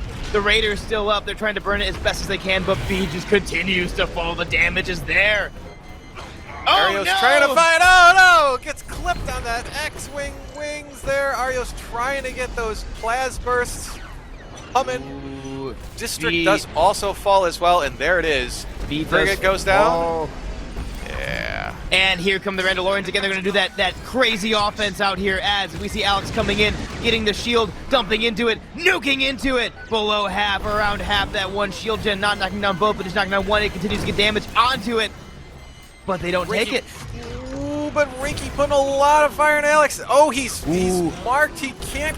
A1 dead. The shield on Alex low. Will they get him? Trying to play defensively, but There it he does is. die as well. It's up half and half. They haven't taken right shields yet. Cheese holding on to that defense the best that they can. That right shield is at like 1 health. It might come down any Jester second. gets ioned and killed. Oh, man. Oh my goodness. It might live. It might live. The piercing goes out. It does not live. That right shield is down, but only 1 subsystem falls on this offense. Good defense from Team Cheese out here. Woo! Got a bit of an uphill battle still. They've got 2 cruisers to take down. yeah. 1 at about half hull, 1 at full shields and hull. Oh man, full shields and hull. That is an uphill climb here. We're gonna see looks like a line change coming through for Cheese as well. 2 X-Wing, 2 Y-Wing, and a U-Wing coming in on that support. I to say, as this Corvette's not being contested of being stripped of shields, this is again a super uphill battle because they have to. Cheese has to come in, to knock down Delta completely, knock down Charlie, and take both shields, and really take a 3rd subsystem, really take targeting, and really take power for a push into weak points if they can hold 1 more defense. Oh my Pseudo goodness! getting picked there on that U-Wing. Yeah, the PKs are just intense this game. D's falling below half, but I mean, they could use those 15 points, but as player kills are being found, the efficacy just gets lost as they lose their Corvette. That's Not another ion on Arios. Arios does fall. A will fall, but there's not enough time to knock down B unless a miracle happens. As, again, we see look at Avenger this fighting gang up on Y-Wing. the Y-Wing. Oh, boy. Oh, the Oopsie, finger all cuffs hit defenders. Cheese here. Rest in peace. Pseudo now being found as well. So many PKs. I'm going to look at that scoreboard. What? 9-2 on A1 so far. Oh, my goodness. 4-1 on Jester. We see these defenders coming in and just dominating the airspace. Right, and we're seeing some Absolute insanity. excellent moves there. Oh, man, there's a strip of all the shields on D-Strike, and he is down as well. Holy smokes. Randos absolutely have Cheese's number here. It's not looking too hot for Cheese. Again, they only lost 1 subsystem, but as we see Jester coming in from the top, we see everybody else on the minimap coming in like hornets to a nest. They want to come in and just destroy. We see Ions going out in Arios. Arios losing shield, being beacon at no hull, does die to Jester. It's a 4v5 out here. They have the majority morale. If they can knock down these AI farmers, it's gonna spell doom. Left shield does fall. 2 subsystems down on the MC75, but Mista does fall. Ziggy does fall as well. Woo! I am just in awe sometimes of the coordination that is happening on the Randalorian side. Like, you can see that focus, like fire for effect, right, going on. Hey, we're all gonna get on, we're all gonna get on D-Strike. Hey, we're all gonna get on Pseudo. Hey, we're all gonna, like, though that coordination on player kills has been extremely effective for like silencing any response Gray Squadron has been able to put up here. As they lose power, it's not looking too hot. If they can find those weak points and they can just drag this out, it could happen. It could happen. It's getting drained. Can Cheese find a kill? Oh, it might not happen. That's looking out of phasable by the second. Oh no! It looks like Randalorians might take game number 1 in a best of 5 versus Gray Squadron as the Empire. Absolutely do. Look at that. And not quite oops all TIE defenders here, but Submo does trade in the Reaper at the very end just to get that bully TIE fighter going. Looking at Boy, 11 oh my goodness. kills from Avenger 1 just 98 on fire. K cap ship damage from Alex. Oh my goodness. That is So nearing much almost extra 6 damage. digits of cap ship damage. What is going on? Man, Oh, I haven't seen six digits of cap ship damage since hey, we don't know what we're doing and we're just sort of floating around killing cruisers or Corvettes all day, right? Like, what is that all about? Holy smokes. Fenkar, glad to have you back. What did you think? That is a game where the story is told very much through the player kills, and I was glad we got to see so much of Avenger 1's Cam because he really did a lot of picking apart of Cheese's defense and also their offense. Cheese had a really hard time protecting their players against that defender. You saw over and over. So what Avenger 1 was doing, right? If we break it down, he would get a lock on a player, he'd boost in, and he launches Ion Missile right as the lock finishes.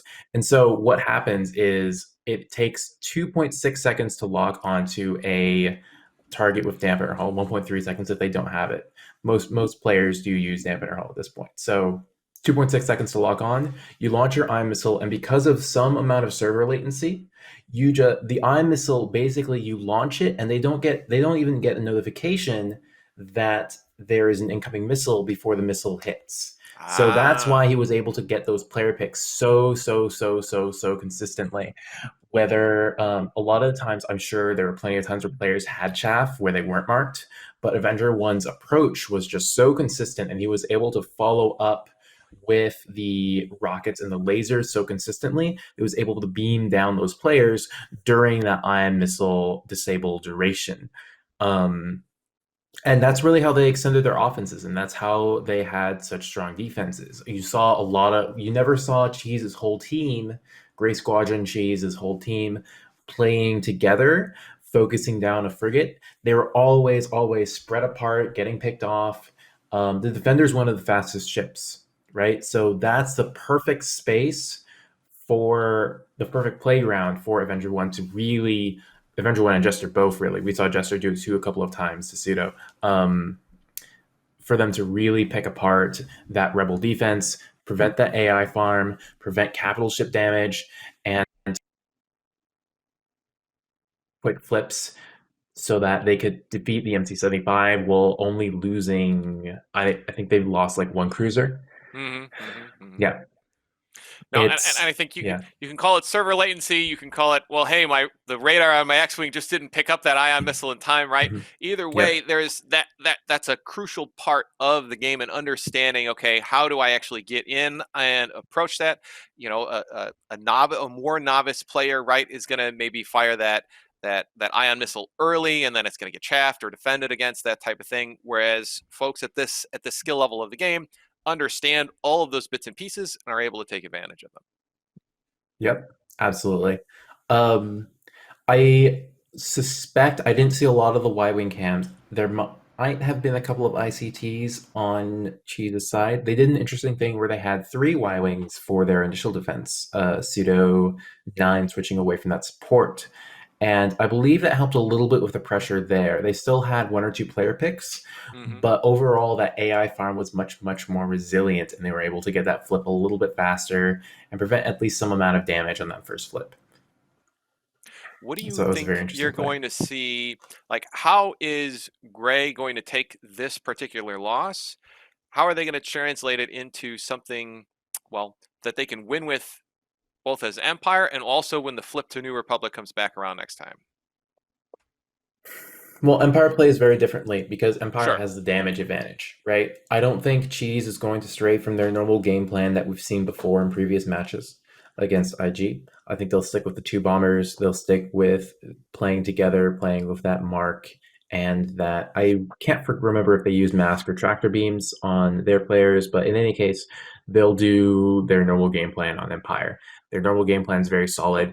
Their normal game plan we don't know if it'll work for sure. A1 and Jester, very good PvPers. They might have enough pressure on the bombers to pull something out here, but Empire side, I think it'll be fine. As for adjustments they could make, honestly, every team is kind of trying to figure out what those adjustments are, and we saw some of the ideas they had in this game to kind of like even the playing field as much as they could.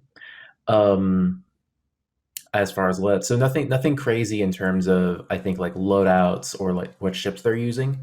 They might try to play together a little bit more to try to cover each other's backs more, because they're going to look at the game and they're going to see Avenger 1 with, I forget how many kills exactly he had, probably like 8 or 10 or something, right? Many kills. They got their bombers picked off all the time.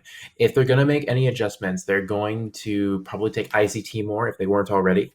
They're probably going to really focus on keeping, if they have some kind of interceptor player, or like some other way to cover each other's backs from defender ganks like that, they'll probably focus more on doing that. They'll use terrain. They might try to use terrain better, play more safely around like cycling for targets, because defenders can't hide from just cycling targets. Fenger, I'm sorry, we're going to have to cut you off there. But yeah, We need more of that big brain there, sir. Thanks so much for the post-game analysis. We're going to hop into round 2. Yeah, let's get it. Game number 2, rocking Randalorians versus Team Cheese. Team Cheese on the Empire this time. Let's see how the Randalorians respond. Can they get an NR win? Will it be oops all Empire in this best of 5? Let's find out. As we go into the coin flip, we got ourselves 2 A-Wings, 2 Y-Wings, and a U. And again, pretty straightforward, 2 Defenders, 2 Bombers, and a Reaper. Pretty standard for these teams and how they like to run their coin flips. Let's see how it goes. Interesting loadout here, right, for these A-Wings. They've got quick locks and ions. This is very similar to sort of what Fenkar almost, I don't want to say advised against, right? But this is maybe the overly specialized loadout. Oh, but it works there for Avenger getting that early kill on Pseudo. Yeah, as they get their mask out first, followed by Team Cheese's mask, and then all of a sudden can find those PKs in that A-Wing.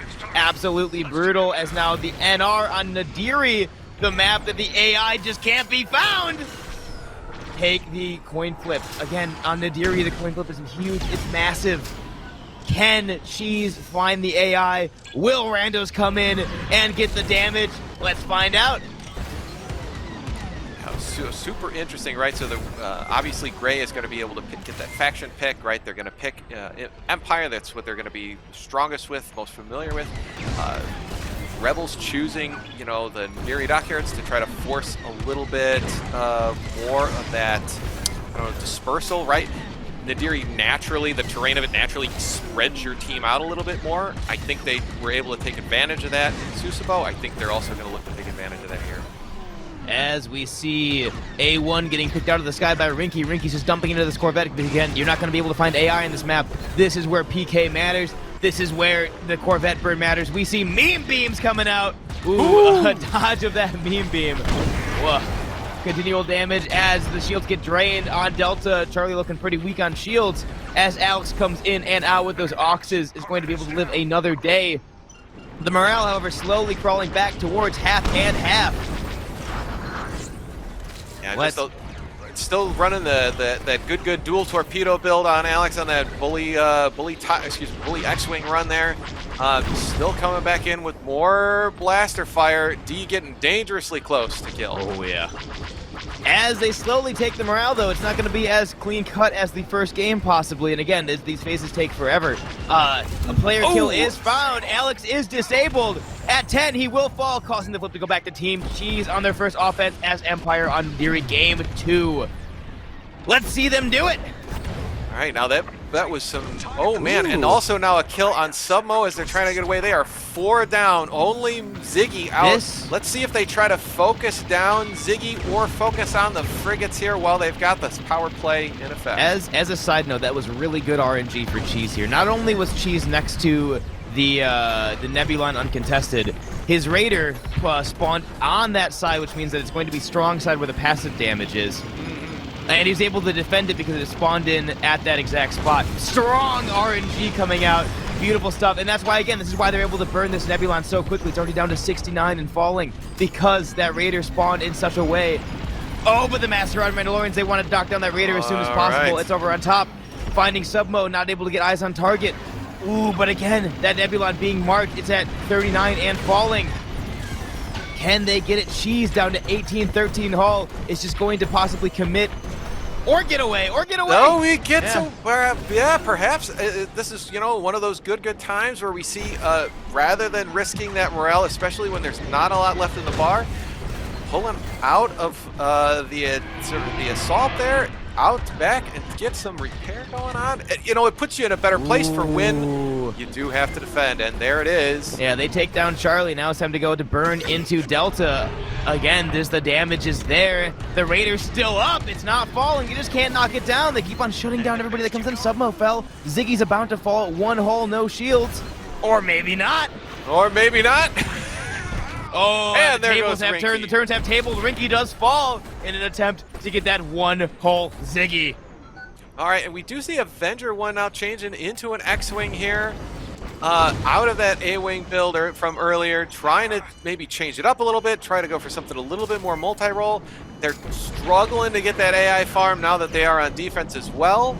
Right, that's the thing about this map. You're not going to be able to defend AI. It all matters on PK. And if Cheese can get out of there and not die, they're able to hold on to the space as long as possible. And again, we're seeing that, right? As randos are eventually finding kills, Beta fell, Alpha shields are gone. Just strong playing. Ziggy finds his 4-stack. That might be it. There it is. All right. Well, that is a bit of a painful attack there. So, oh man, and then Avenger 1 gets taken out as well. Cheese also goes down, but obviously just not worth as much. Oh no, and District also goes down there. So we've got a full morale bar for the Randalorians going into this assault phase. Whew. Let's see how they hold it up again. B has a little bit of shields left, but it's going to fall relatively quickly. We see Rinky out here just trying to get damage down on that Corvette as soon as possible. Strip those shields, because again, that's 20 points. They want to get that sooner than later. It's been beaconed to 84, 83, and falling. But can they get it in time? Can they do this in time? Cheese in the bomber. Every moment that Rinky and Ario spend on trying to down this Corvette, right, is one more moment that they're not trying to pressure attacking craft, right? So, and also one more moment that Corvette is providing chip damage, tick damage, whatever you want to call it. Oh no, Ziggy! Yeah, poor Ziggy had a moment there, ran into a wall, had to put his brakes on and go, where am I? Oh, poor guy. But C shields have fallen. It's just getting dumped into the morales at half and half as Alex is able to be out here semi-contested, but not overly contested. We see the Oxes go out. We see it hit. The damage is there. The light cruiser has been beaconed to that 59 and falling. Cheese has to do something soon. Ario's almost dead, getting pretty hardcore pressured in the sky. Can they do it? Or will this be an ISD push from Randalorians? I think we're gonna see an ISD push here. I mean, Ziggy does Arios. He does in fact go in for a change out there, just a repair. Yeah, and Ziggy does fall. Boy, this is gonna be a close one. Yeah. Let's see. Charlie is almost completely drained. It's at 9. It's at 8. Can they get it? Oh, there's another pick on Avenger 1 here. Avenger is clearly not having as much success in the on the Republic side of things. Oh no, and Alex! Can they punish it? And they do punishment. They might get that out of phase, but they're not going to have a flagship assault. Absolutely metal. Now it's time for Cheese to come get it out of phase. So that is going to get a little bit of a dent in that initial fight. But Jester is getting chased here a little bit. Oh no, just fend it off. All right. Here comes in the Raider. One of the Randalorians is too far back. It's going to get tunnel visioned a bit. Might die or might get out. Does die, in fact. Rest in pieces. Or masks. Hold on. I've just seen the mini-map there. As we go back sub mode does go down, yes. Yeah. Cheese ends up going in for a quick line change there. Repair. Oh no, and back out into a TIE defender. So we are 3 defenders for Gray Squadron right now. Beaconed out, the Raider is there. The damage is coming down, 17, 16, and falling. Ricky going back for a rotation on that Nebula. It's going to be a push into the MC-75 almost immediately. Everybody but 3 defenders, 1 bomber, 1 Reaper. Oh, let's see how they handle it. And Ziggy getting picked there as well. That is absolutely going to extend it. And there it is, almost a full bar heading into that MC-75. Let's see how they do it. Looks like there's going to be a little bit of a regroup on Pseudo as they're waiting for the mask to go in. Cheese behind Pseudo. Pseudo leading the charge. The mask is out as Cheese looks for a shield. Gets within, gets under shield, starts bumping into it. Gets down to 90, 60, 57. It's been beaconed. Can he get it? Rotating to try to find the target again. Pushing himself in, not getting contested. The shield has been disabled. They're down. It's getting dumped into. That shield's at 6. But it does pulls off. It does. The other shield's been disabled, rotating to it, wants to get that damage down, starts bumping into it at 38, at 15, at 3, but not falling yet. And there it goes. There it is. Rest in pieces, 2 subsystems down. They're going to try to find targeting to be able to get targeting before flip. But again, they have a lot of morale, or do they? As Cheese does fall, District has down. It's a 3v5. A lot of defenders out there.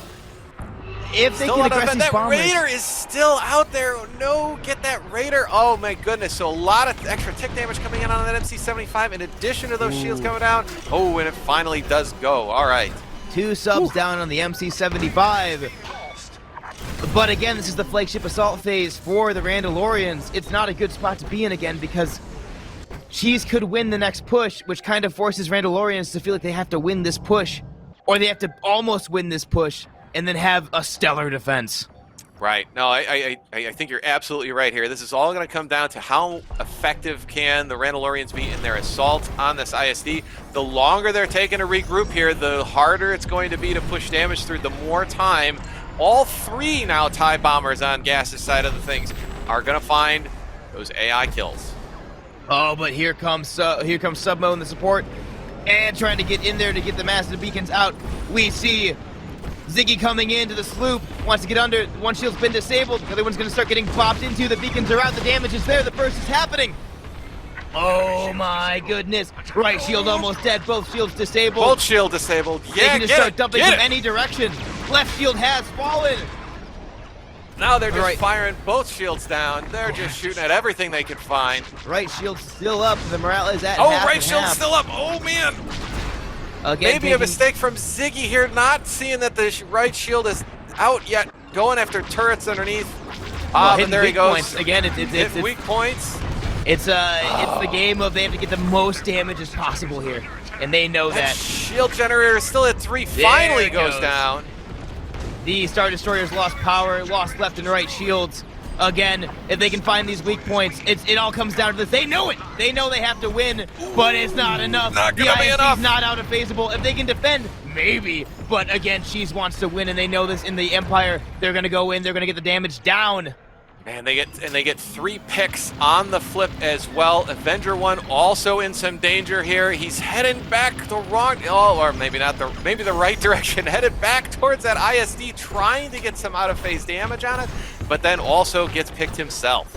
Maybe just enough from a distraction standpoint to let the rest of his team regroup here, but this is going to be a tough defense. MC75 at about 75. Absolutely mental. Cheese knows the weak points matter. In the seconds matter here. Gonna go for power and immediately nuke power down. Boom! Make those weak points. Trying to find them. Trying to call them out to team, but getting tractored.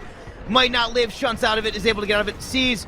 We see 2. We see 3 weak points. 1 on the side left. 2 on the top. Starts aiming towards that weak point. Gets that weak point. The damage is there. A few more weak points. The MC75 is down to 17 and falling. Full morale in Team Cheese. They're probably going to take it. But again, never say never. The rotors are having the tractor is out. The damage is there as they do take it. And Team the damage Cheese takes is game number 2. Another Empire win as we go into game number 3, 1-1. Spectacular defense from Gray Squadron on that when they knew everything was going to be on the line there. Able to take out the Randalorians and secure. Alex having 69k cap ship damage, 69666. Let's look at this on Team Cheese. 30 AI kills on Cheese, 36k cap ship damage, 55k on Rinky and objective damage, 10 and 3 on D-Strict with 12k, Pseudo 9 with 29k capture damage, 0, 2, and 6. And I mean, again, the Randalorians having a strong defense, 0, 5, 39k capture damage, 25 AI kills. And I mean, this is Nadiri, right? Nadiri is a hard map to find AI kills. Strong stuff from Team Cheese as we see another Empire win in the grand finals. Man, it's tough for me to look at least at the stats there, right, and say that the Empire won that versus man, I don't know. 9 deaths for Avenger 1 there. Almost an opposite performance from where he was in the TIE Defender there. Obviously contributing a lot to those morale flips and changes there. Fenkar, what did you see out of that match? I saw a lot of play pressure out of Team Cheese. So Team Gray Squadron Cheese had a lot of flexing to PK for both of their defenders and for presumably their bombers as well. And just going out of their way to get some of those ion missile picks repeatedly really, really, really extended their offenses, even more than like the damage output. Like the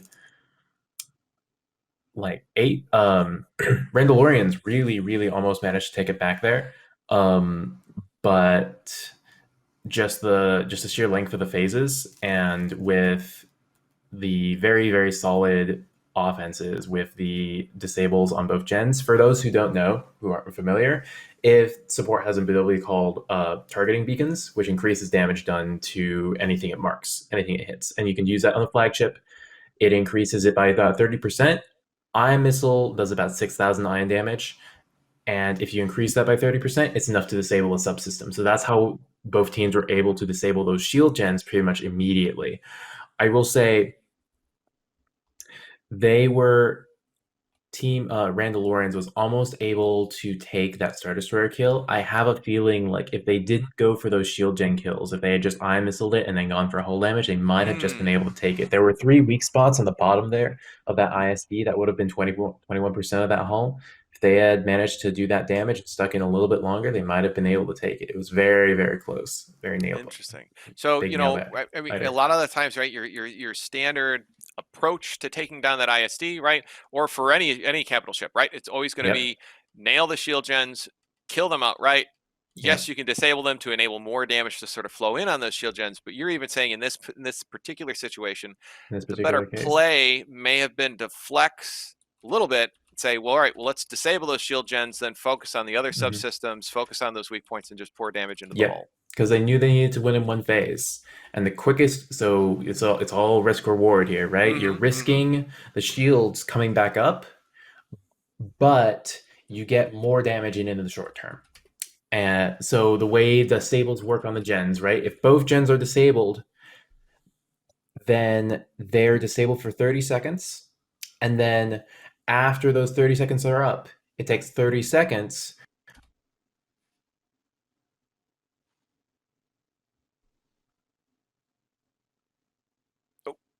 So it's 1 minute essentially. I think whole we've minute. lost. Fankar. Ben, we've lost your audio.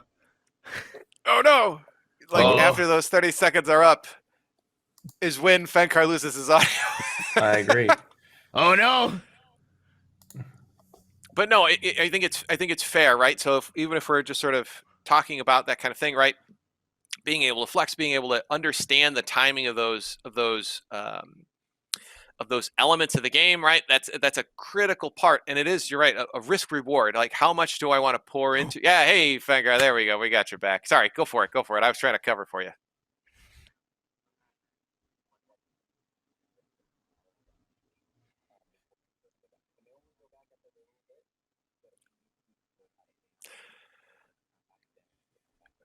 You've got to refresh, I think, on your vMix side of things there, Fankar. Well, I can hear you, but apparently nobody else can. But no, absolutely right. So having that that additional time and phase, that time on the hull versus making sure to sort of in a more dedicated fashion take down the shields, take down those additional subsystems, right? Being able to flex in that moment and understand what the right call is. You're like you're saying, it is a risk reward, and sometimes it's tough to make those calls, and maybe the only way you can really do it is after the fact, right? So we do have a bit of the ability to be armchair, admirals here, in that we get to see what happened and say, well, maybe they should have done something different, Right. And it's all risky calls, right? Hard calls that we make.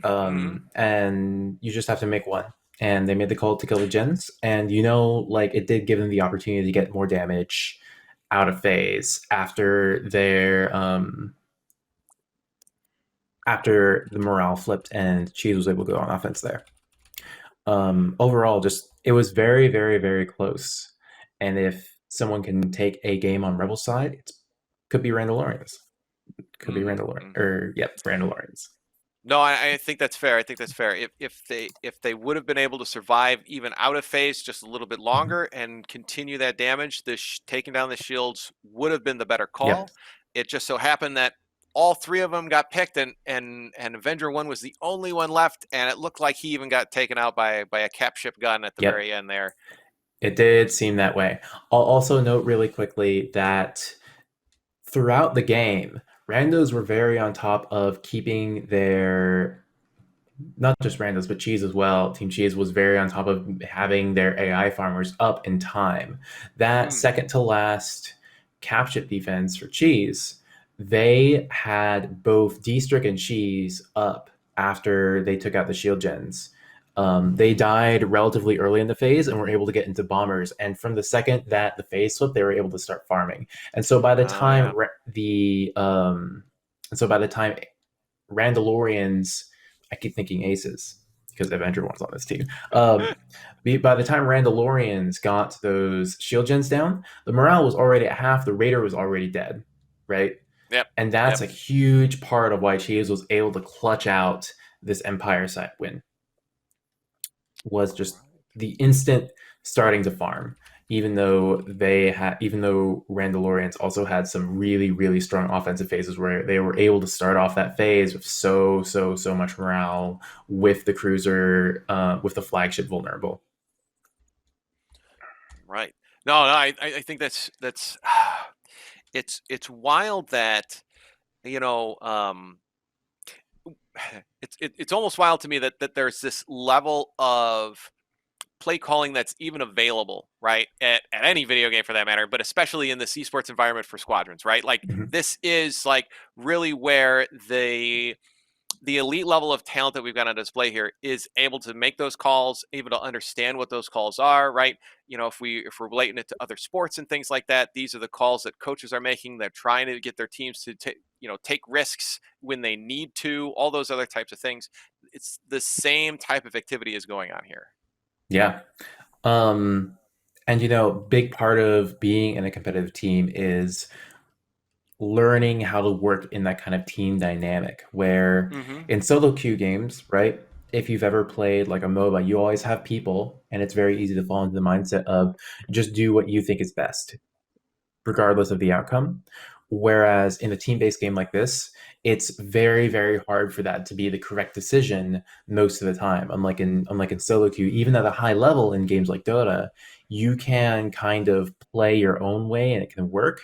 But in Squadrons, you really, really have to be on the same page with your team. Otherwise, if you're shooting a subsystem and the rest of your team is pounding the hull, then it doesn't really work together in that competitive environment where everyone's like working for maximum efficiency, and working to cover each other's backs and so on and so forth. And likewise, if you're like farming out by yourself somewhere and your team's not covering you, then you're vulnerable to getting picked off by a defender. It is interesting, right? Even if we're talking about like its relationship or its similarities to a MOBA, right? MOBAs now have been around for, boy, are we almost at like a decade now? We're at like a decade and a half since Warcraft. Yeah.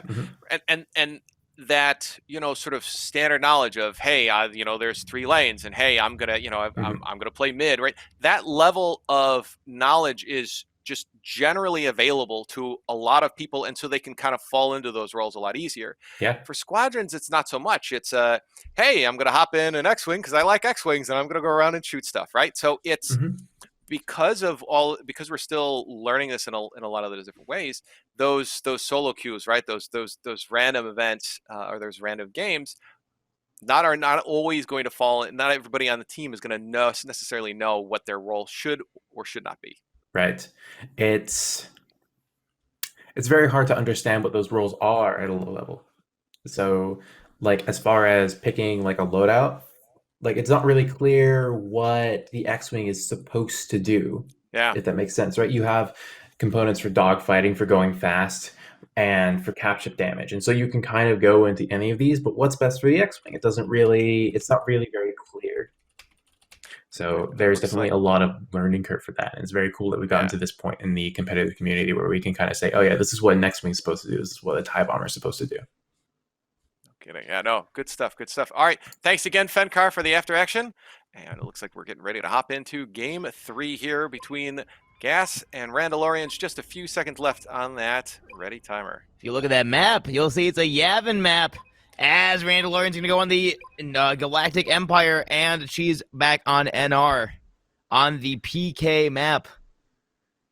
Yeah, no kidding here. So I honestly don't even know what to really expect here. I mean, we know that Gas is going to end up with the New Republic side of things, but they are going to probably know those farming lanes techniques a little bit better here. Are they going to be able to use that to their advantage here, or is the Imperial side going to dominate? Well, let's find out as we go into game number 3 of these grand finals. It's Yavin, Randalorians on Empire. New Republic has Team Cheese. Let's see how they handle it again. They're going to be waiting for their masks. They're going to be following their supports into battle. I definitely said Gas. Boy, howdy, I'm getting a little long in the tooth here. Definitely Gray Squadron Cheese. as we see the mask go on Mandalorians, as Team Cheese will try to find the support, try to find somebody, get some damage out. Arios does not hit that blast burst. Oh no, can't find eyes on target. Finally gets eyes on target. About 25 damage down. Will get that bomber. It's huge. Woo! Team Cheese might take this coin flip. I guess Yeah, we'll find wow. out. What is that pressure there? Holy smokes. Rushing right out of the gate, straight into Ziggy's face and knocking him out. Ooh, Submo getting beacon, Submo getting blast burst into. Oh no! Oh, and Oh. also 2 kills. Can they Holy find one smokes. AI? Again, if a player kill happens against Team Cheese, this is not a good spot to be, and they might be able to get an NR win on coin flip. That would be massive. Alex down to Man. 21. The blast burst. The one-man nerf. Can he Look- get it?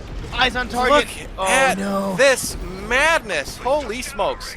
Gray Squadron just fantastic in this opening phase here, getting 2 player kills and securing all that. Only 1 death in return on Ricky Dinks. Good gravy. The amount of damage, the speed there, the intensity. We have NR on the first assault phase. That is huge. That could decide things here, or at least set the tone to where the imbalance between NR and Empire might get fixed in this game by having that first offense. Depends on how much shield damage they can do. They still have majority morale. If they can get in there, if they can do damage, it all depends. As we see some desperation, trying to find some sort of player kills to make this an asymmetrical push in. Can they find these player kills? Ziggy looking weak. We see possibly Cheese getting nuked out of the sky at 7-2. Oh, and he Rest goes. in pieces. Cheese is down. The bomber is down. Morale's at half and half. B's shields have almost been drained. Looks like they want to dump onto that Corvette. It makes sense. Alex Can they do also it? now going down. Oh man. Avenger 1 taking some serious hits from those ion rockets. Ooh. As that Ricky- Corvette does Oh! fall. Ricky in an interesting layout there with ion missiles and ion rockets. Oh, he's now taking some fire from Jester. Can he get out of there? Can he survive at 24 hull, trying to get a little pick on the support while he can, but getting picked on himself. Ricky trying to play that mix, trying to get that damage out. Might happen, might not happen. Outside of her laser range, sees Submo. Submo's pretty weak. No countermeasures can happen. The ions go. The missile shot. Submo does fall. Support is dead. But there goes the flip. There was some damage. But if Randalorians can come in and just do damage on those Nebulons, it's not going to be a good time. Jester goes down during the flip there, so that's going to be an early lead there. District also going down, so a little bit of an extra, I don't know, not much of a lead there. Avenger 1 now hitting some repairs, trying to regroup on the Randalorian side before they go in for an assault on those frigates. A little bit of a line change also on the Gray Squadron side of things. Oh yeah, as Suda comes out in the bomber trying to get those AI as soon as possible, because again, while this is a PvP map, the AI are pretty easy to find, pretty easy to see, and their paths are pretty straightforward, minus the AI that go into the clouds. We see the damage on the shields. D shields almost completely tanked down, as the morale is still very much held by the Randalorians. Masks are going out on Team Cheese, trying to find kills, trying to find picks. Damage is happening though on Delta. Delta falls to around half. It's falling quickly as we see Cheese get picked Domination. there. Wow, they are now 3 Y-Wings deep, and possibly even previously 4 Y-Wings deep. I have to imagine they're all running ICTs and Goliaths here to A, help with these defenders, and B, get this AI farm as quickly as possible. 4 Alex. Y-Wings, count them 4. Alex hits Ion, but doesn't get punished for that Ion. That is huge. That could have been a player kill that just didn't happen. A is about to fall. A does fall 15 points. Randalorian's holding on to this as Beta's shields are falling below half. Again, Cheese needs to flip this quickly to be able to keep that offensive they had by winning that coin flip, or it's going to be completely negated if B does fall as well. That Raider at 56, they need to burn it quickly as that morale inches back towards half and half. Those AI farmers being pretty aggroed by the Randalorians this game. Pseudo dumping in. Raider is beaming. still up. Beautiful stuff with that beam. Get some damage down. You'll love to see it. As AI are being found. Is it enough? That ICT being triggered from Pseudo, trying to get that fire from those defenders off of him. Now we're seeing even a little bit of There we adjustment. go. Oh, Jester goes down, and that will flip the phase. Going back to Team Cheese again. B didn't fall. That's good. That is something that Team Cheese desperately needed if B was going to fall. That was a really bad spot to be in, but they have the buffer now if it flips back towards Team Cheese, as now they're able to go and attack both A and B as New Republic. Cheese in the also resupply. taking a death on that flip there. So yeah, we've got shields down on both cruisers and plenty of time in the clock for Gray Squadron here. Chase. I just call him Chase. We see Arios trying to defend that Corvette, just a bit trying to find a pick on Avenger. Avenger at 88 hull, just trying to get damage out. Cannot find that pick as we go, and we see Cheese just dumping into that cruiser, 76, 75, and falling just there, not getting too contested. Having the ICT on to push out those defenders to say no to your shields. That's right. They are still 3 wide in these Y-wings. Again, it looks like multi-locks and ICTs instead. And they are using that to great effect to try to chase these defenders away wherever they possibly can. The morale sits at half and half. D has fallen below half. They lose their Corvette. Not a good spot to be in. As a few more player kills, as AI will be found, and this will go back towards the Randalorians. Can they take down Delta before that, though, is the big question. Finding those turrets, knocking down those turrets, making those top runs a little easier for out-of-phasing. Cheese finds those and gets the damage down. D is probably going to fall. I mean, yeah, maybe, right? Like, it's honestly just been surprising how long these Y-wings have been able to stay on attack here. There we go. There's the take knock. down A.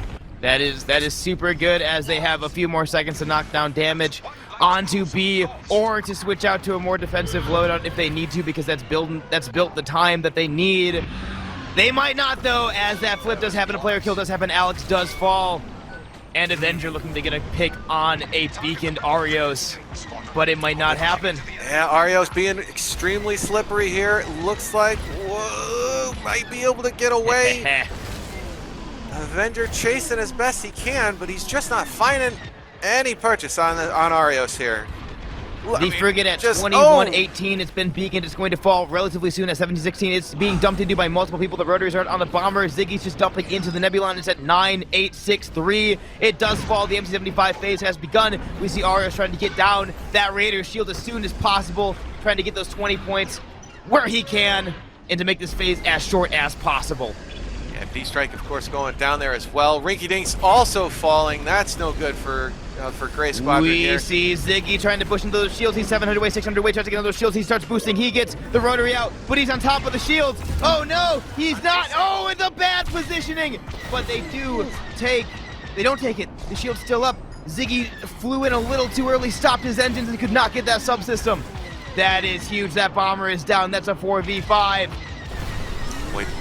Avenger 1 has been chasing Arios for I don't know how long now. Extremely good maneuver and dodge from Arios here, trying to do the best he can with that plasma burst, able to squeeze off a shot, then immediately deviate and dodge fire from Avenger 1, really extending the amount of time required for that player kill, keeping the fire off of his Y-wings. Oh, but now Pseudo is going to... Oh, no! Jester takes it instead. With that, they lose right and left shields on their MC-75. However, we will see how it goes, as Charlie still has full health.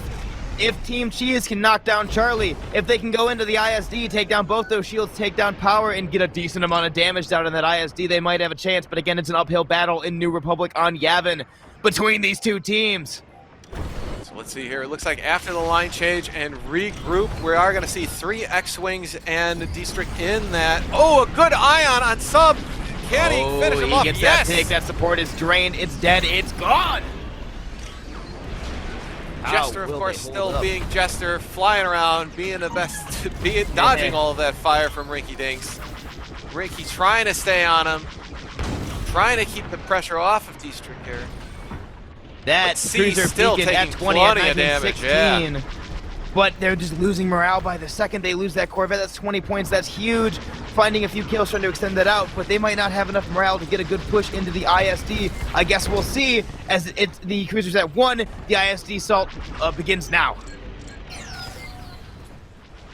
Yeah, we can see D-Strict, of course, a little bit of damage on Submo. Oh, but he is able to chaff the ion missile. Is he going to get away? Just down to 76 hull. Rinky taking a few hits there. We are assaulting the Star Destroyer. Oh, but Pseudo takes a bad pick there. And there's the That flip. is it for that assault. Is anybody suicided? We see somebody getting tractored. She's got tractored at the bottom of the ISD. He will fall.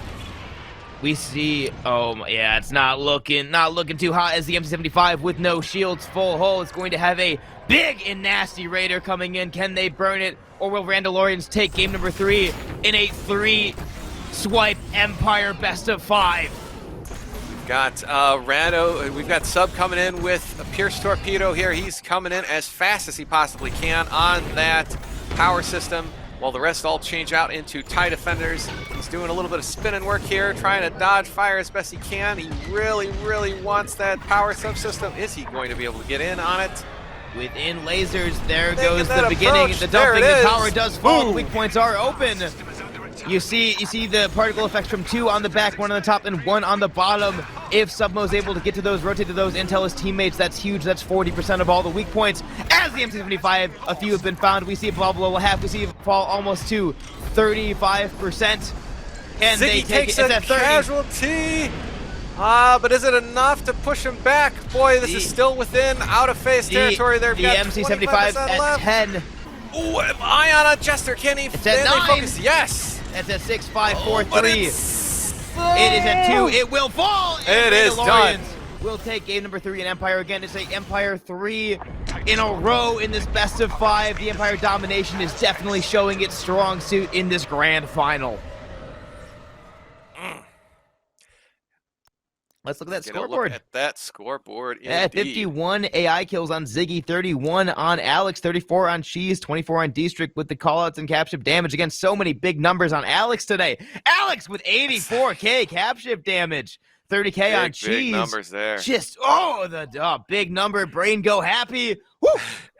It's interesting to see. We had lots of kills coming in from from Cheese's side of things. They tried the best they could to pressure the living daylights out of the Randalorians here, but weren't able to get it done. Player kills in their favor, but not the morale and not the game. Fenkar, welcome back. Good to be here. You saw in the opening, Arios did a lot of pressuring bombers and got a lot of picks there, and really it took a lot of bomber kills to actually flip forwards. And I think that Team Cheese was running ICT on their Y-Wings a lot, and it just really, like, they had several minutes on offense, but weren't able to pull out that capital ship damage.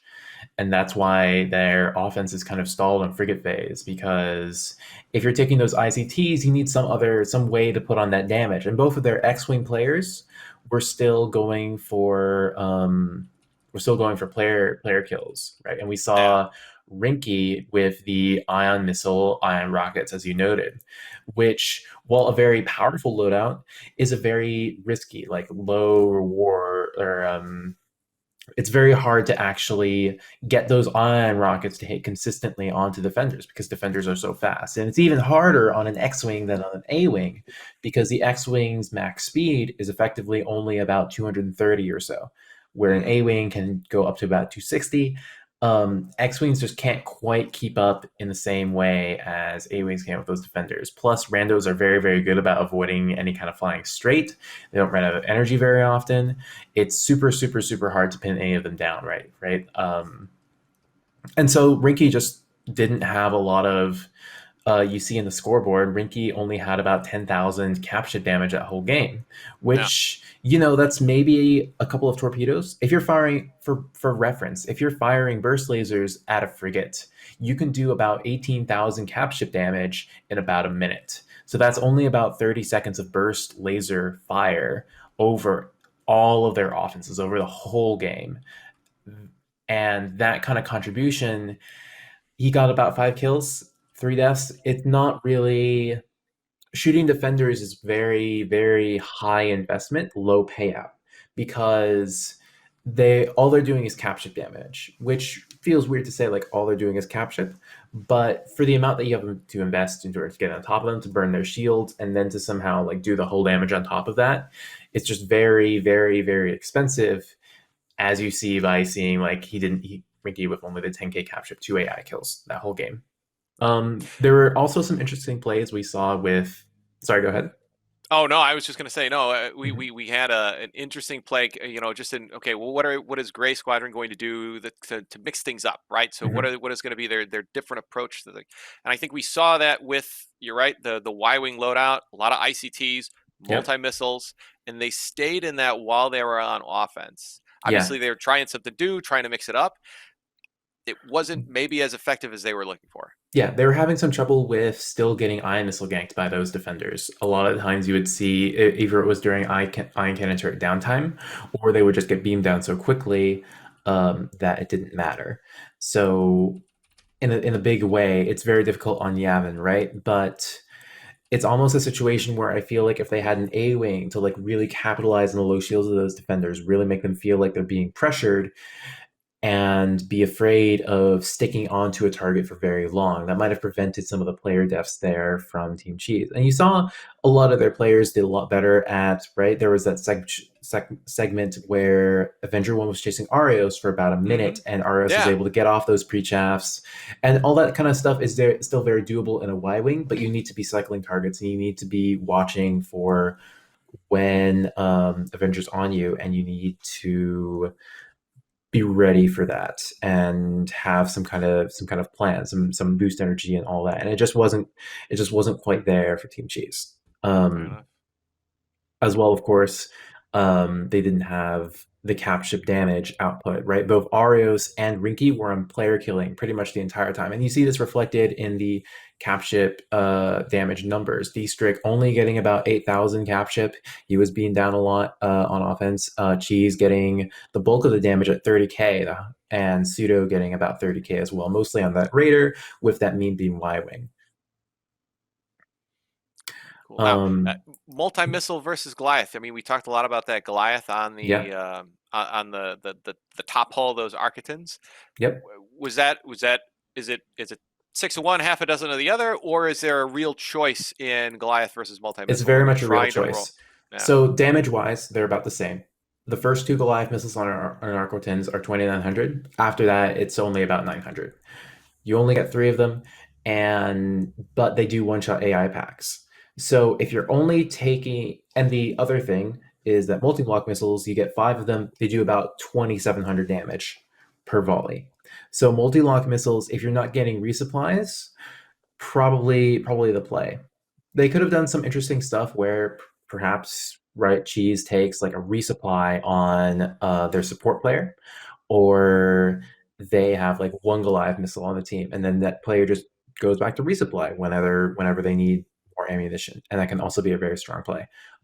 Just because the farm just goes so much more quickly when you can just look at a pack, Goliath it, and move on to laser down another pack before Goliathing a third. Multi-lock missile goes a little bit more slowly. And that can really help with winning the initial flip as well. So if you notice the initial flip, they didn't get the AI packs necessarily like as continuously as they could have, and that's partially just because they didn't have bow boxes. But if they had Goliath missiled the first 3 packs, then they probably would have flipped like almost instantly after the bombers are taken down by Arios. And so that's one of the trade-offs you run by running ICT. But very likely that they survived because in the opening phase because of ICT as well. Yeah. So you can't totally. So the lack of capture damage is kind of a puzzle that they need to figure out and solve if they want to win a game under Republic. Fair enough. All right, good stuff. And whether they flex that from their fighters or if they add additional bomber power by switching on ICT or something, we will see. We'll see. All right, very good. So now we've got the Randalorians, of course, more than likely switching over to the New Republic side of things versus their first game. Do you expect anything different from the Randalorians? I think they'll play their game the way they did last time. Remind me the map? The map is going to be Fostar Haven. Fostar Haven. Yeah. I expect very similar things from as Nadiri. Fostar is a very tight, close quarters map. There's a lot of opportunity for pressuring bombers. So I expect a lot of laser fire on those bombers. If I don't, I'll be disappointed. For sure. Fair enough. it's just all the AI fly inside the station around those cruisers in about a 700-ish meter radius. Sometimes they do fly around the outsides a little bit. Those are really hard to track down sometimes. But for the most part, it's kind of that area. And so those bombers kind of end up like flying between in loops around those cruisers. Right, cruisers are stacked on top of each other. Bombers fly in loops around them as they rotate around and get those AI kills and beam down Raider. So there's a lot of opportunity for either team to really pressure those, to really just beam them down without them getting like any farm. And then there's that huge dead zone between the frigates and the flagship. Okay. Well, we're going to hop into a quick break here before we get our Game 4 underway. Thanks again for the after action. We'll be back in a minute. Awesome. And we're back. I All like right. the enthusiasm. Right, so we've had some spectacular games from both Gray Squadron Cheese and Gray Tree Squadron, and from the Randalorian so far, both taking their Imperial matches. It's now going to come down to Game 4 here. We've got it's of course a best of 5. It all comes down to, can anybody pull out that New Republic victory? And we know it's been a tough one. It's been a tall ask. It's happened on both of our finals matches so far. About to say, we had Gas pull out a New Republic victory in Game 4 in the Winter Minor. We had Splinter pull out a New Republic victory in our Winter Major. Can the Randos do it here? I know, that's the thing, because if the Randos do it here, then it's Game 4. But I mean, if it's a Galactic win again, Cheese will bring it into a Game 5. Like, oh, I don't know. And it really does. I mean, Fenkar talked a little bit about it himself, right? We can still see that I don't want to call it imperial favoritism, or make it up for lost time, they're making up for Yavin, right? For the defeat of the Death Star there. But it's I don't know, man, it's so good. Like, we know that there are capabilities that the New Republic can bring to the table to secure the win. It's really, have a lot of players focused on it, or do they just say to themselves, hey, listen, I'm going to do the best I can as the top seed, as the Imperial player, and secure those victories that way? I think Elpo in the comments have it pretty close. Yeah. If an NR victory is going to happen, it might happen here. As in that game we saw, it was so close that Randos had the ISD down to 1 health when it ended. So, right. Can they do it again? It's Fostar Haven. I guess we'll find out. We'll find out. Fostar Haven. I don't know. It's still one of my maybe favorite maps from just hey, this is cool new stuff. Hey, we've got a completely different thing. I don't know if I actually like playing in it. I like to. It's like the eating your vegetables of Squadrons, right? Like, it's tough. It's hard to do. It flexes you as a pilot in different ways, but in the same time, that's so exciting for the game itself. I like to play Fostar when I solo queue because I haven't solo queued too much this season, so I'm way behind where I should be in my rank. So I can just do Fostar and then fly underneath in that little corridor when I play a TIE bomber, and no one ever catches me literally ever. So I love it. Fair enough, right? So none of those usually on display here, right? But oh yeah. But good stuff. So Fostar Haven, a unique pick, the unorthodox map, if there is one. Yeah, the map that using the mini-map to find strong side is literally impossible because of the verticality. As we go into game number 4, so far it has been an Empire domination. But if the Randalorians can have an NR win here, they'll be able to take this minor and come out the victor. But if Cheese can come in with another Galactic Empire win, they will drag this out to game number 5. Let's find out and see how they do this. 2 defenders, 2 bombers in the support, and an X-Wing, 2 Y-Wings, A and a U on the Randalorians. It'll all depend on the AI here, the picks here, the Raider burn. How can they do it? Let's find out. Interesting loadout again on Avenger here, very much going with that Ion. Oh, and just laying into it, but saving the Ion missile for perhaps some PvP. There he goes. He gets it on Sudo already.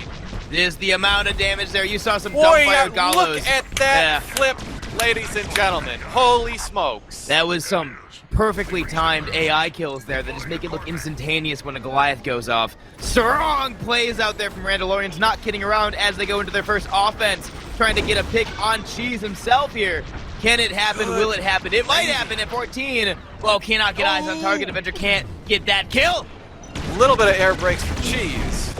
Case him live. Oh, and then Avenger 1 gets taken out by a TIE defender himself. Cheese lives to see another day with 2 hull, but Oh, never well, say maybe. never. Jester wants him. Jester gets him. And he gets him. All right. Well, we've still got a defense phase coming in for the Imperials here. We've got some loadouts flipping around, or excuse me. Ooh, are we going to get a player kill on Jester? Yes, we are. Morale. Push that morale back. They need it.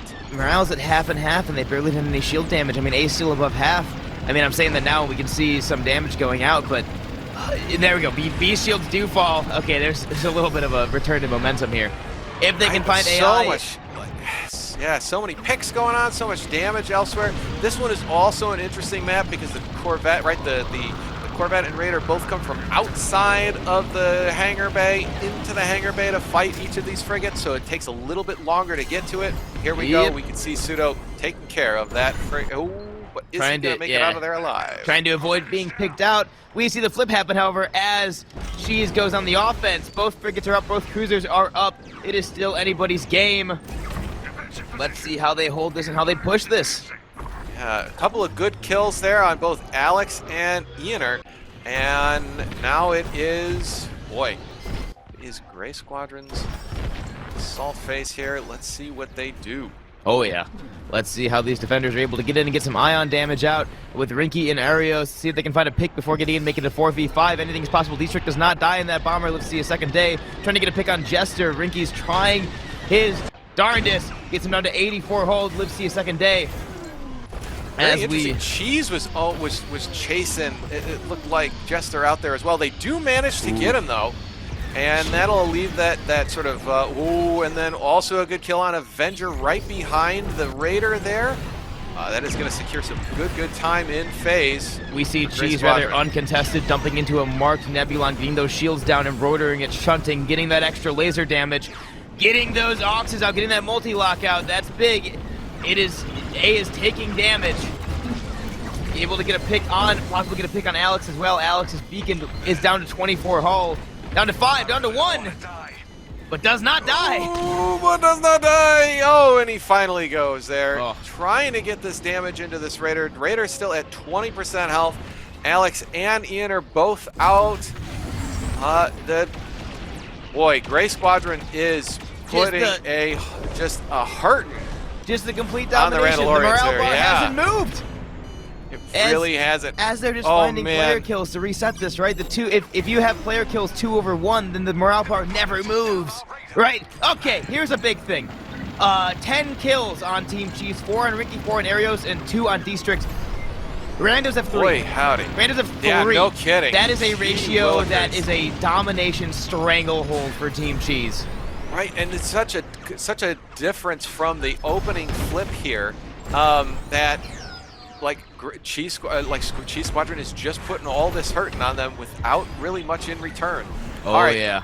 Pseudo and Rinky-Dinks finally go down, but there goes the first of the frigates, and now they're going to be able to get in on that second with just about half a morale bar remaining. Oh yeah, and they don't have a Corvette or a Raider to burn anymore, so they've got to rely pretty much on player kills and on their AI farmers actually finding AI and not getting aggressed out of the sky by the defenders. Again, oopsie, Right. all defenders. It's a powerful ship, man.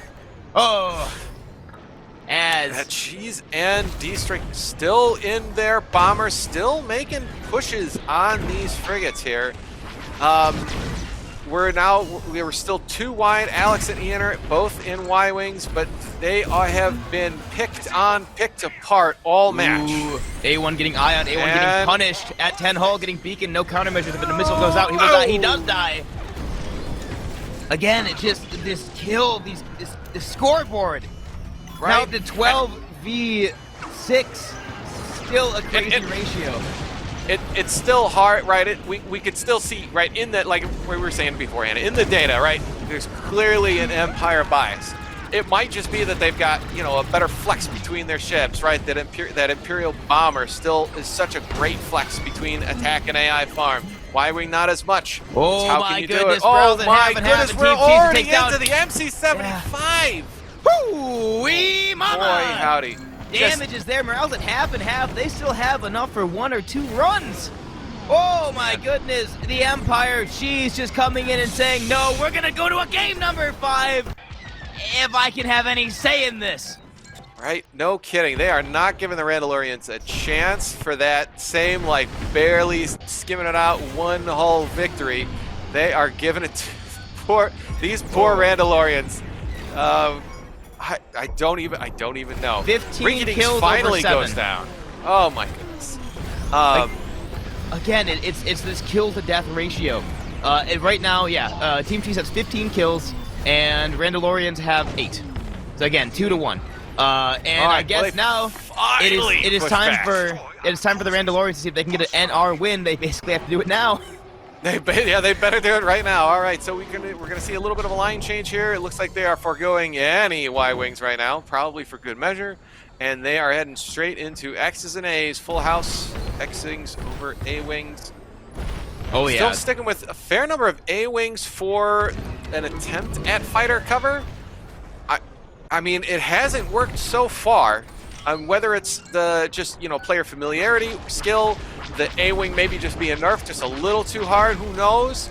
Either way, they just haven't had the same success against the Empire that the Defender has against Republic. Oh yeah, the A-wing nerfs that came about a month ago were just brutalizing to the A-wing, and all of a sudden the X-wing, in comparison, basically got buffed to being the cap ship, the great flex ship, and as teams are discovering switching can take so much time, the X-wing just makes more sense to sit in all the time. Oh yeah, the picture being found. A1 does fall.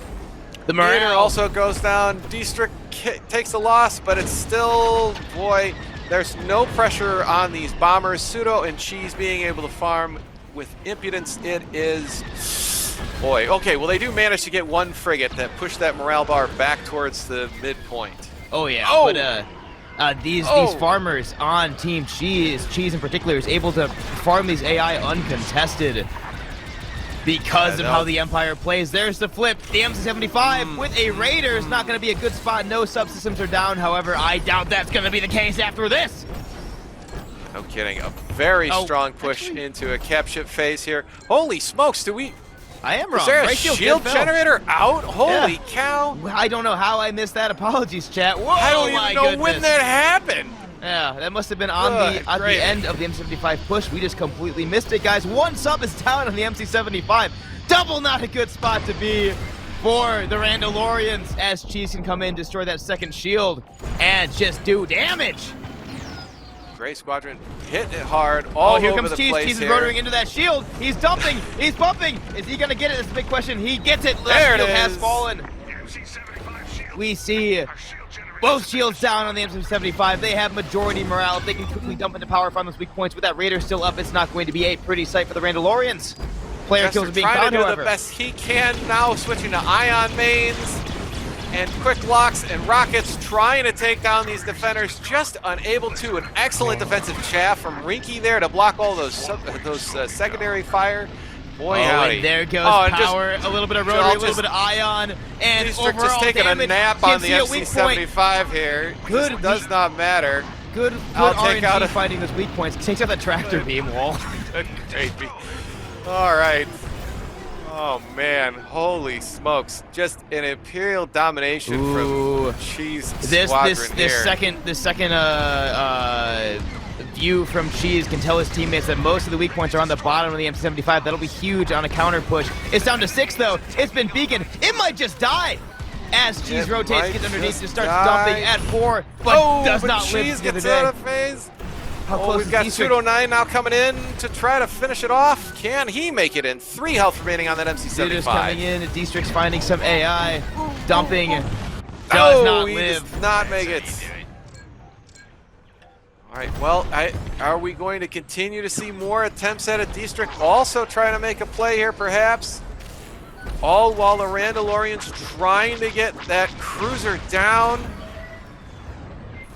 Yeah, they Trying to definitely split time are. between. Oh man, They definitely Go for are it. trying to out of phase of it. Rinky's still going in. It's been Oh, there it beaconed. is. Ah! They just can't get it down below 3. It's down at 2 now. She's just coming in, firing off that dumbfire Golo from the distance. Again, the rotary's coming out. It's within range. Is dumping. 2. It's been overcharged. Is at 2. 2 L's. It's still at 2. Get it, 1. Oh, and they think that's it. Is that enough? Maybe. There it is. We're going to game number 5 as the Empire is proving to be a unstoppable force. Cheese Squadron saying, I will not go quietly into that dark night. Fighting back with a very impressive victory there over the Randalorians, who 9 and 4 on Rinky. 6 and 3 on both scenarios. Yeah, no, they're kidding. They had a very strong first showing as New Republic. They were put to bed in this match versus Cheese as Imperial. Both sides, clearly favoring their Imperial pilots. Obviously, Empire maybe even being able to just sit and stay a little bit better in all those different roles.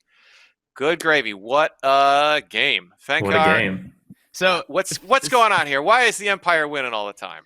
So this is a story told Oh, yes, go for it. I Hammer, have one go for question before. Do you think it was wise? I mean, they won, don't get me wrong, but do you think it was wise to go for that out of phase when they were that far ahead, or do you think that was just them trying to end the game quickly? I think it was wise. Okay. So when both paths to winning have like a 95% plus win rate, you just have to make one of those calls, Okay. right? And the execution could have been better. They could have, but it worked. Mhm. And they had probably another 2 minutes probably with the MC-75 at 3%. That's a couple of concussion missiles from beyond 2,000 range. They're super hard to shoot down, super easy to get in, especially on defenders or interceptors. It's just game was very, very over regardless. There were a million ways they could have won that game at that point.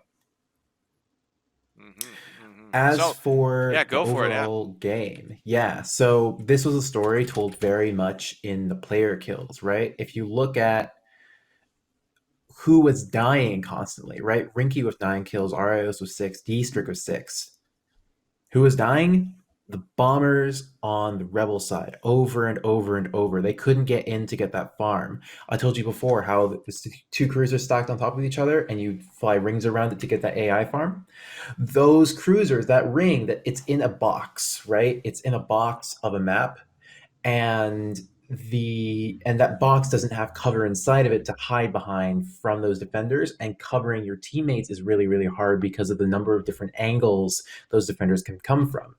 For those ion missile gangs, they can come from basically any angle within 360 degrees, and it's super, super hard to understand where they're coming from to get ready for that. And so Randos just didn't have a counter for the constant ion missile pressure on those Y-wings, and it just extended the phase, right? Their first offense all the way to flagship, shield gen's dead.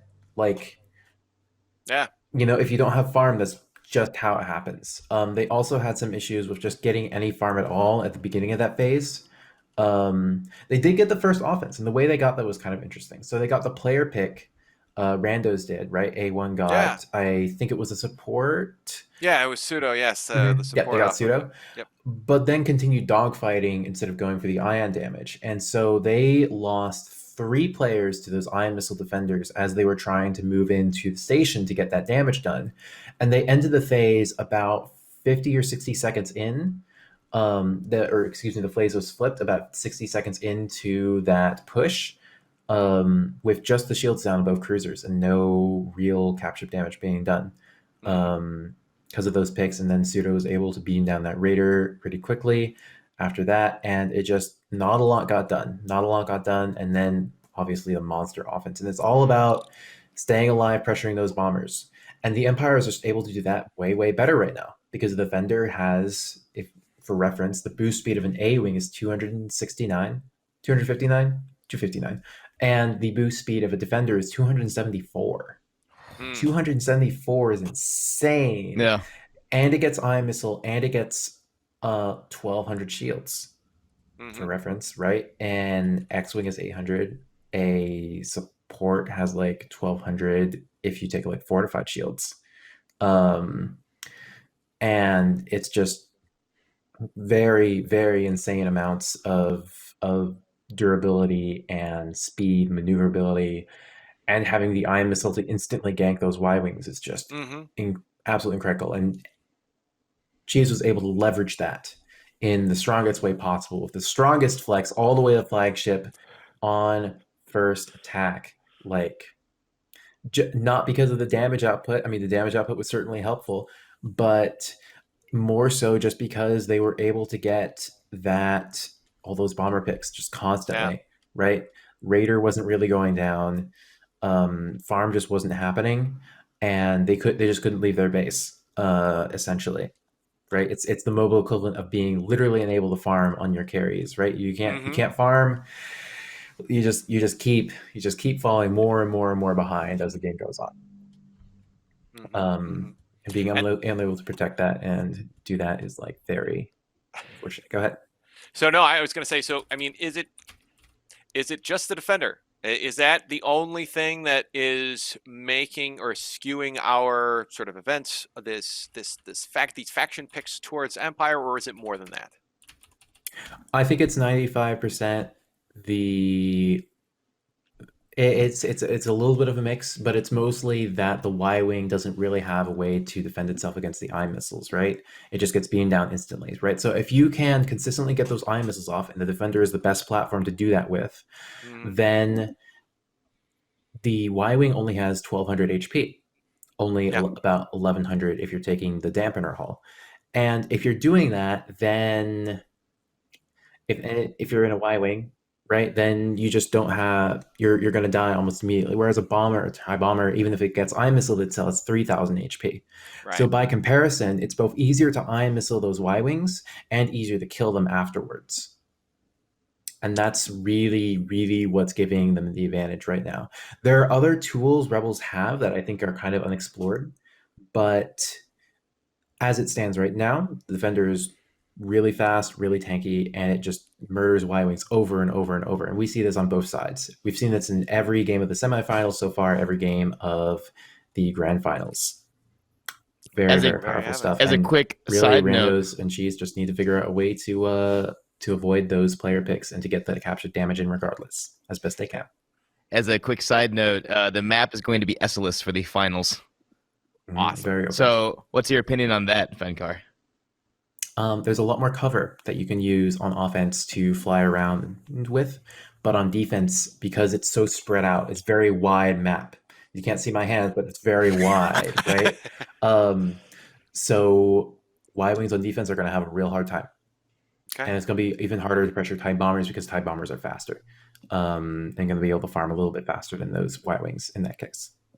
Thanks a lot again for the after action, Fenkar. We'll catch you after this one. It is Game 5 of our Calrissian Cup Spring Minor event here on the gaming studio or gaming stadium. Man, it's been a long day. It's been a spectacular day, though, let me tell you. I do appreciate you coming on in the second half, R1. As we go into game number 5, one of these teams is going to come out the grand victor of the minor. Who is it going to be? Team Cheese, Randalorians? Are we going to see an NR win, or are we going to see a galactic domination? Let's find out. Well, let's see how this goes. If only I had a platter to receive that excellent serve to, sir. Boy, howdy. Here we go. We've got essentially the same loadout coming into this opening phase that we've seen so far. District Cheese in Y-Wings as the AI farm. Arios Rinky-Dinks in those X-Wings, those good X-Wings. Again, sticking with that ion missile and ion rocket loadout. Trying to see if they can get that early pick. And Mascot and Mandalorians, we're going to see if Rinky-Dinks can get a pick on Submo. Ions are going out, shields are drained. It's getting drained on hull. 46 picks are being found, but AI are being found faster as Mandalorians are able to get picks on these AI. These 5 stacks are being found, but there goes back half and half. This is a grudge match, a sludge fest. Anybody can win this coin flip. We see both teams wanting to take away this W. Best as possible. Cheese being found by Avenger, wants to get that player kill to get those 10 points. Gets him down pretty far. 68, 54, 47. He does get him down. There goes Cheese. There goes the bomber. There goes the ability to get those 5 stacks. But again, District is still up. AI is still going to be able to be found. It could still happen. But Randalorian's coming in, getting those damage, finding District. That Y-Wing getting aggroed. That might be enough. If he can get District down, that'll be the flip towards Randalorians. Yeah, excellent trade back and forth on supports, on bombers, etc. Alex almost getting taken out. Oh, but there's a kill on Arios Arios. does fall. Rest in pieces, Arios, as we have the Empire SLS, the final game of this series, going on the offense. Let's see how Randalorians can do this. We're going to see. All right, well, we've got Alex still in combat here. He might be heading back there. He goes back for a repair there. Still staying in the TIE Bomber, doing the best they can to flex those TIE Bombers as much as possible. Oh no, Rinky Dinks! You found a control antenna. Oh no, the pilot error. They give and they take away as we see Submo coming in within laser range of the Nebulon, getting these ions down on Delta, or on Alpha, on the OBS. It is looking pretty low. The shields will be drained. It has been beaconed. There it goes. Alpha shield is completely gone. As now it's time for some in on Submo. Yes, does get a kill on the support there. That is big. Getting back that morale when they need it, because they need it soon, because Alpha is getting tanked. It is getting destroyed. Perhaps an early ion from Rinky Dinks does get countered by Avenger 1 there, as we were seeing him now chasing down Avenger 1. Ianer trying to get in and out with that ordnance as best as possible, trying to extend the phase. Ooh, Alex being tailed underneath there, but he also looks like he's going to make it out. Just not enough damage on those, on the Randalorians players, while D continues to take damage. Yeah, D is down to 39. It's been beaconed. It's just taking damage, and they're not able to get that morale to get back on the flip. Cheese needs to do something soon, because that 15 points is just going to drag out this phase even longer. It's the last thing they want, because it's just not going to look pretty as D is falling. It's down to 15. It's been beaconed down to 14. It might fall any second now with the morale sitting at half and half. And oh, they lose their Raider. That is big. But again, the 15 points from this Nebulon, if they can flip it before this Nebulon falls, that'd be huge. But I doubt, with that Pearson getting flown off, with those lasers happening. Nope. Delta does fall, when it's been and an C-shields will be extension drained. to this opening phase here, and we're seeing some more ions fly around. C-shields now down. Ianer trying to gun that. Oh, and try to get away. Arios is on his tail, trying to spin, trying to dodge. Can he get out of there? No, he can't. Ooh, the pick happens. The flip is there. How will Cheese respond? Again, the NR not being that favorite this patch. This is the moment that they have to get damage down to take down Charlie and Delta. That's it. With how this game is going, with how bad that offense was for Cheese, they have to come in and equally hit hard and hit harder. I think it was also a good point to note. Alex and Ianer had some time, I guess you could say damaged, killed there, looking to try to recover themselves. They're looking to go back. So they've got a little bit of a... Gray Squadron has a little bit of a lead time coming into this. They've got a little bit extra time while they find those AI kills. So we can see them starting to trickle in a little bit as the shield damage comes in on AD, whatever you want to call it. One of those architects. Corvette is in, Cheese is in, the rotaries going out, the multi-locks are going out on Delta, trying to get down those shields on Alpha, on the OBS. She's getting those shields down, completely drained. There they go. The hole is now open for business. They're going to go for one raid, but Avenger does fall. That is big for Team Cheese. AI is being found, however, that's going to counter set Avenger falling. But again, it's a 4v5 out here. That's a good position for Cheese to be in to get that hull damage down. Can they do it?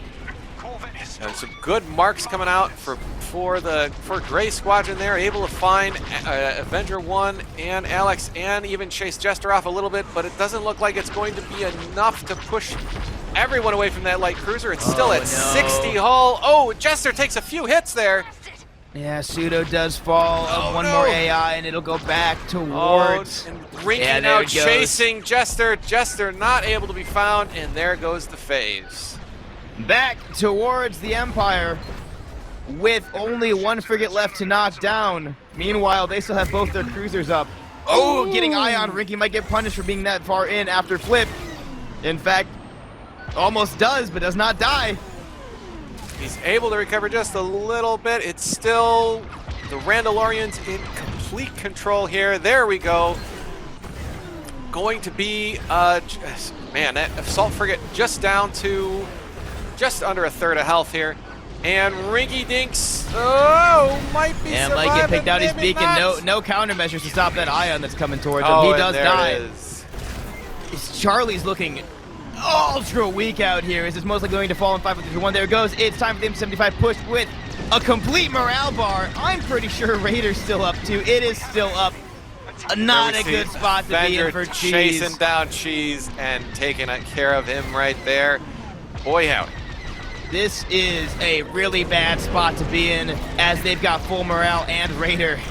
And It's almost an inevitability that subs are going to fall here. Avenger one It's just bullying around these Y-Wings here. Good gravy. He's got to go Going- back for a little bit of extra shields, maybe even a resupply on those rockets. He's got time to do so.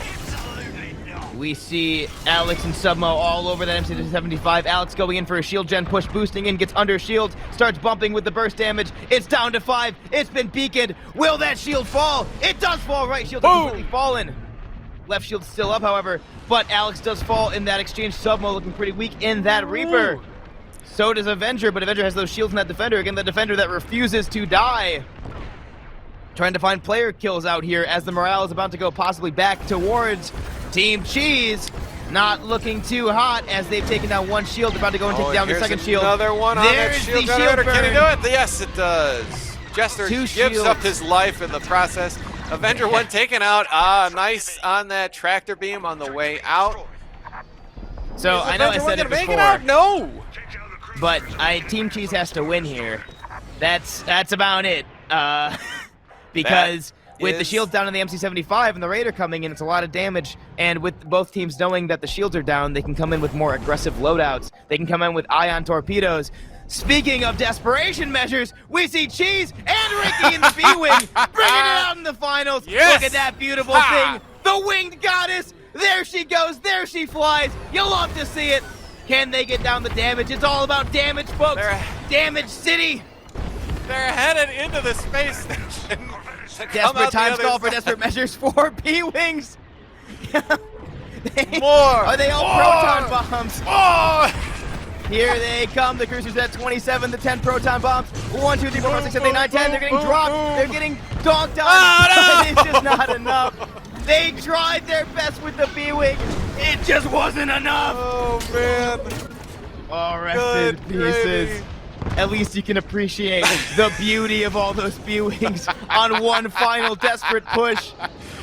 Oh my goodness. Man, what oh a man. show. Gray Squadron here sending us out in style with the B-Wings. Perhaps they know when to hold them, when to fold them, so they might as well make it worth everybody's while. Oh, beautiful. I can't help it. I know it's looking pretty sad for Cheese in this moment, but they're making it as pretty as they can. Trying to find picks with this high DPS viewing. It's probably not going to be enough. They know that. But you know what? It's happening. No. But there Cheese goes going Cheese. down. There- Oh, rest in pieces. That MC75 They're is trying at their like 60. hardest, folks.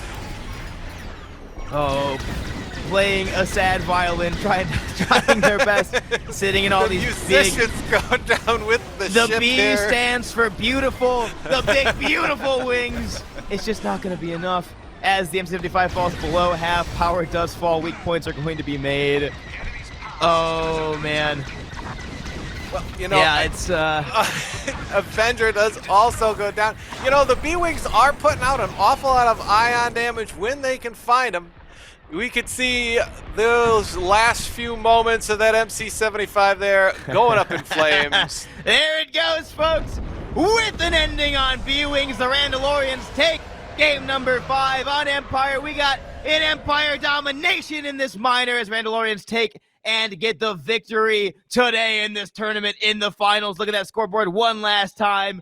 5-2, 11k capture damage, 38 AI kills on Cheese, 20k capture damage, 78 capture damage on Alex, 0-1 and 17 AI kills on Ian, 1-3, 36 AI kills, 31k capture damage.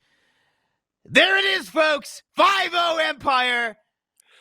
5-0 Empire. You know, it's it's good to. I mean, I guess you could say from a skill set standpoint, right? We could see both teams knowing how to utilize that Imperial meta, if you want to call it that, as to its utmost capacity. Both teams struggling a little bit to find purchase with that New Republic side of things. Fenkar, is this kind of how you saw things playing out? Yeah, it's so this particular game, right? As a whole, to a large extent, yeah. The essentially, right? I've been talking about the bomber picks pretty much this whole time. What did we see this game? Bomber picks. All the bomber picks, all the bomber picks, all the time. On Estelus, there's basically no cover where the AI go. So you have to essentially be on top of your own personal defensive flying, pre-chaffing, all that stuff. It's harder to get marks out, but if you're getting ion missiled without getting your chaff off and without defending yourself with an ICT or something else, then you're still in a lot of trouble. If you're marked, then you just need help. Just end of story. You need help dealing with the defender offense there. And as we saw, right, the offenses from Cheese, well, strong, were not as strong as Empire offenses, basically because they didn't get to extend the phase with those bomber picks nearly as consistently as the Empire side was. I'll note really quickly that the issue of trying to defend against this, right? We saw Rinky, for instance, shooting defenders with burst lasers. We saw ICT being used, but it wasn't enough. And why is that? Essentially, it's because defenders are so fast, so agile, that they can leave whenever they run out of shields and then regenerate. And being able to get in and get out like that, their ganks are very quick as well. They're only in for 5 or 10 seconds. And so that just lets them really minimize their vulnerability time. We talked about that at the beginning too, right? Where it's not about time to kill, it's about how long you're vulnerable. And defenders are not vulnerable for very long, which lets them get in, get the pick, get out very consistently, very few deaths on those defender players, whereas many deaths on the poor Y-Wings. Fair enough. So yeah, I'll note the B-Wings are a bit faster than they looked there. If you continuously boost, they do go about 200 for about 12 seconds. It only takes 6 seconds to charge, so they can go pretty much across SLS in about 18 seconds. Fair. All right. Well, Fenkar, thanks so much for joining us today. Your after-action analysis has been spectacular. I know I learned a bunch. Thanks again for joining us. Do appreciate Good it to a be lot, here. Ben. It's great to see. Can we get, I guess, one last look at our bracket and sort of that final? Do we have that? I don't know if we do, but if we don't, okay, fair enough.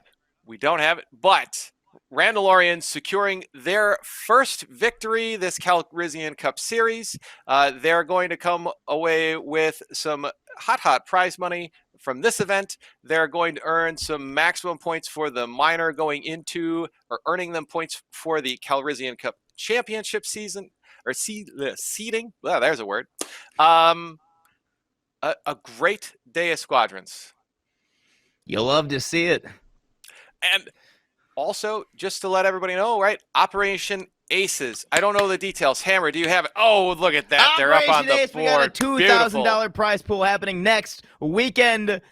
As the sign says, check them out on Twitter, SW Operation Ace, for more info. It'll be a fun time. It'll be a great time. Expect to see the similar teams, the same teams there. It's going to be a slugfest. You betcha it'll be good. Watch out for Splinter there. I will be there playing on Splinter in off base. All right. Well, there you go. Thanks, everybody, for tuning in today. It was a pleasure casting for you guys. I'm R1H4. This way. I'm Fenkar. And I'm a little Hammer, and it has been amazing, guys. Thank you for listening. Thank you for the production crew for helping out and doing cameras and just in general being awesome. Yeah, thanks the to you guys for watching. Stadium, fantastic working with you guys. It's been an honor. Thank you. Good night. Yeah, I guess, and until next time. Yeah. Until next time.